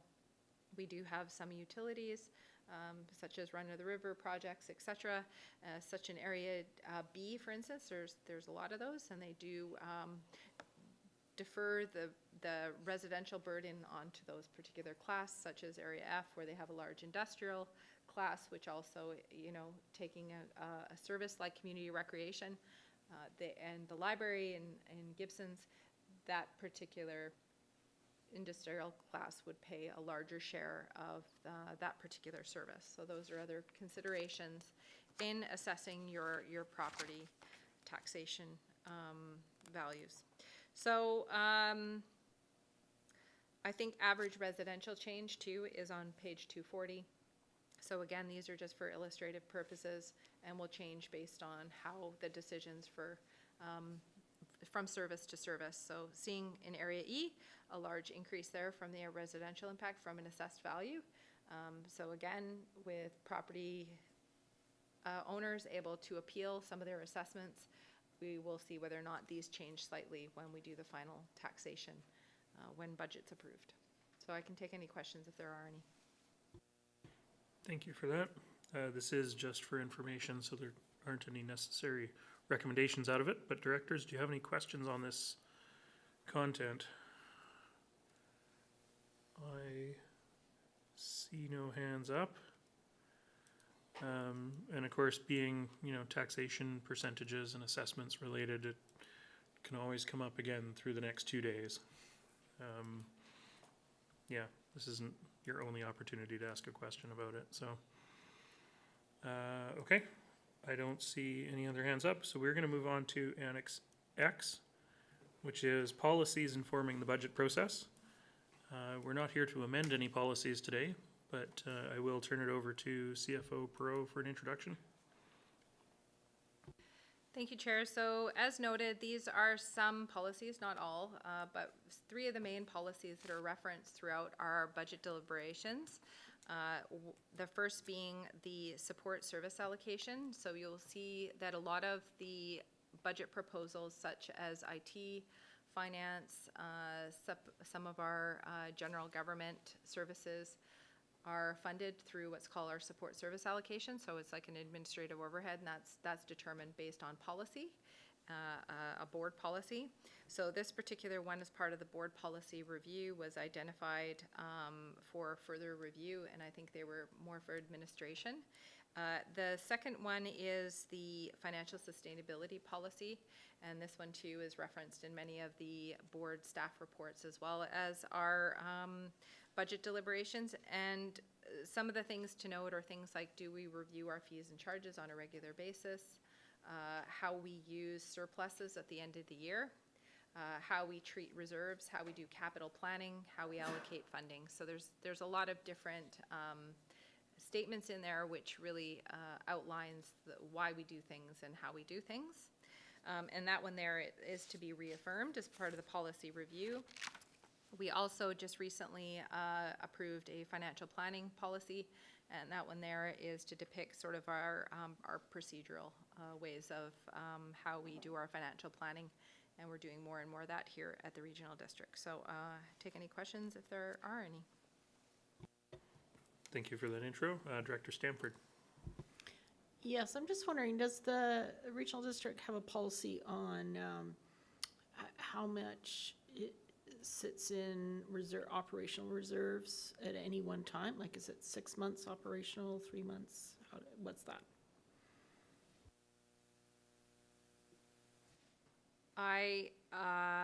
That's a very good question. And one of the things that is on the 2023 work plan, you'll see in the service plan for finance, is to actually bring forward reserve policies, which would make some policy decisions on that, as far as what a floor or a ceiling would be for things like operational reserves. And of course, the work we're doing through asset management and deciding what our capital plans are, most certainly we're in a stage now where having some reserve policies, we have some context to provide to those policies. Thank you for that. And I believe there's at least one item in here that's relating to reducing reserve balances because they recognize they don't need to be as high as they are. Director McMahon? Yes, this is more for a future review of our financial sustainability policy, but on page 255, under 4.9.1, it says the regional district will undertake regular reviews of its services to find ways to improve service delivery and maximize the benefit to the community while minimizing costs. I don't believe we've done any service reviews. The last one I'm aware of was one that was done for recreation about 10 years ago. Could you fill me in? Go ahead. I can start in the sense where part of the work that's being done and at the same time the financial planning policy was approved by the board, the prior board. The updated asset management policy was also updated, where in there it said that we would develop service level standards. So conceptually, what that would be is to review your service plan. So for instance, in a park, how often, what service level, what do we want to maintain, what classification of things. So that is essentially some of the work that's being done incrementally as part of those particular plans. So even though we're calling them asset management plans, are really just what is sustainable service delivery look like. From a service review, the last service review we undertook was for protective services and emergency services back in 2018, 2019. That had a formal review and presentation. It wasn't a formal service review in the legislative sense of the term, but was a substantive review. So there haven't been any since that time. Thank you. Director Henderson? Thank you, Chair. Yeah, that's very perceptive of Director McMahon. I support, we need to assess that we are providing the services. In the meantime, on page 243, I guess just for clarification, the first bullet point, it references links accountability with the responsibility for service delivery. Can you, sorry, not to put you on the spot, but I don't understand how they can be different. So maybe you've got an example, or one of the management can get us an answer. Thank you for that. CFO Perot? So this really is just to formalize, because we don't really have any clear understanding. Say if I was a public member who was responsible for authority. So we have things like delegation bylaws, we have policies that outline what's going to happen, and we have things like budget managers. And so what does that actually mean, and who has the authority to make those types of decisions? So it's kind of just trying to frame or point to who has authority for those decisions. Follow up, Director Henderson? Thank you. Yeah, I understand the words. I just don't understand how, if somebody has responsibility for, I don't know, digging a hole, what is the distinction between them being accountable for digging the hole and being responsible? It's obviously important because it became the top thing on the top bullet on the new policy, but it's sort of, I just don't understand the significance. So let's maybe take it away in the interest of today and come back with some examples, perhaps. Sure. Thank you for that. Director Lee?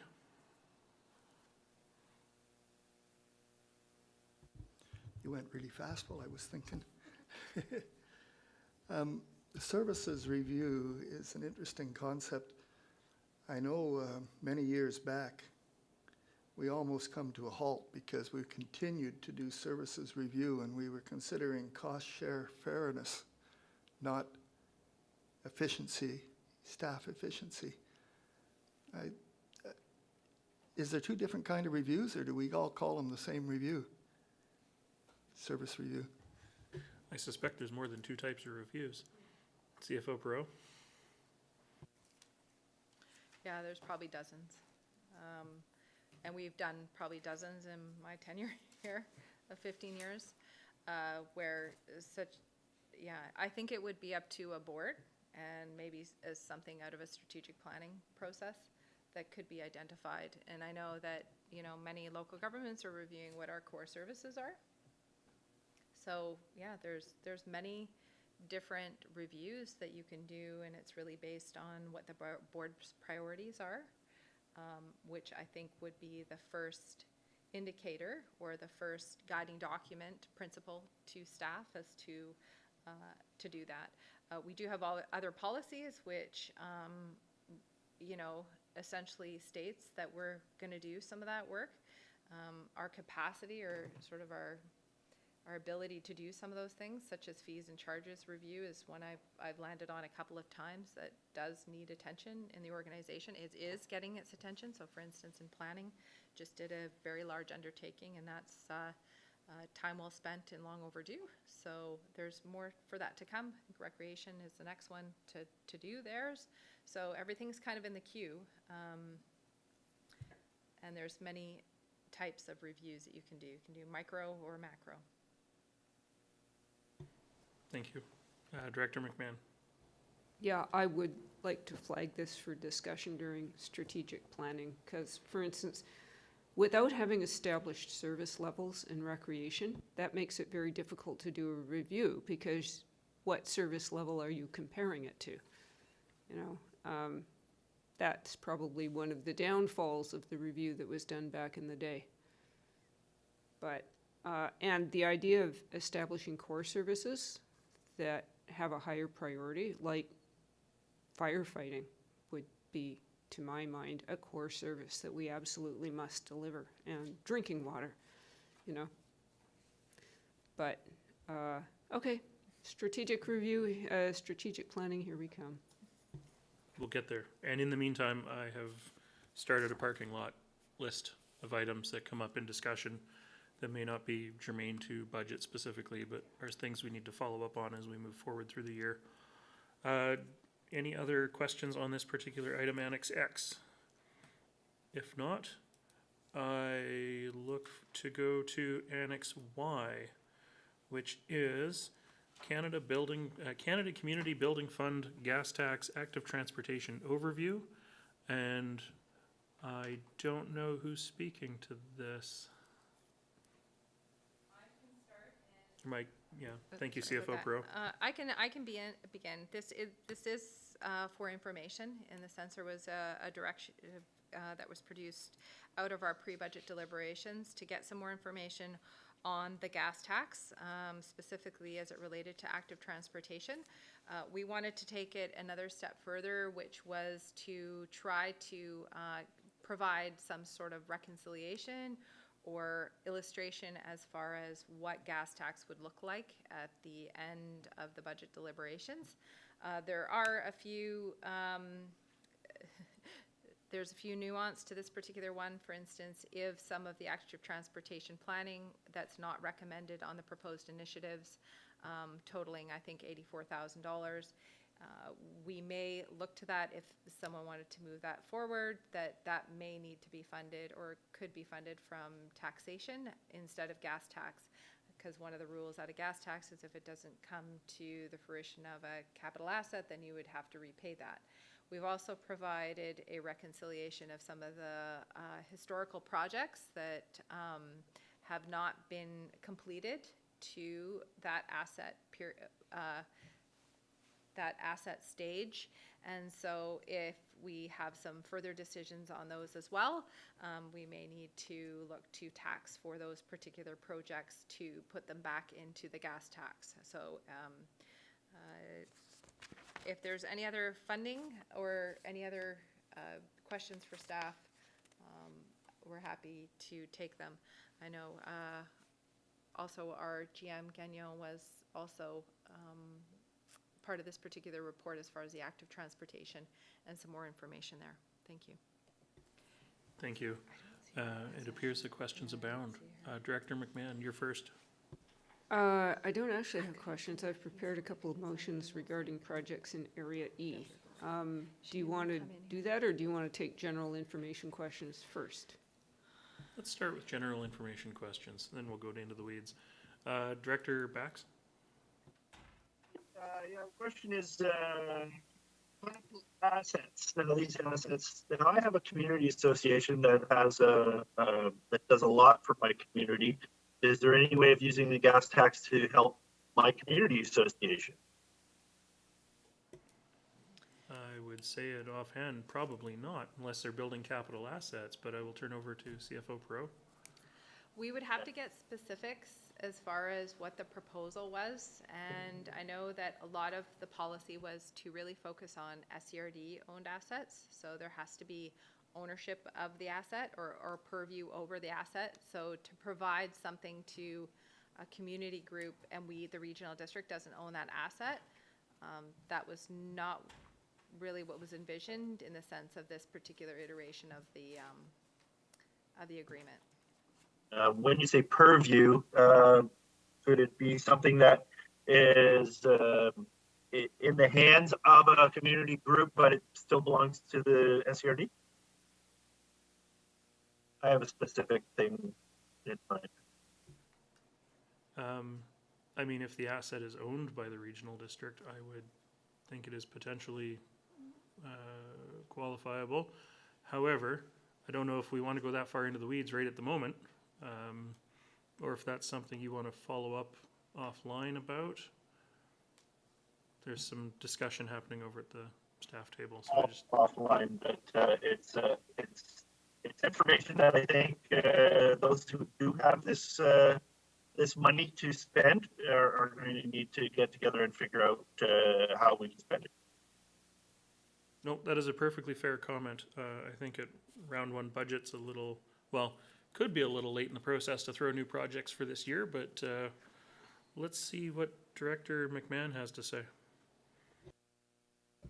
Thank you. Well, I was going to make a motion to cancel and I'm on page 269 here, the Highway 101 barrier fencing project and fund the expended planning costs from taxation.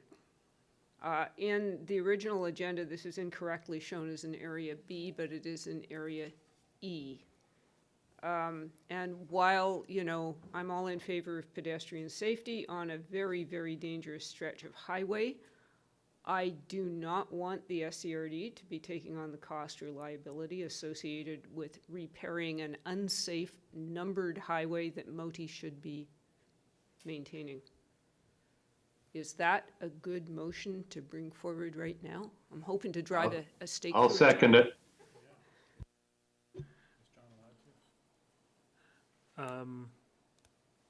Good question. So sorry, Director McMahon, I missed the first part of that because I was talking to Tara, but you're looking at the near the bottom of 269, the Highway 101 walking path barrier fencing. You want to just kill that project? Kill it. Kill it. We have to soak it up from taxation, which is unfortunate, but there it is.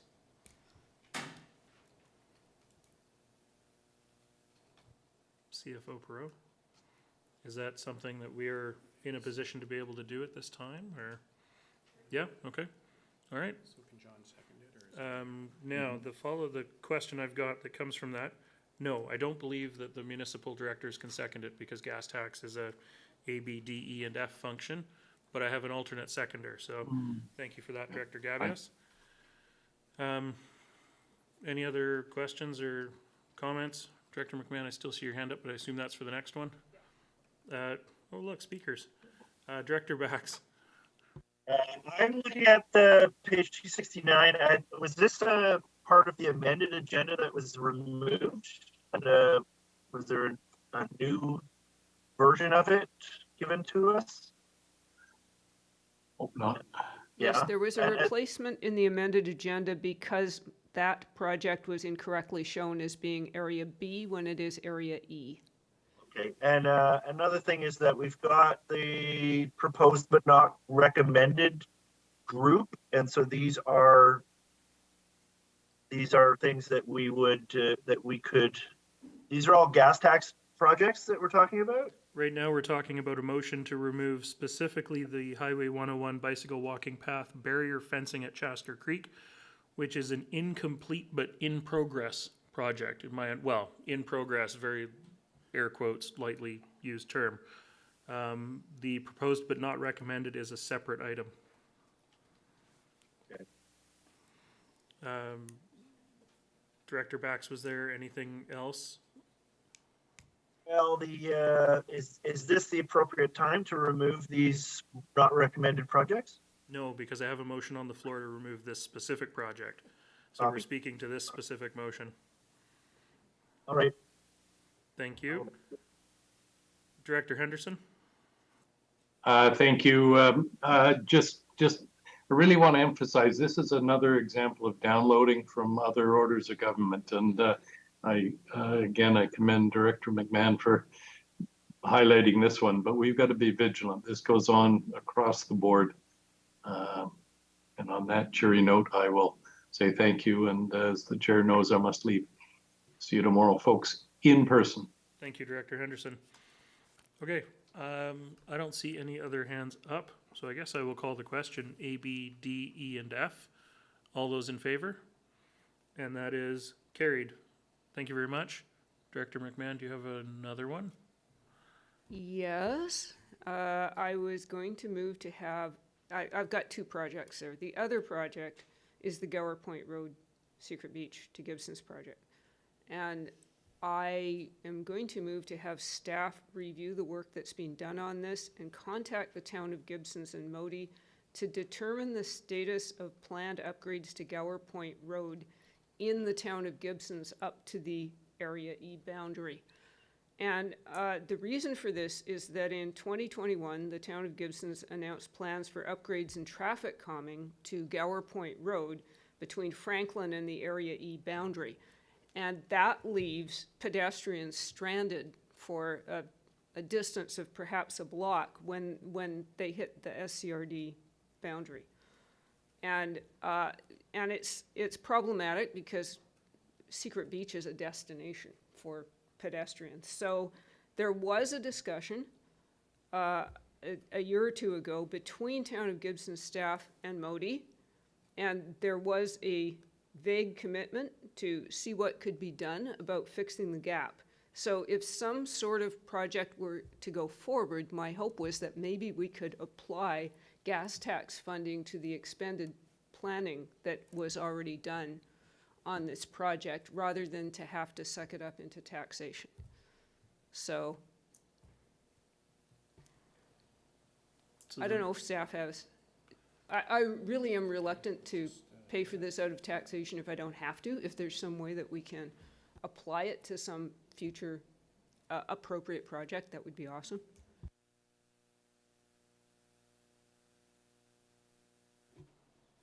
GM Gagnon, thanks for joining us.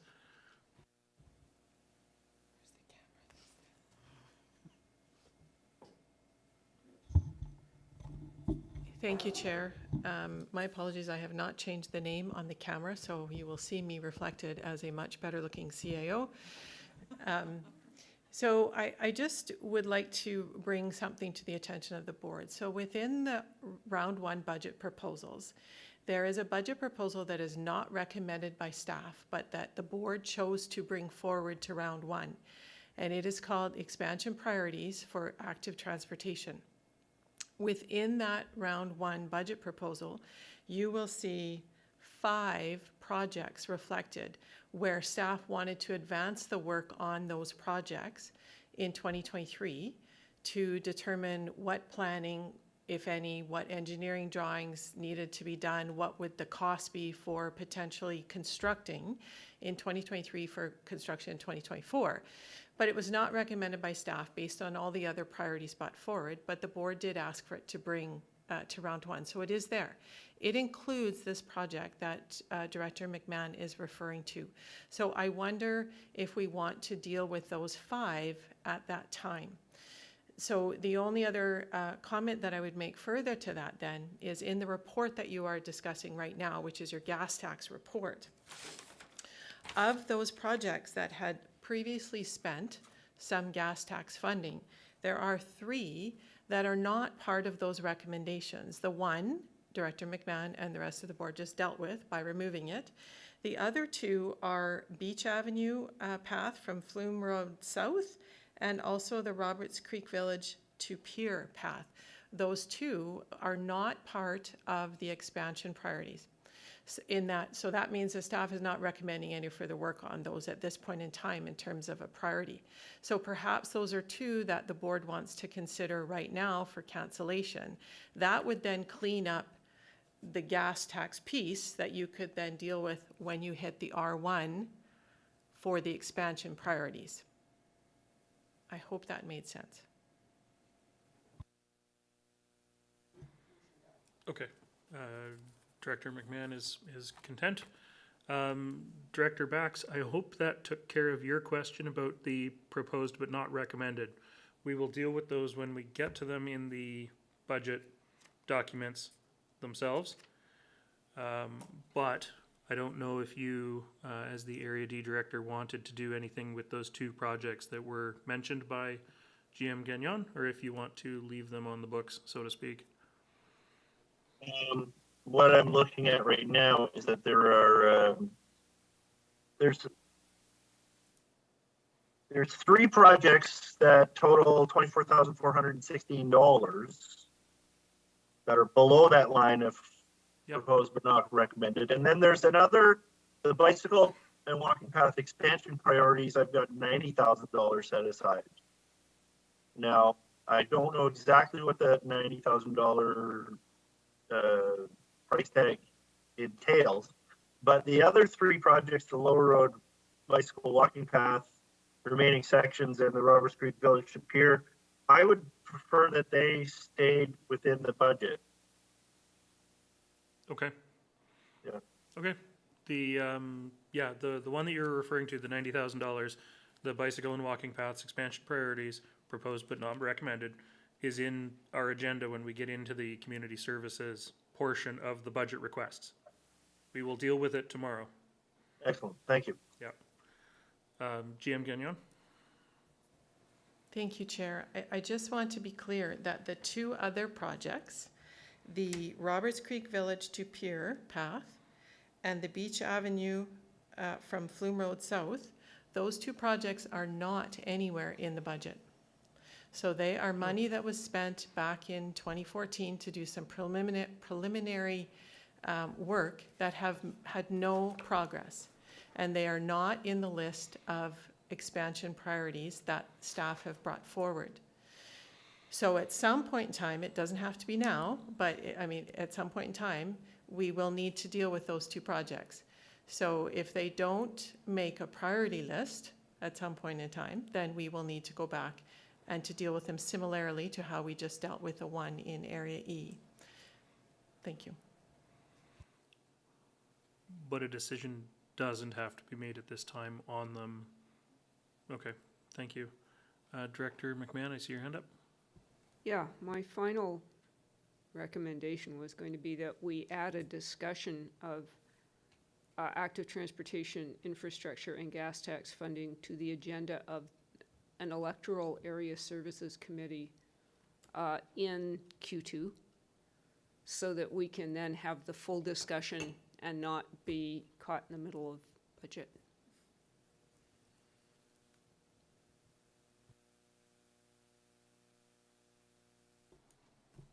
Is that a recommendation you'd like to make? Yes, indeed. Okay. And as chair of that committee, I support myself in making that recommendation. I'm glad to hear that the chair of that committee supports the recommendation from the member. A, B, D, E, and F. Do I have a seconder for that recommendation? Seconded, thank you. Director Lee, I see your hand up. Is that to this or something else? Okay, thank you. I will call the question on this recommendation then. All those in favor? And that's carried. Thank you. Director Lee? I note that there is 2 of Area A's at the bottom. The Egmont Road bicycle walking path and the Garden Bay Road bicycle walking path. I would be quite content if we were to remove them from the list so I didn't have to look at them anymore. So. Before you go any further, Director Lee, GM Gagnon? Thank you, Chair. Through to Director Lee. Those two are actually on the R1 for the expansion priorities, so perhaps that would be the time that you could make a motion to remove those from any further planning. Thank you. Will do. Thank you. Thank you very much. I don't see any other hands up. I think we've motioned this particular item possibly to death, possibly just to an electoral area services committee that I don't have to attend. I don't see any other hands up. So it is 3:30. This reaches the end of the agenda that staff have prepared for us to question them on today. So with that, I think we are going to recess until 9:30 tomorrow morning. Thank you.